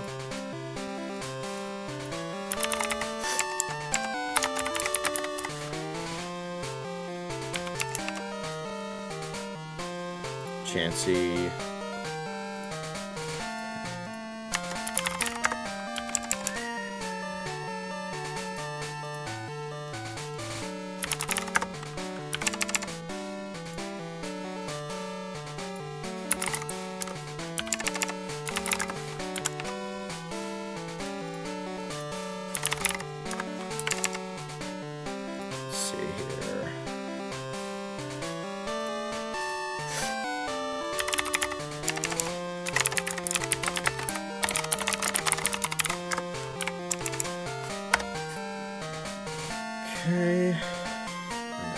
Quagsire.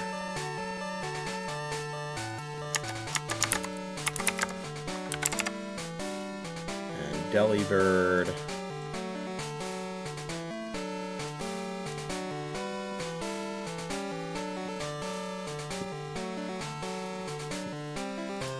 Yeah, okay.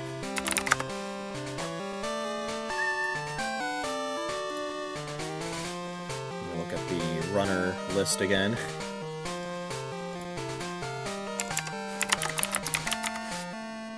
Grimer runs away. Tangela runs away.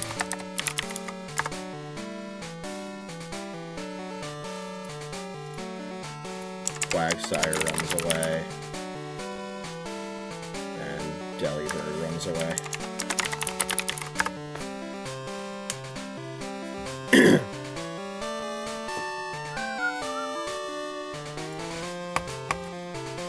Find it very interesting. The Quagsire runs away. Wooper does not.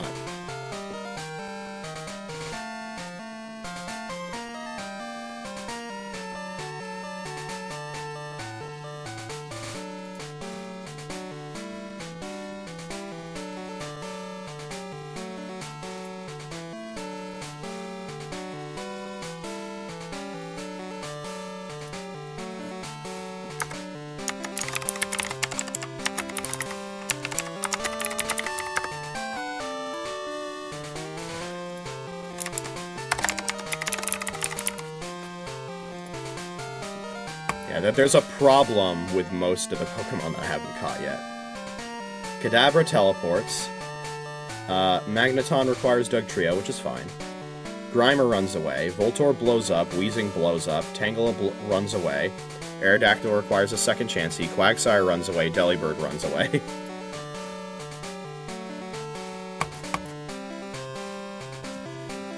How much money do I have right now? Because the thing is, I am running very low on Pokeballs. I'm gonna need to buy some more. And I would love to wait until the next bargain sale happens to do that. I don't know when the next bargain sale happens.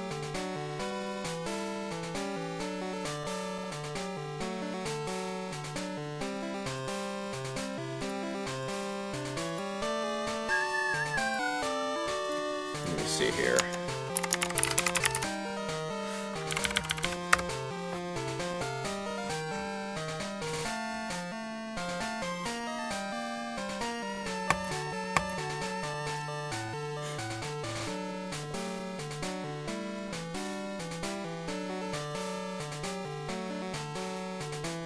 Damn.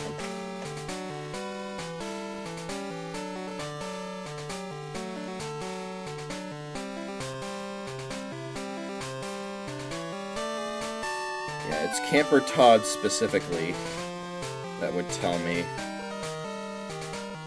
if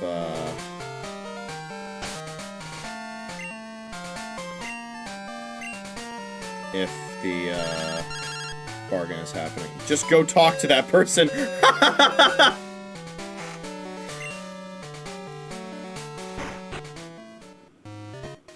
I didn't realize I was on the same route as him. That's my bad. Before I go, how's Dragonair looking?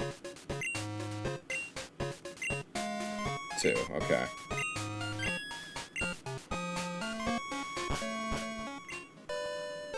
It's got 12 levels to go.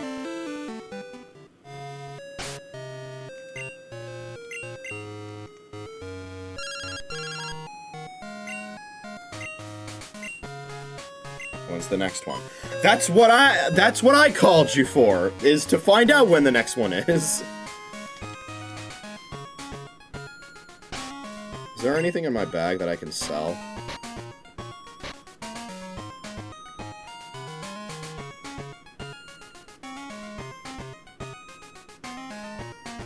Doesn't seem like it. Unless I would sell my massive amount of Super Repels. Which I probably will do eventually. Just not right now.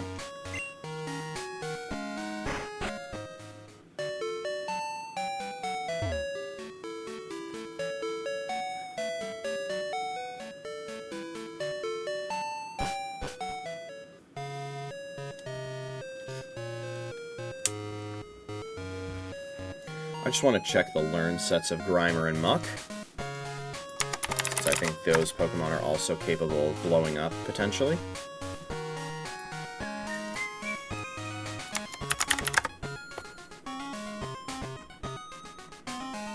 Okay, at least not... Oh. If Muck was transferred from Gen 1, it could blow up. Same with Grimer.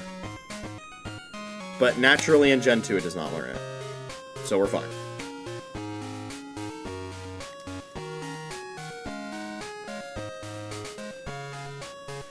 So in terms of the Johtomons that I'd be content with going after right now, there's Kingler, there's Horsey, and there's Seadra.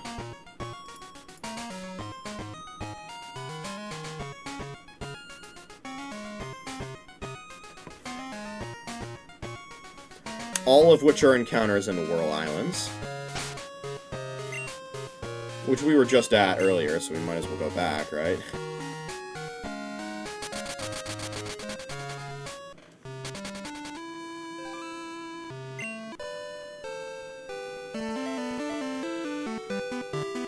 One issue.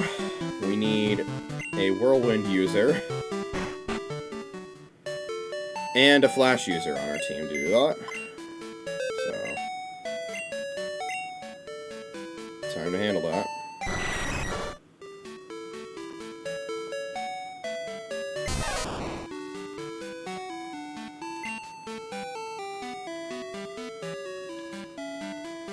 Thankfully, they're both right here.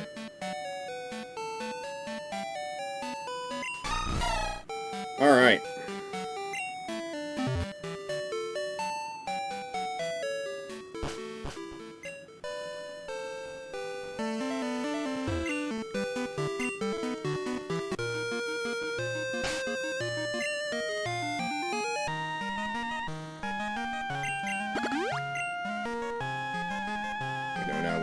To get into the northeastern entrance.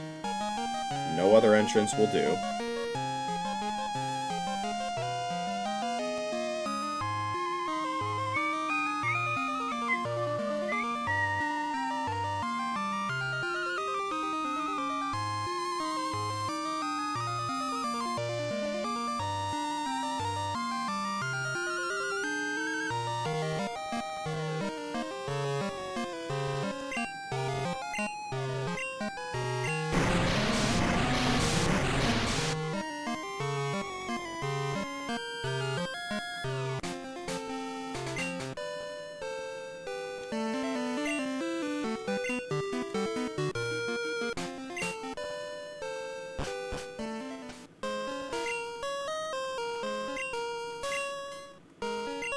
Okay.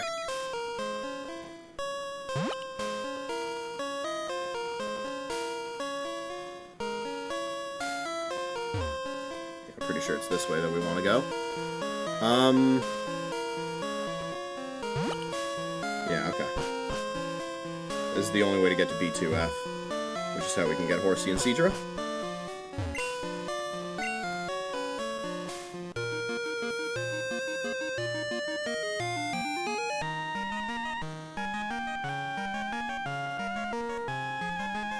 Okay.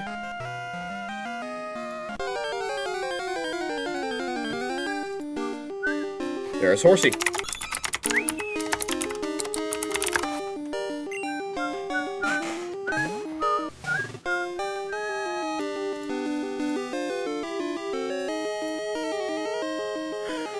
Alright. Yeah, Horsey's a 90% encounter in the water here. Oh my god!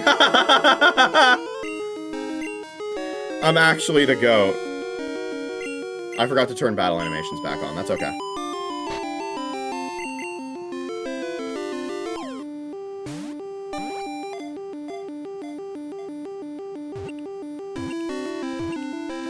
Nice.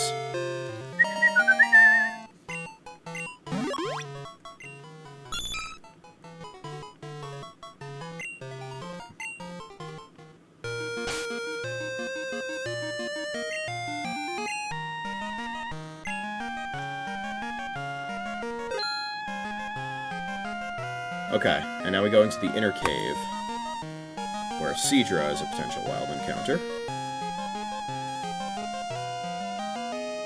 And we will not be attempting to fight, Lugia once more.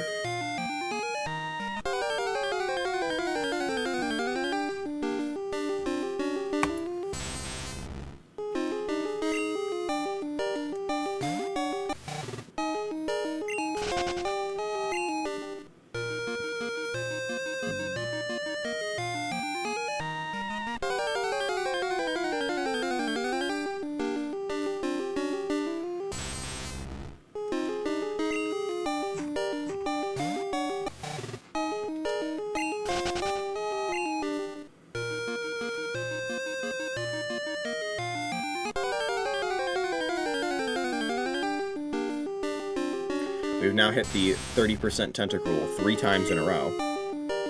Horsey here is 60%. All the same level range, so Repel Nipping would do nothing, even if we were doing it.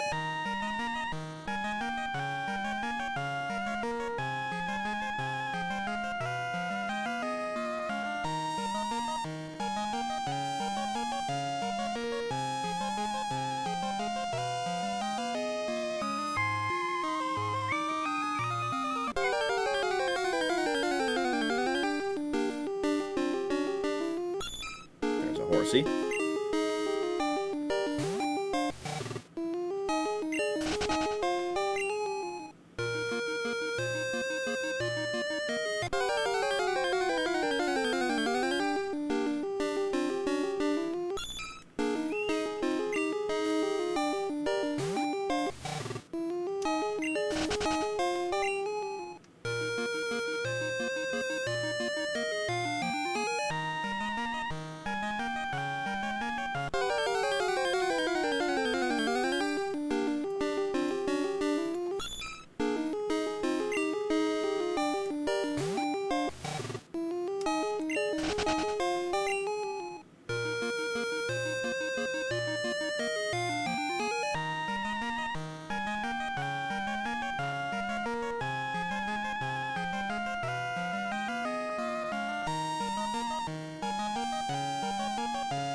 We'll get a Seadra eventually.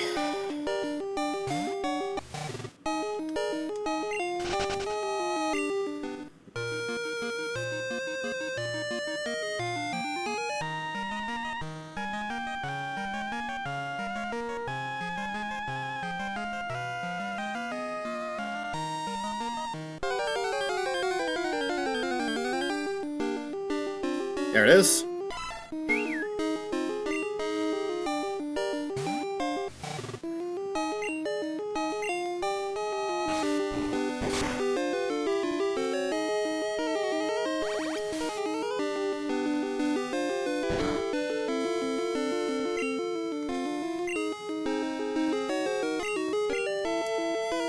Chip him further with a Zoomerl.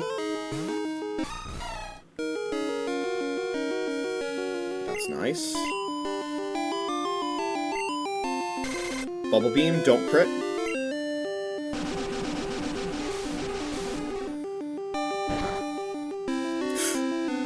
Okay, that wasn't a crit. God damn.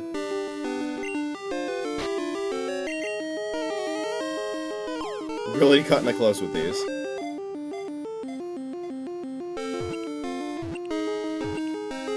Okay! One ball on both Horsey and Seadra.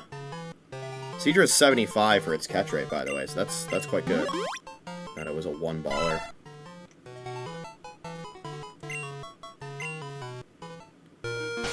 Alright, we're gonna dig out of here, courtesy of Area DDoS.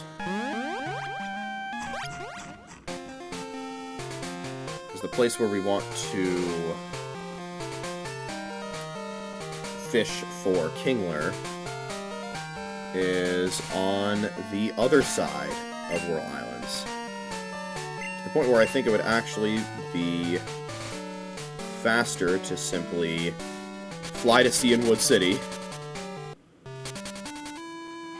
and make our way back the other way to the other Whirl Island.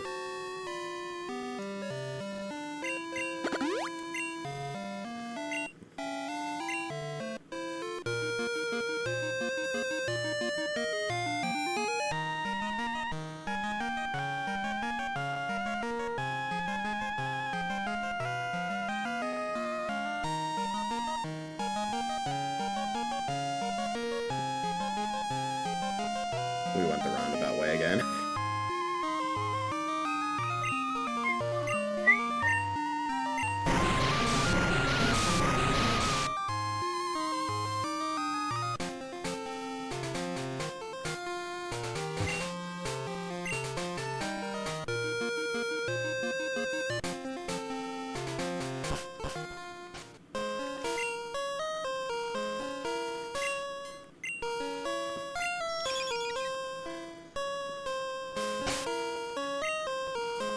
Okay.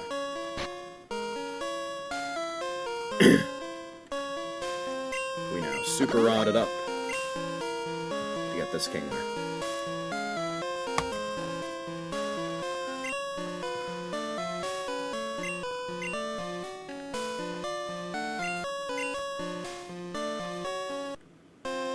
Nice, okay.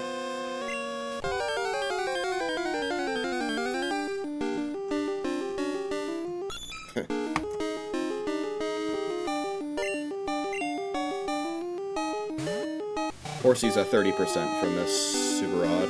Kingler's 20%.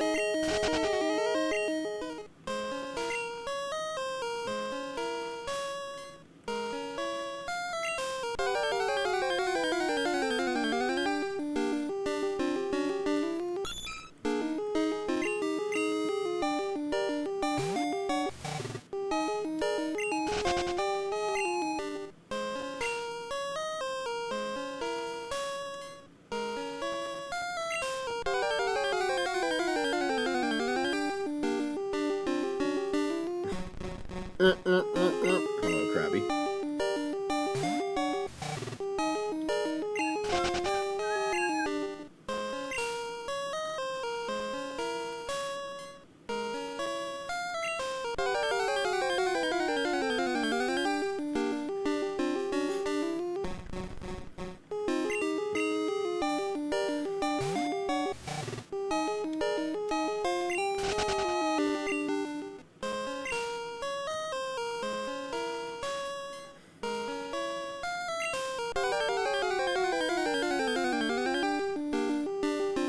Nice!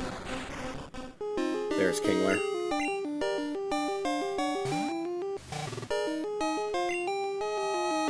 Let's Thunderwave first.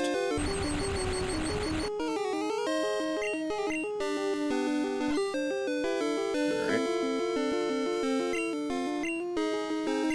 How much is Flail gonna do here? Probably not much. Especially after a...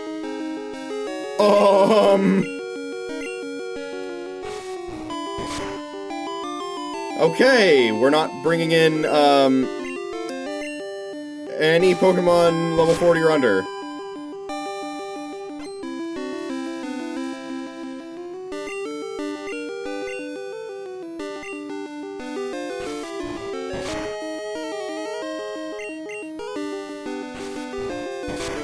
Okay, it has a Prio move, apparently.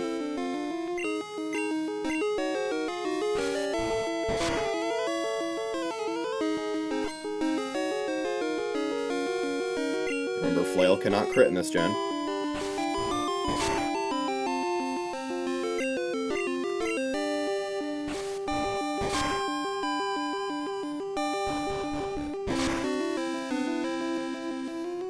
Pretty sure Flail still doesn't kill.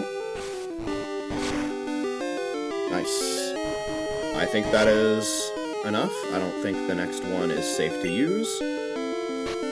So, Ultra Ball.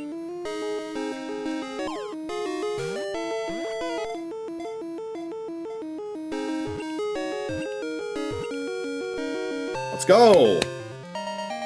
3 1-ballers in a row.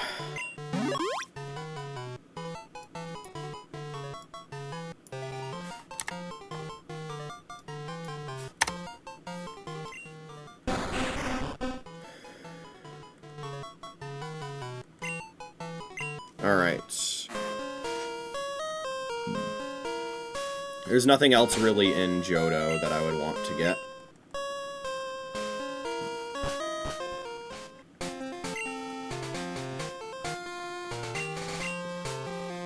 So let's head back to Kanto. And we'll go to Diglett's Cave.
Alright.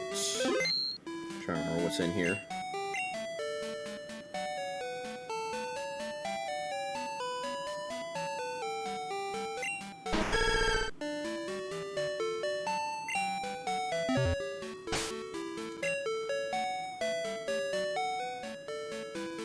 Alrighty, yaddy.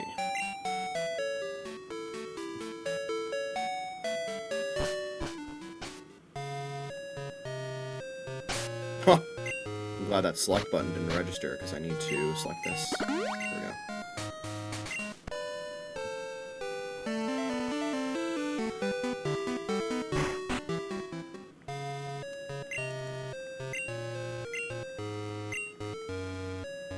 Alright, let's get to Kanto. Go straight for Diglett's Cave.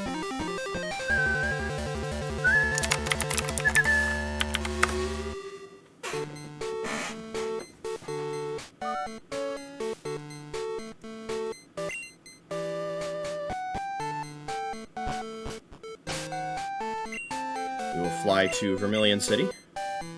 And we'll head to Diglett's Cave from there.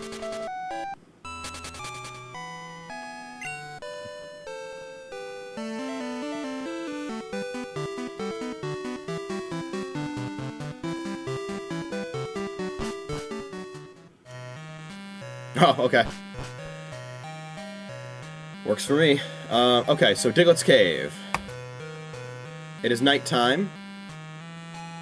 Have I seriously not caught a Diglett or a Dugtrio?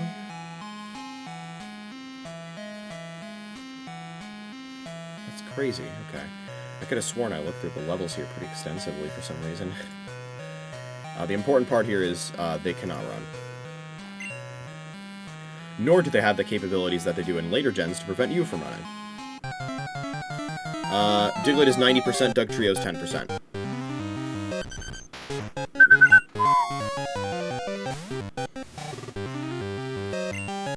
This flail should not kill. Actually, it might, because Diglett has really low HP. Fuck. Okay. Oops.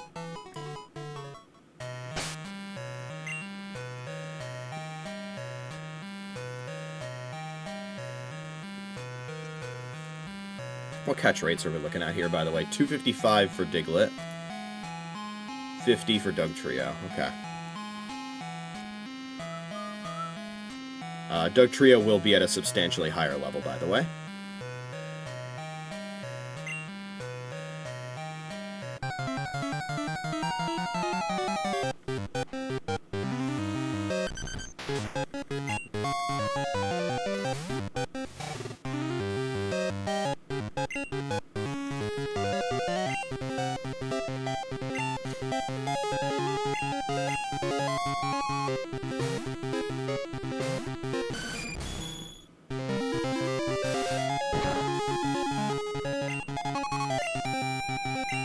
I can sell that Everstone, by the way. Probably have to do that.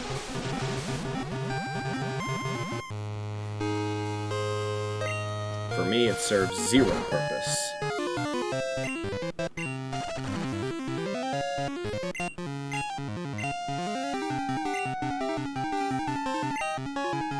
We're just stalling.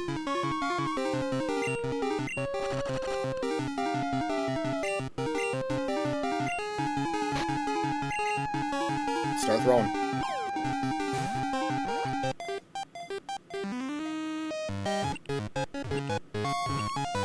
Nice.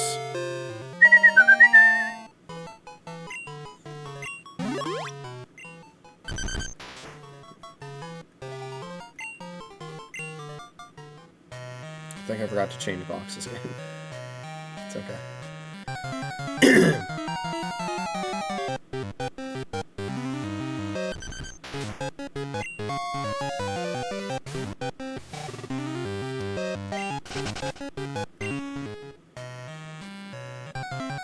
So all Doug Trio that are encountered at nighttime in this cave are level 32. So Flail should not kill one of those. As you can see, Diglett itself can also be level 32. But it's, I think it's like a quarter of all of them are. Meanwhile, Doug Trio's level depends solely on the time of day. Diglett's levels also somewhat depend on the time of day, but there is a series of levels they can be at, and that varies depending on the time of day.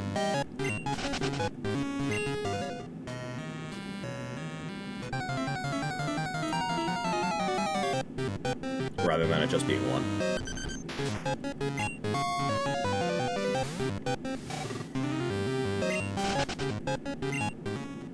Yeah, since all we want is the Dex entry, all we need to do here is go ahead and get ourselves the Doug Trio, and then we can trade it.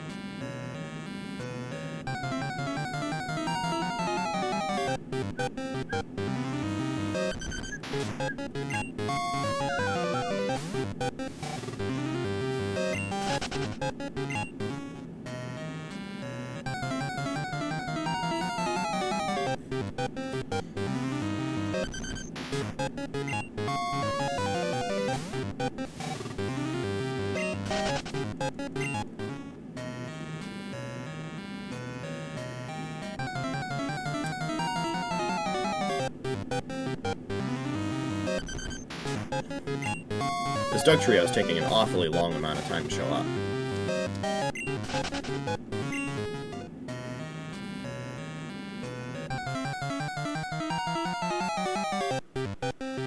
I think if I repel Manip with level 32, it'll be like almost a 1/3 chance for it to show up instead of a 1/10.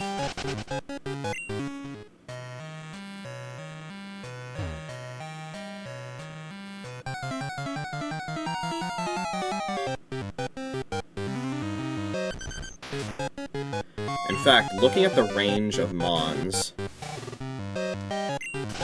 that Diglett can have, or range of levels that Diglett can have, I think Repel Manipping with Golbat would actually work. It won't get rid of all the Diglett, but it should get rid of 3/4 of them.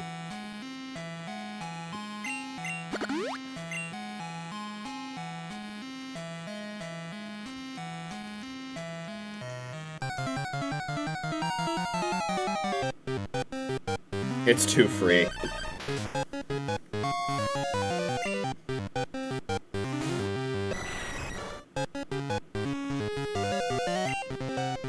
Okay, over to Edmund Carp.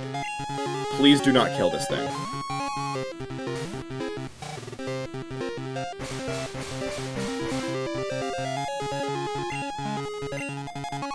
Oh, we're just gonna have to tank that.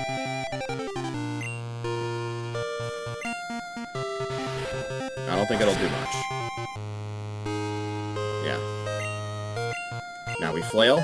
This shouldn't kill. 2-5, okay. Flail again, this shouldn't kill. Yeah, okay.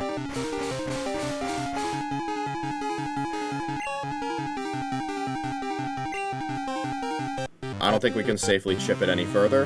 I'm gonna switch to Captcha so we don't get hit with ground type attacks.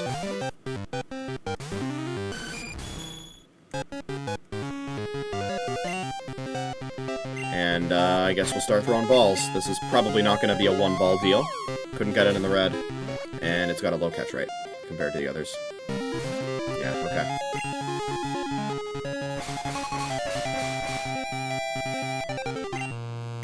I don't know if this is gonna work. Let's see. Okay, it does. Okay. Not even getting wiggles.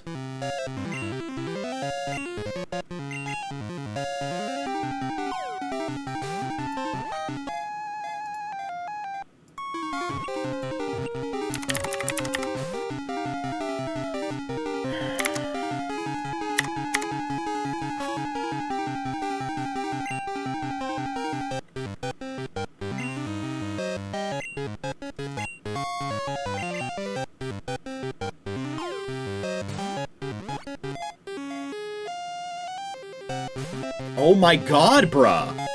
How has that happened 3 times?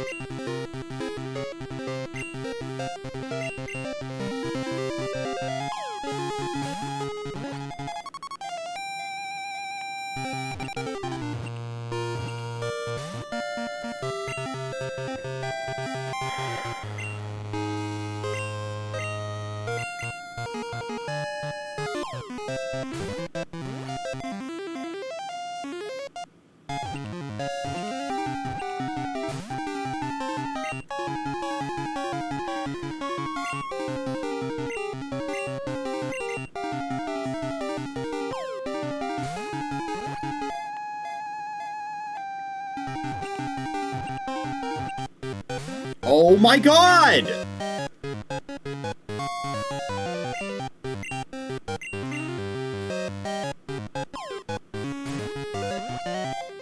I'm gonna run out of Ultra Balls.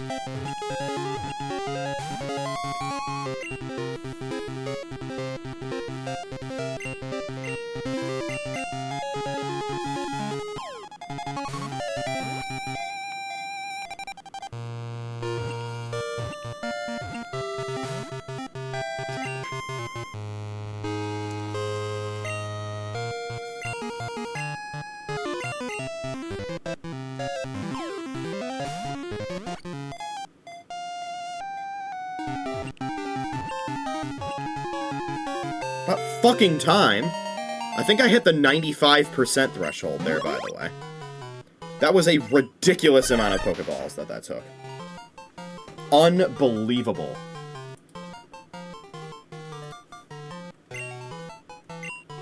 Yeah, I don't think I'm gonna have any reservations parting with that piece of shit. Let's get out of here. I think I'm trading it right away. I want it out of my sight.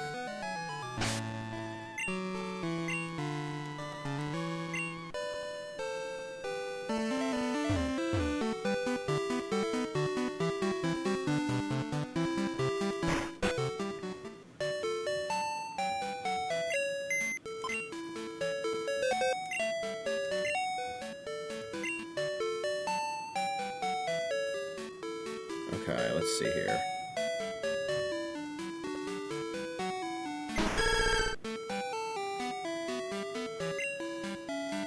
There's the piece of shit that we just caught. And now we want to head over to the power plant. Which I think is near Lavender Town.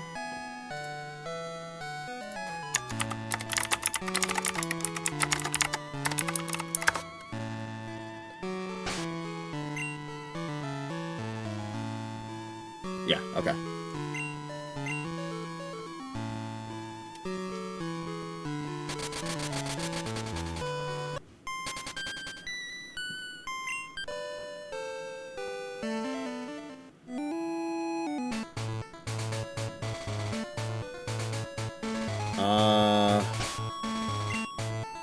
I think it's actually going to be better to, yeah, fly from Cerulean and go east. Otherwise, I'd have to go through Rock Tunnel, and I would not want to go through Rock Tunnel.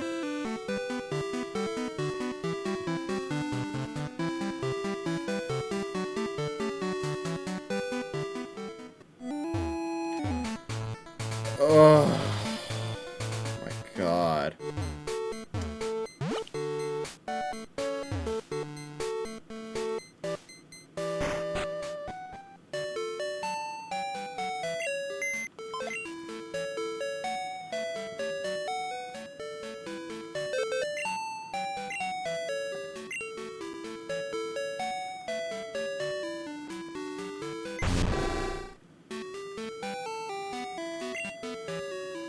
At least HM Compiler is here.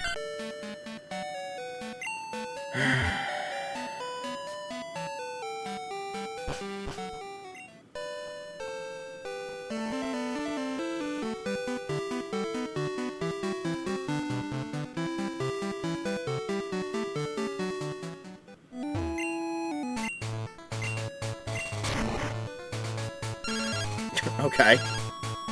Hello, Derek. JoeDan54, good evening. Were you Pika awake? You have to hear this. That's so awesome. That's amazing. That's astounding, dude. You are not giving me a nugget, apparently. Yeah, screw you. Get the hell out of here.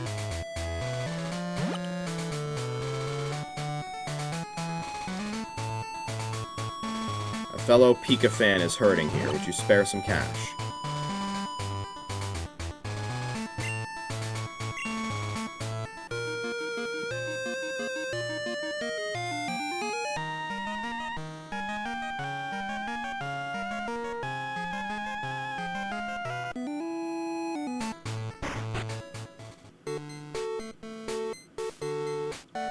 Okay, one of these guys has an in-game trade offer.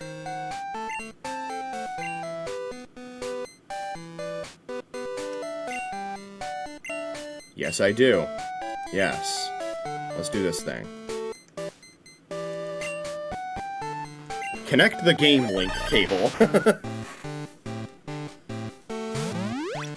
My first in-game trade. And it will not be my last. In fact, I think I'm doing another one today.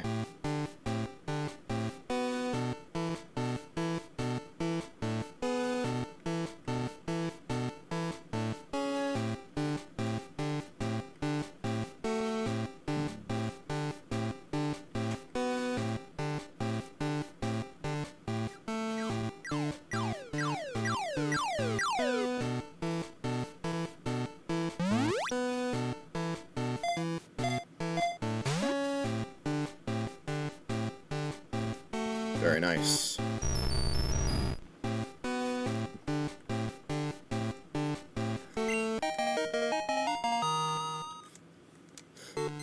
I got myself Dugtrio, and I got myself Magneton. Pokédex is at 113 now. Nearing the halfway point.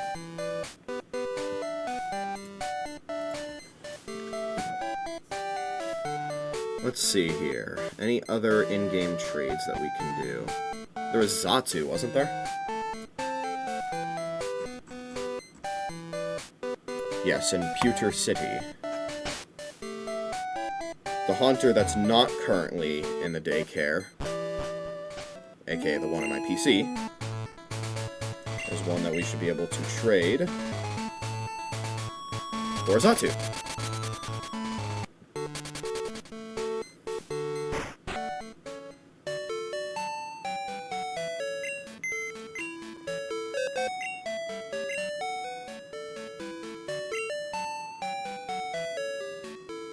Maggie. This is holding something. Oh, it's holding a metal coat! Oh my god! That is huge value!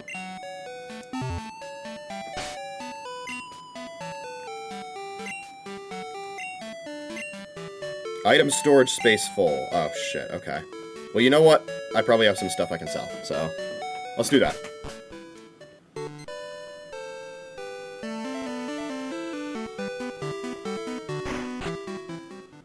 I don't want to buy more Ultra Balls until they go on sale, so.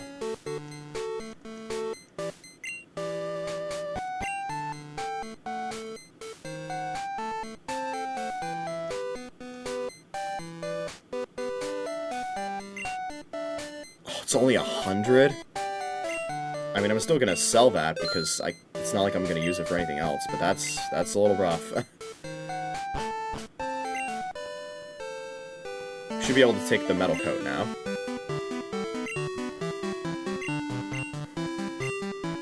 That's awesome. I'm pretty sure I have 2 metal coats now, which means that we can do both trait evolutions that involve the metal coat.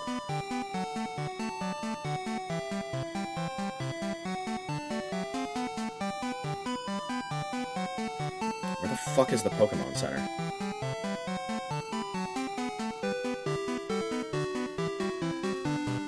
Where the fuck is it?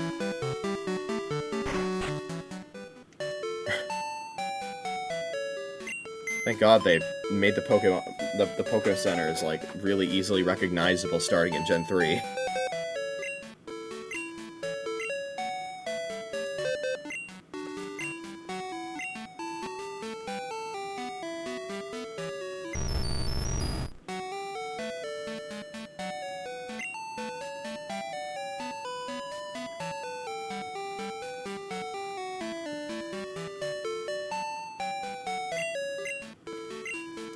Alright, let's see if we can find our Haunter now.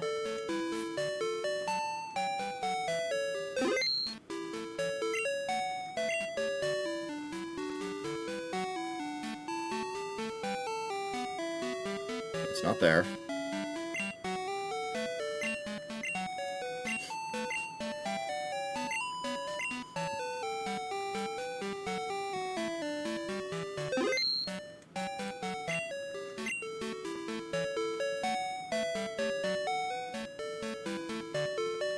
Not there either.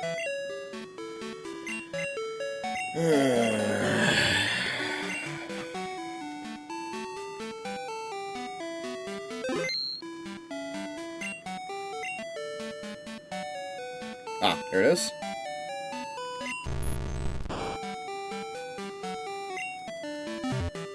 Alright, so there's a guy somewhere in Pewter City who wants this. If you have Haunter, would you trade for my Sawtooth? The NPC right next to the PC. Perfect.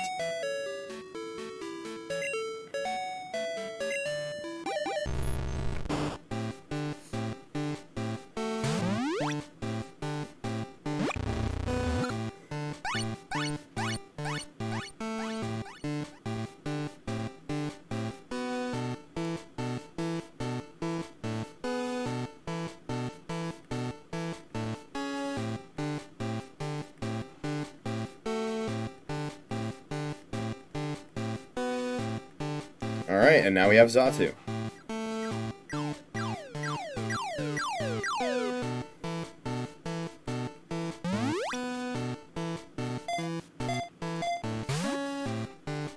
God, its sprite is, not the one in this gen.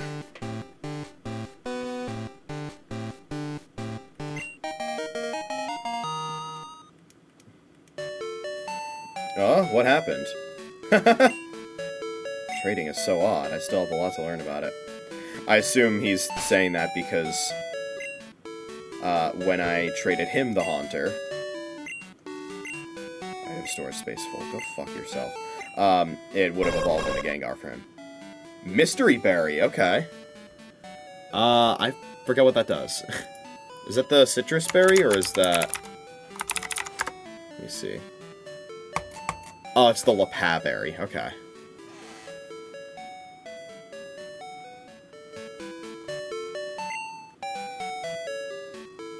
But it's nerfed Lappa Berry because it only restores 5 PP.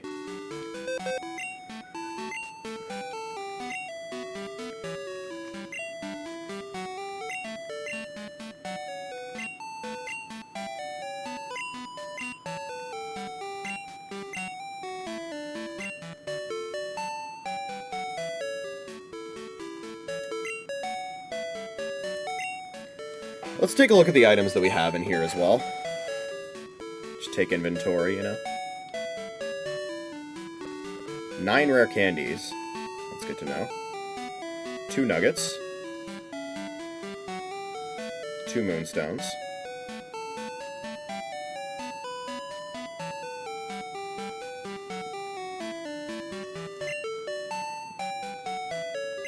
I'm gonna withdraw the guard spec so I can sell that.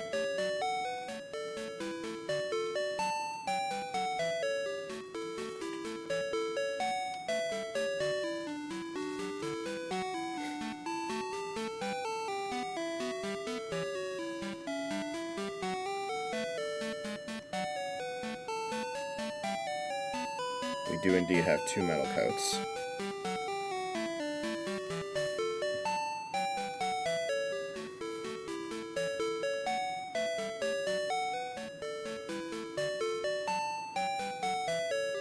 Only 1 King's Rock, unfortunately. But what can you do, right?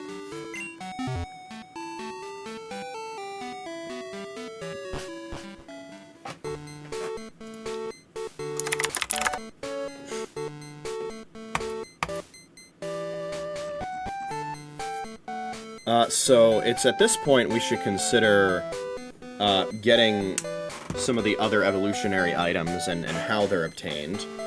I do need to plan that. Just a moment.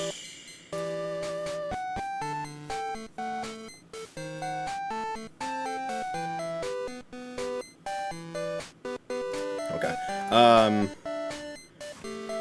Because Thief is in the game, and it's one of the moves where I completely forgot about this. The Gen 2 miss is a thing that Thief is affected by.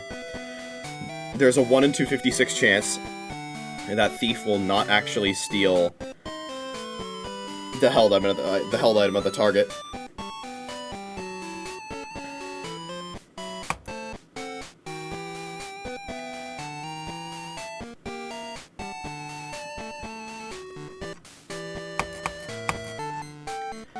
There are quite a few Pokémon that can learn Thief. And one of them is in my party right now. That's right, Golbat can learn Thief. And just as a sanity check, Crobat can learn it too.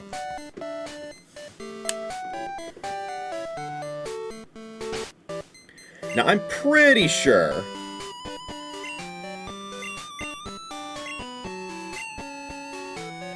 that if I were to fly over to, it would be Tojo Falls.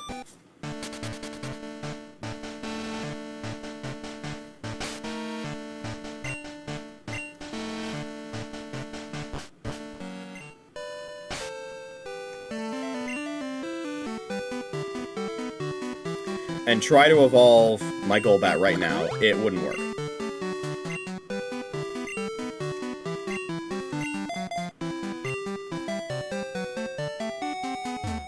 I don't think I've gained enough friendship on him yet. But it is worth a shot.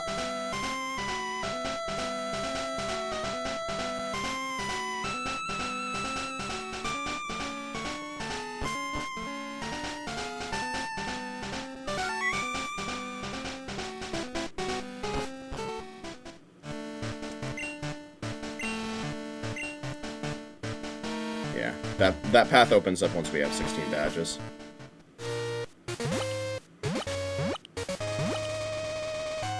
This time I'll guarantee to be on the same side of Tojo Falls where I encountered this Golbat. So there won't be any nonsense with it, you know, not being the same Met location, which I don't think was an issue, but will ensure that it's not.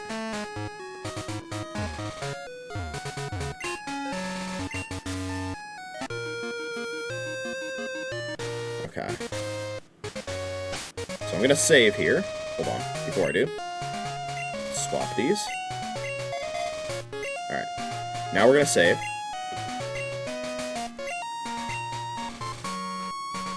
Additionally,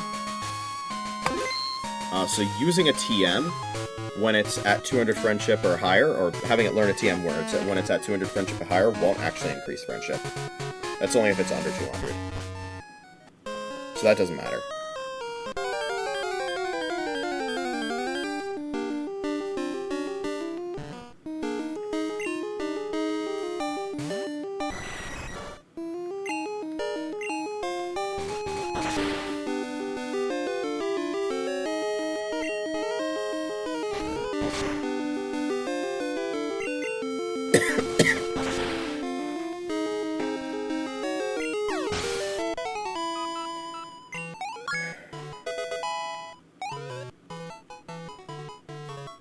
Yes! Yes! Okay!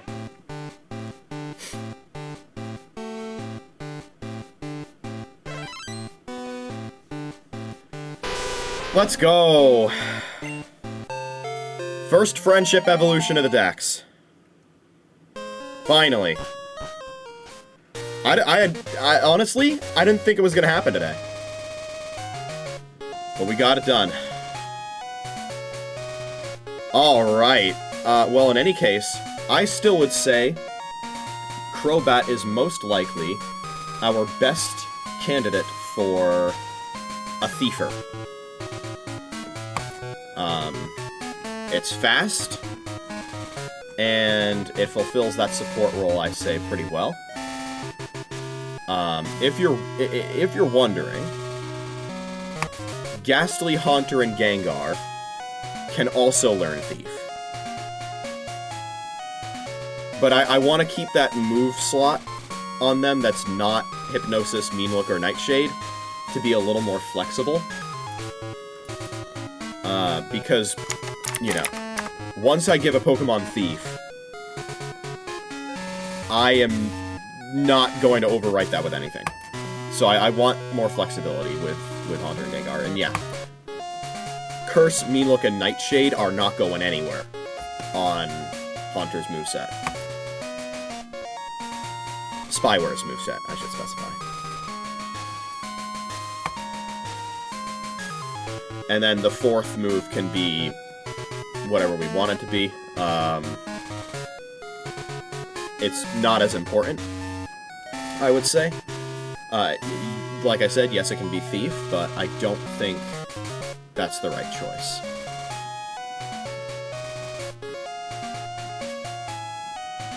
It also doesn't matter that much. Because the thing about Haunter is it's not a Pokemon that and also when it's Gengar, it's not a Pokemon that I want to be, you know, killing other Pokemon. I want it to be, you know, able to deal damage to them without killing them, you know? In any case, yeah, I should have Thief in my TM list, yes? Let's see. There it is.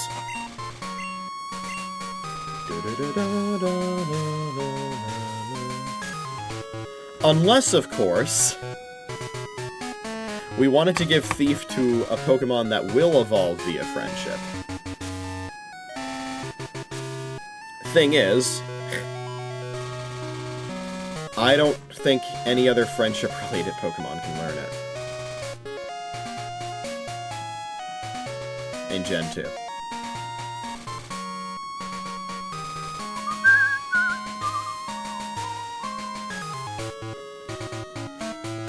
Umbreon can learn it, but not until, Sword and Shield, so...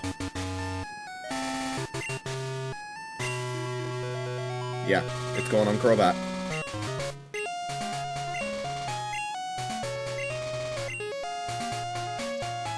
We will get rid of Supersonic for that, especially since we have Confuse Ray.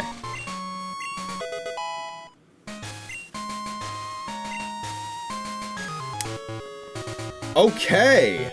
That's awesome. I'm really glad that we were able to get Crobat. What's our dex looking at right now? We got 115.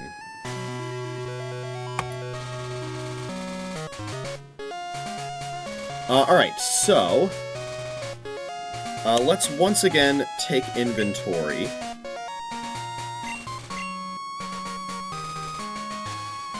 Of our...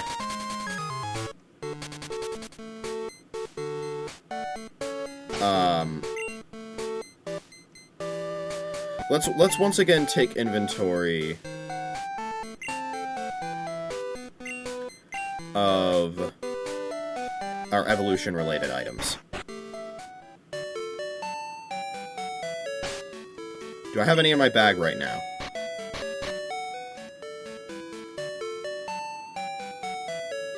No, okay. I should remember to sell that guard spec as well.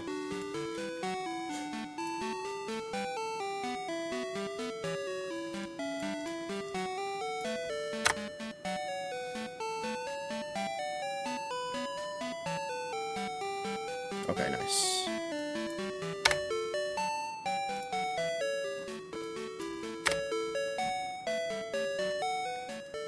Alright.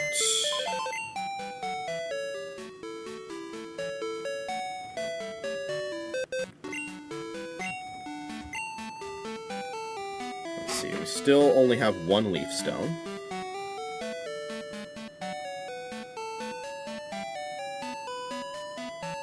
Two moonstones.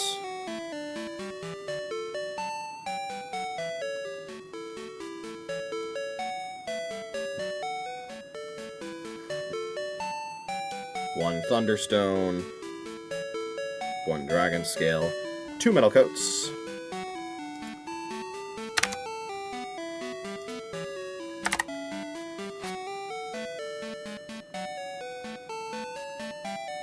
Got the upgrade.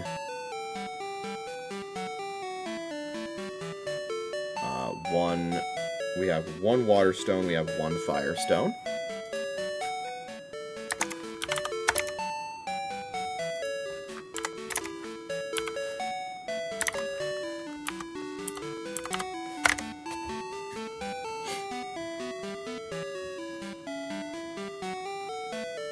Now we have one King's Rock.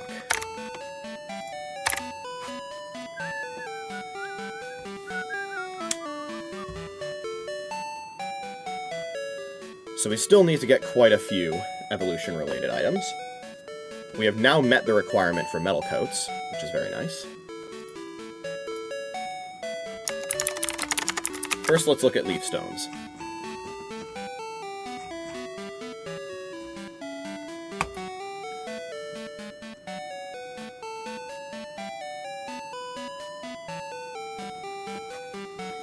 The only way to get a leaf stone... the only way to get multiple leaf stones in crystal is Picnic or Gina. Imagine if that was her. It's a great night for fishing. Yeah, I bet.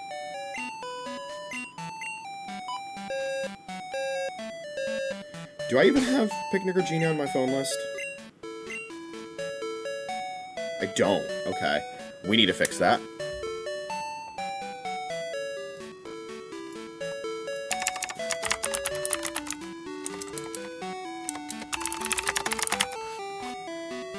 Because that's literally the only way of getting leaf stones.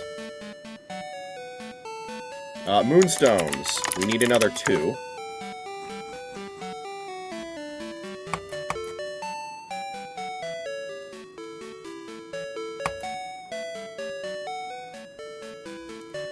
There's a 2% chance that a wild Clefairy holds it. So... it goes from wild Clefairy. That's why we got Thief, by the way.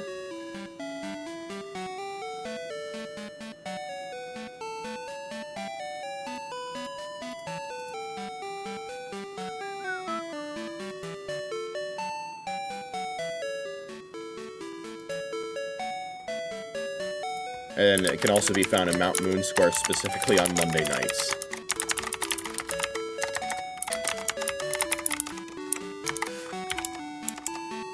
Thunderstones, we need 1.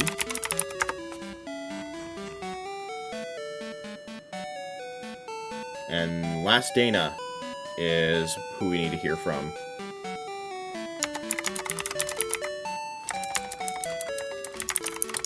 For that. There's also the Sea Cottage, but that's a different situation. I'll look into that in a bit. Firestones. Should be Schoolboy Alan who can give you them? Yeah.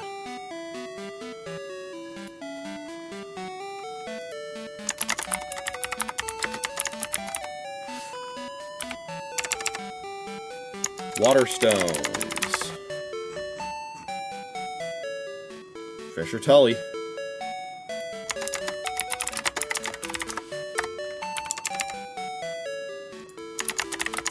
Sunstones! We have to win the bug catching contest.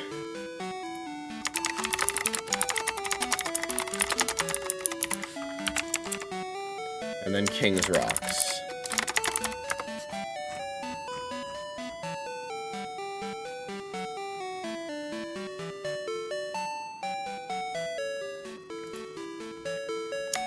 Wild, Slowpoke, or Poliwhirl can hold those.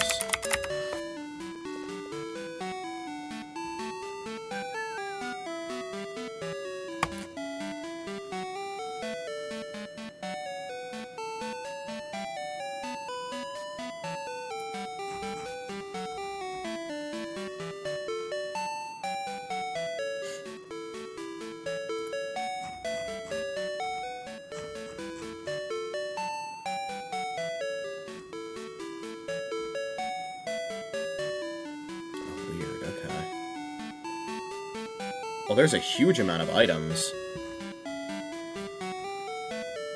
in the Ruins of Alph. One of them is a Moonstone. Interesting.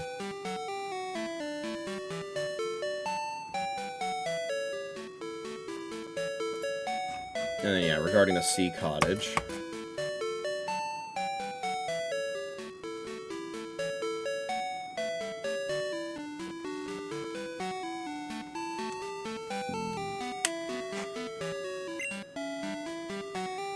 It's possible that we could get some evolutionary stones in the Sea Cottage. What city are we in right now? Are we in Viridian? Yeah, okay.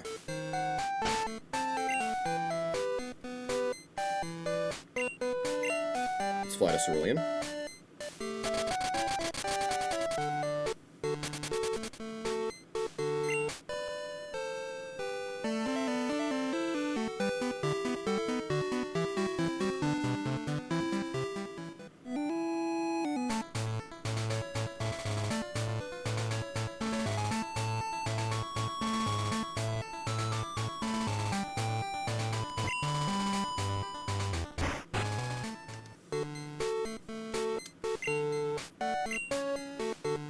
Has a long tongue. Well, I have good news for you, buddy. I do have one. The issue is his reward for me showing him one is not an evolutionary stone. It is, in fact, the opposite of an evolutionary stone. It's going to be another Everstone.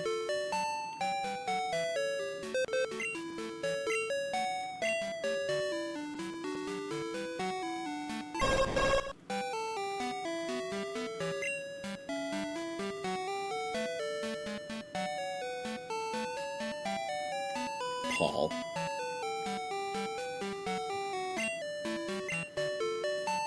I don't remember which box I have Lickitung in.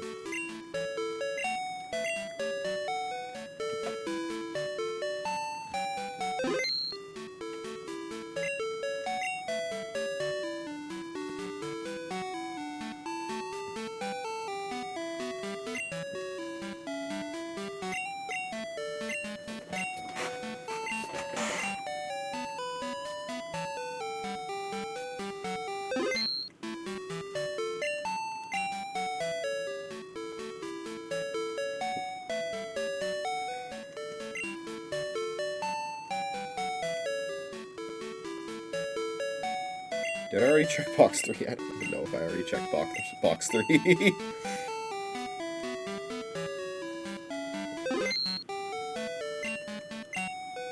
Yes, okay, it's right here. Nice. Well, I guess we'll see what happens, because I've never seen this interaction before. Before we do this, though, wherever the mart is, I believe I have a guard spec in my inventory that I'd like to sell. Yeah, okay.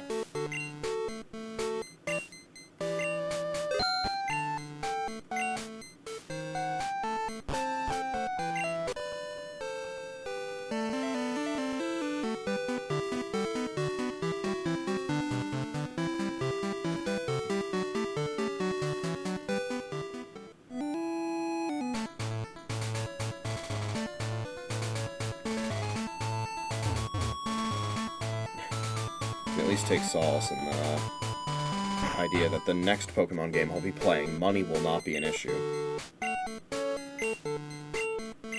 Alright. It's your lucky day, buddy. As like a tongue, isn't it cute? That's so kind of you. Thanks. This is a token of my appreciation. Come visit again sometime.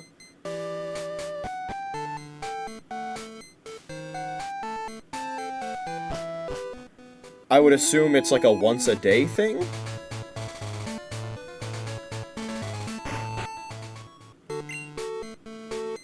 Mention a round... Oh, okay.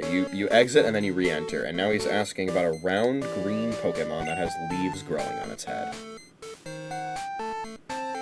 I assume he's asking about Oddish, which I also do have one of.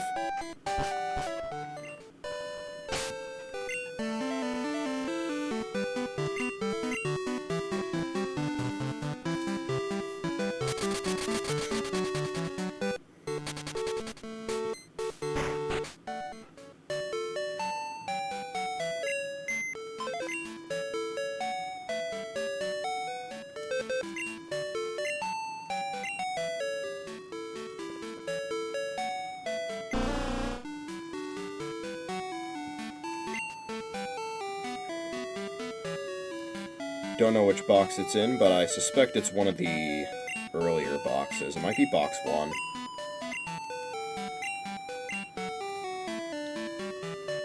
But yeah, we might as well go through as much of what is essentially a side quest here. Yeah, there's Oddish right there. But yeah, overall, you can get up to 5 items here. There's an Everstone for showing him a Lickitung. We're about to get the Leaf Stone for showing him an Oddish, which is really good. Then we only need 1 more Leaf Stone. We can get a Firestone from showing him a Growlithe. That's also really good. And we can get a Thunderstone for showing him a Pichu. So we're going to need to breed the Pikachu that we have for a Pichu. And then a Waterstone for showing him a Staryu, which is especially important because we need multiple of those.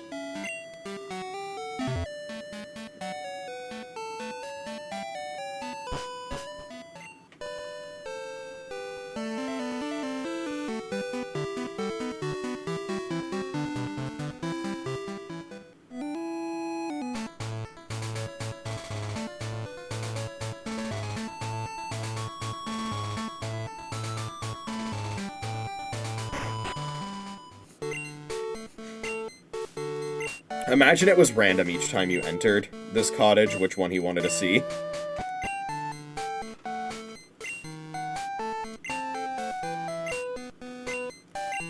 The bit from Who Framed Roger Rabbit on NES, where you have to keep exiting and re-entering the store until they're selling what you want. Leaf Stone obtained. Do you know of a sea Pokemon that has a red sphere in its body? The one that's shaped like a star. It appears at night. That's interesting. He tells you a little bit of information about where you could get it.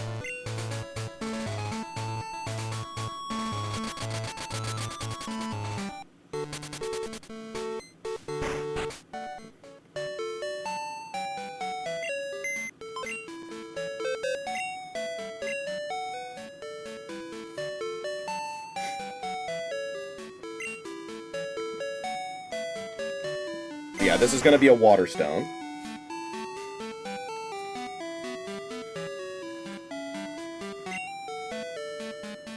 I don't think it's going to be in this box, but we'll check just to be sure. Okay.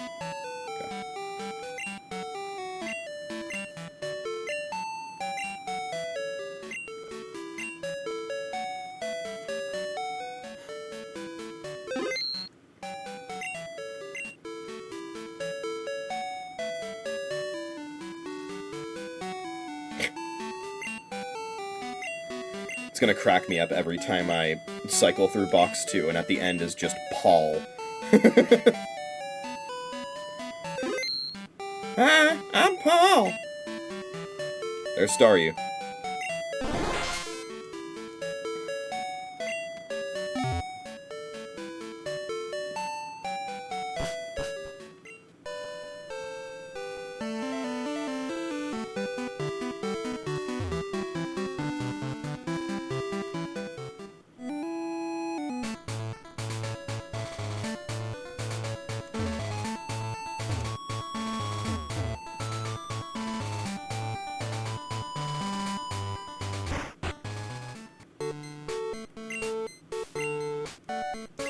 Okay.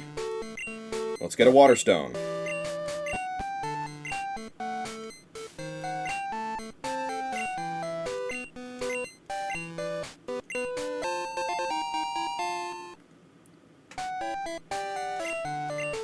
So we've gotten a Water Stone from him, we've gotten a Leaf Stone from him, and we've gotten an Everstone. So all that's left is the Fire Stone and the Thunder Stone. I'd appreciate if the Fire Stone is next.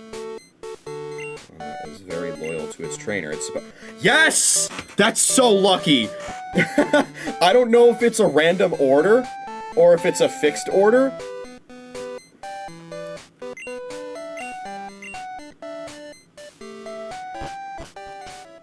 But the only one, he's asking for Growlithe now.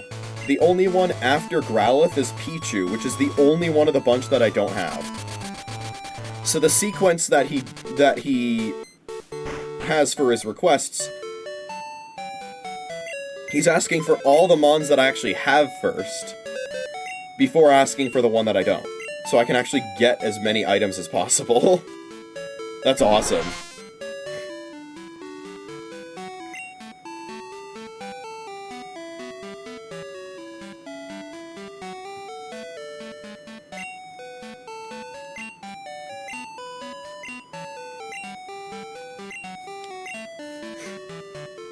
Yes, a lot of Growlithe's Dex entries, as well as its Pokemon cards, which I think the Pokemon card descriptions come from Dex entries. We'll talk about how Growlithe is extremely loyal to its trainer.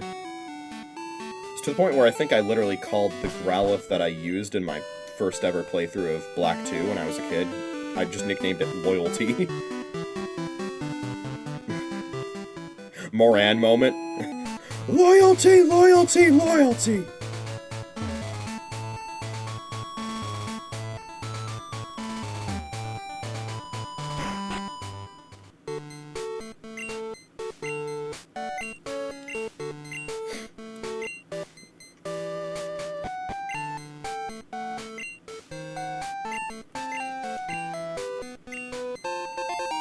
And we get the Firestone. Now if we exit and re-enter, he should be asking about Pichu.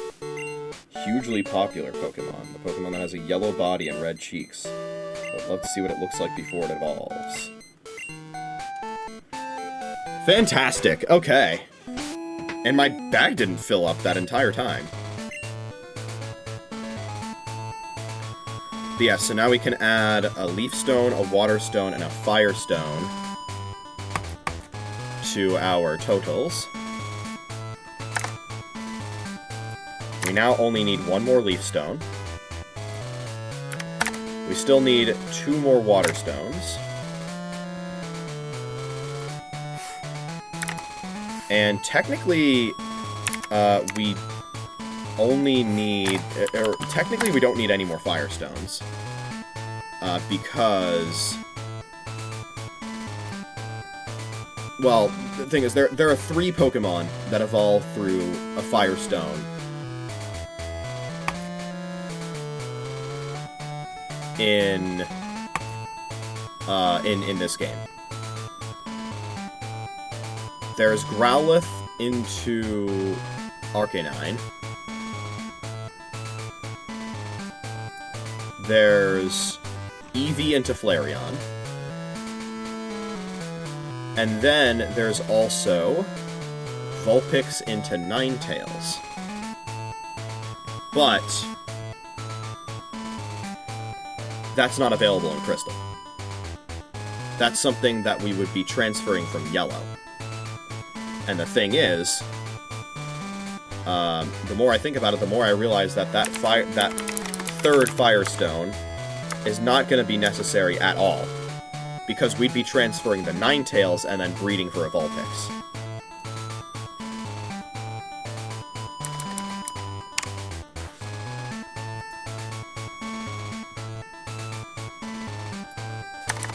So we actually have all the Firestones that we need now, and we can get rid of Schoolboy Alan's phone number.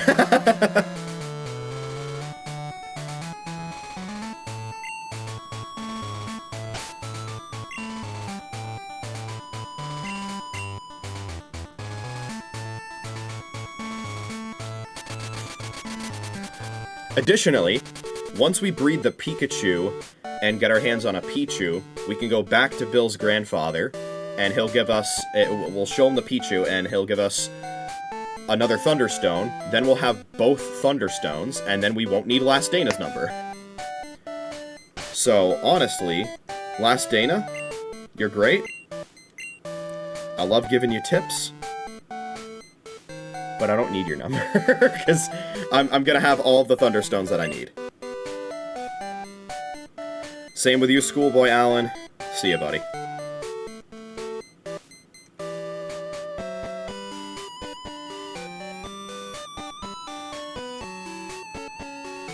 Okay, so, with that said and done, let me see here. Alright. We want to get Picnicker Gina's number.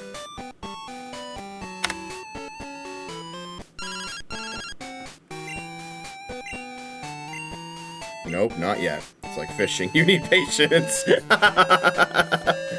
Okay, fair enough, buddy. Yeah, so we are reliant on Picnicker Gina for 1 more Leaf Stone, and Fisher Tully for 2 more Water Stones, which is a little rough. I think my plan might actually be leaving the game idle, because usually I go to the home menu and leave it suspended. I might just leave the game idle to see if I can get a useful call, and then... I actually don't know how long it would be active for. I'm not sure exactly how it works, but, you know, maybe we'll find out, trial by fire.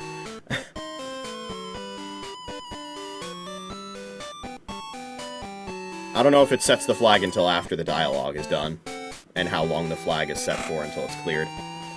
But in any case, yeah, we are still reliant on phone calls for 3 more Evolutionary Stones. 2 Water Stones and a Leaf Stone.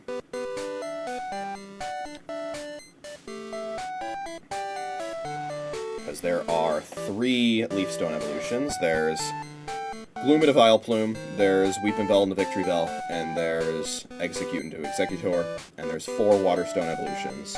There's Eevee into Vaporeon, there's Staryu into Starmie, there's Sheldor into Cloyster, and there's Poliwhirl into Poliwrath.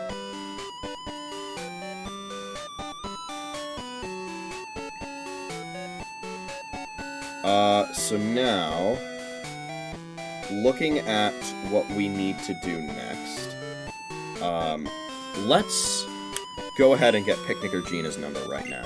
Where is she? I'm getting that number right away.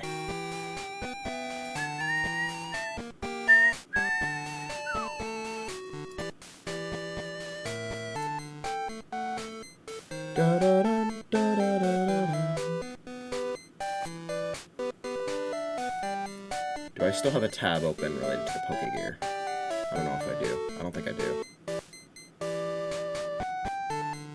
I do. Okay.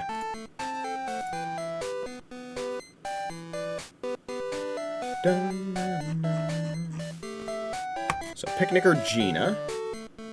You can give away Leaf Stones. Is available on Route 34. Did I have her... Oh, no, it was Camper Todd, okay. Because I remember there was somebody I was... that I had called while I happened to be on Route 34, and the Pokegear got mad at me. It was just like, just go talk to this person. It was Camper Todd.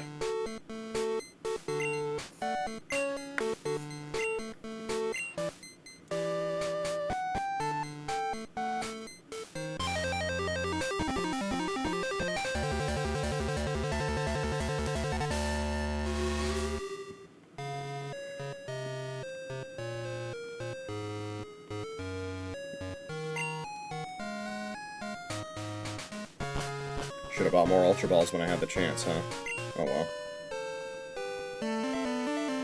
Plenty of other ways to work out filling the decks while we wait for the discount to be active again. Is that her right there? If I find an item, you can have it. Sounds great, Gina.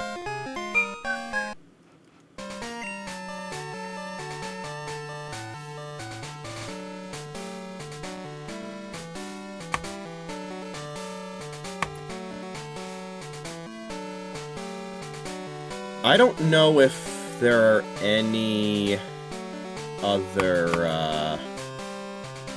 numbers that we would want. Yeah, probably not. So that takes care of that. Here's what I think we can do. We're low on time here. There's something I've been wanting to do.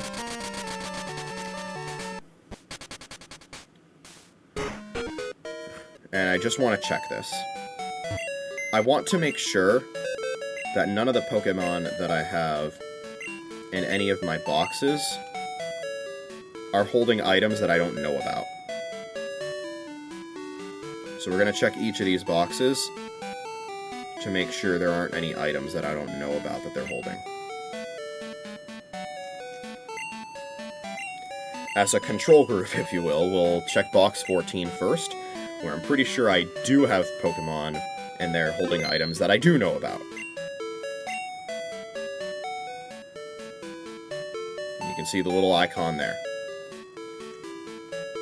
They're all holding items. Miltank should be holding a pink bow. Binary Tree should be holding a Miracle Seed. And Watchdog T should be holding an Amulet Coin.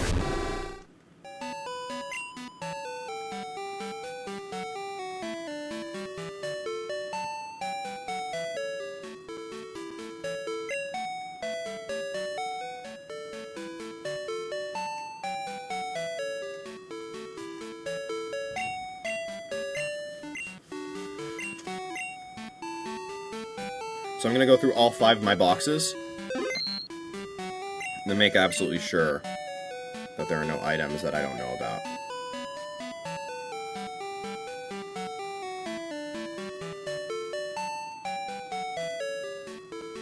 Okay.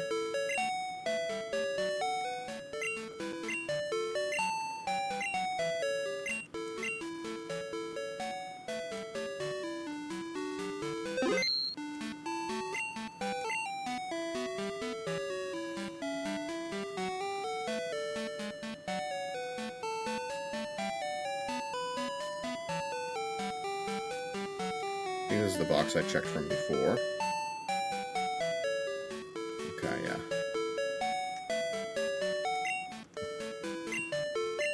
From before. And satisfied.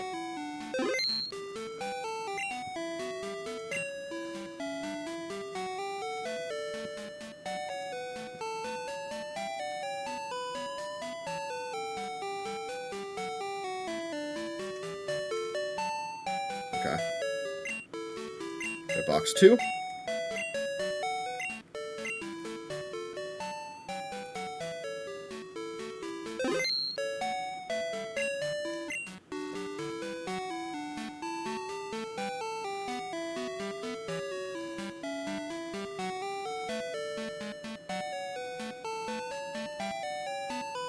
Okay.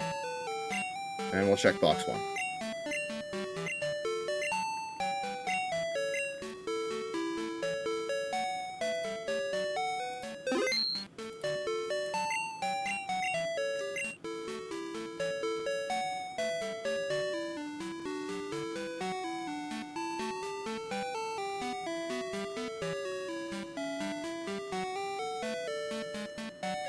Alright, just wanted to make sure.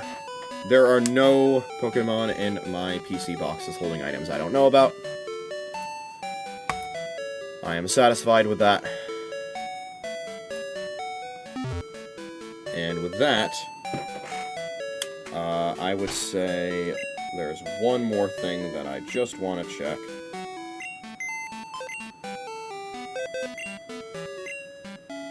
First, let me change boxes back to box 5.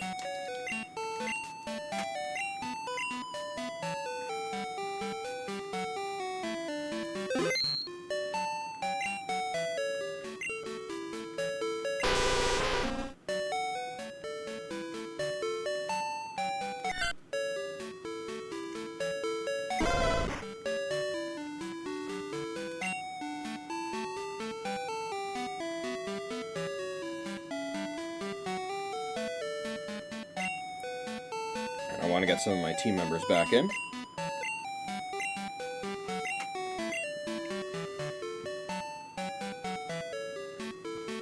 If all 3 of them are in here, that's awesome.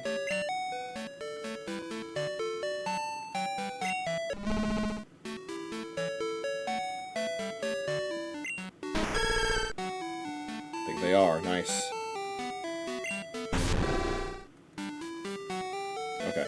I want to make sure... I want to see if we've done the Trainer House battle. I think we have, but I want to make sure that we have.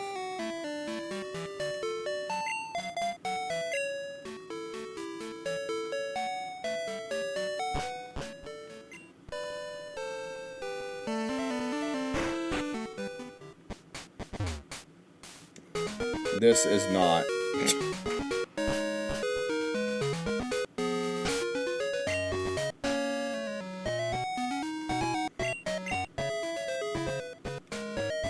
That's not Viridian City.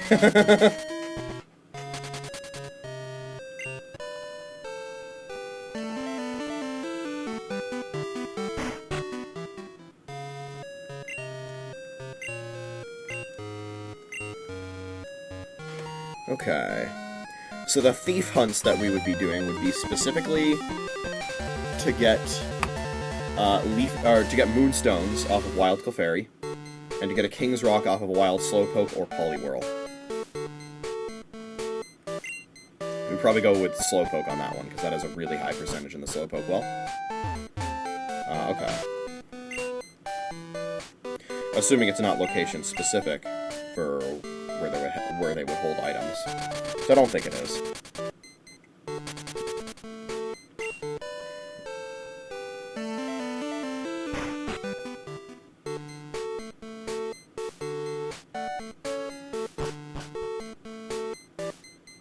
Okay. Understood. Just wanted to check.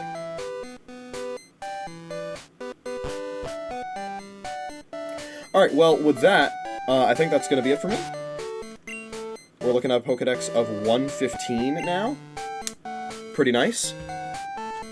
We did a lot of morning, daytime catches, and we would have done more if A, I didn't run out of morning, daytime time, and B, I had more Ultra Balls. We'll see what happens moving forward. I, of course, am going to be keeping an eye on things in terms of the,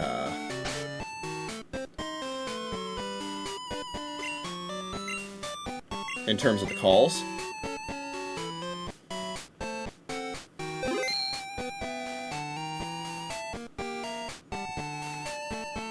In particular for the evolutionary stones. So we'll see. We'll see how that works.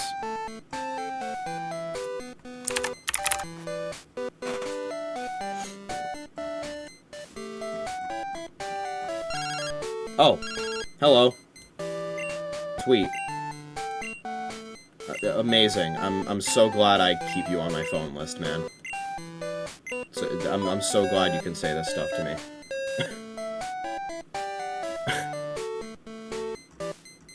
Anyway. Alright.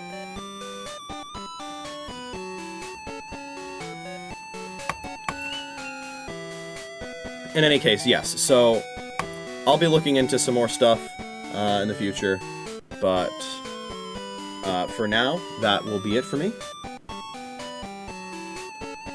I'll do a safety save here real quick.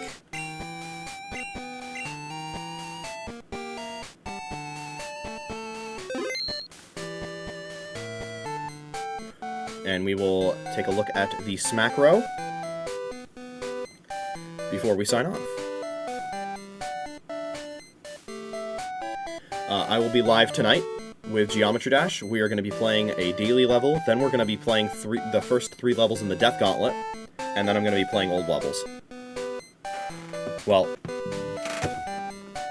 at this point, the Death Gauntlet is made of old levels, but I'm going to be playing old levels afterwards. So that's what I'll be doing tonight. Look at that nice, beautiful, even 400 next to my name after today's stream. It's kind of awesome. Okay. Let's see what we're up to now. We are up to 35,408. Very, very good.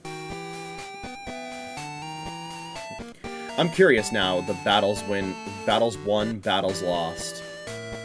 Let me see here. I haven't looked at the those stats in a while, I think. I don't know if it shows, like, win-loss, actually.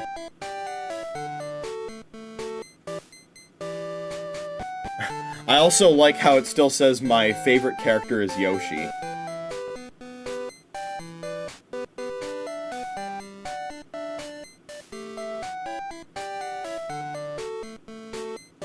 Despite how long this macro has been running with Fox.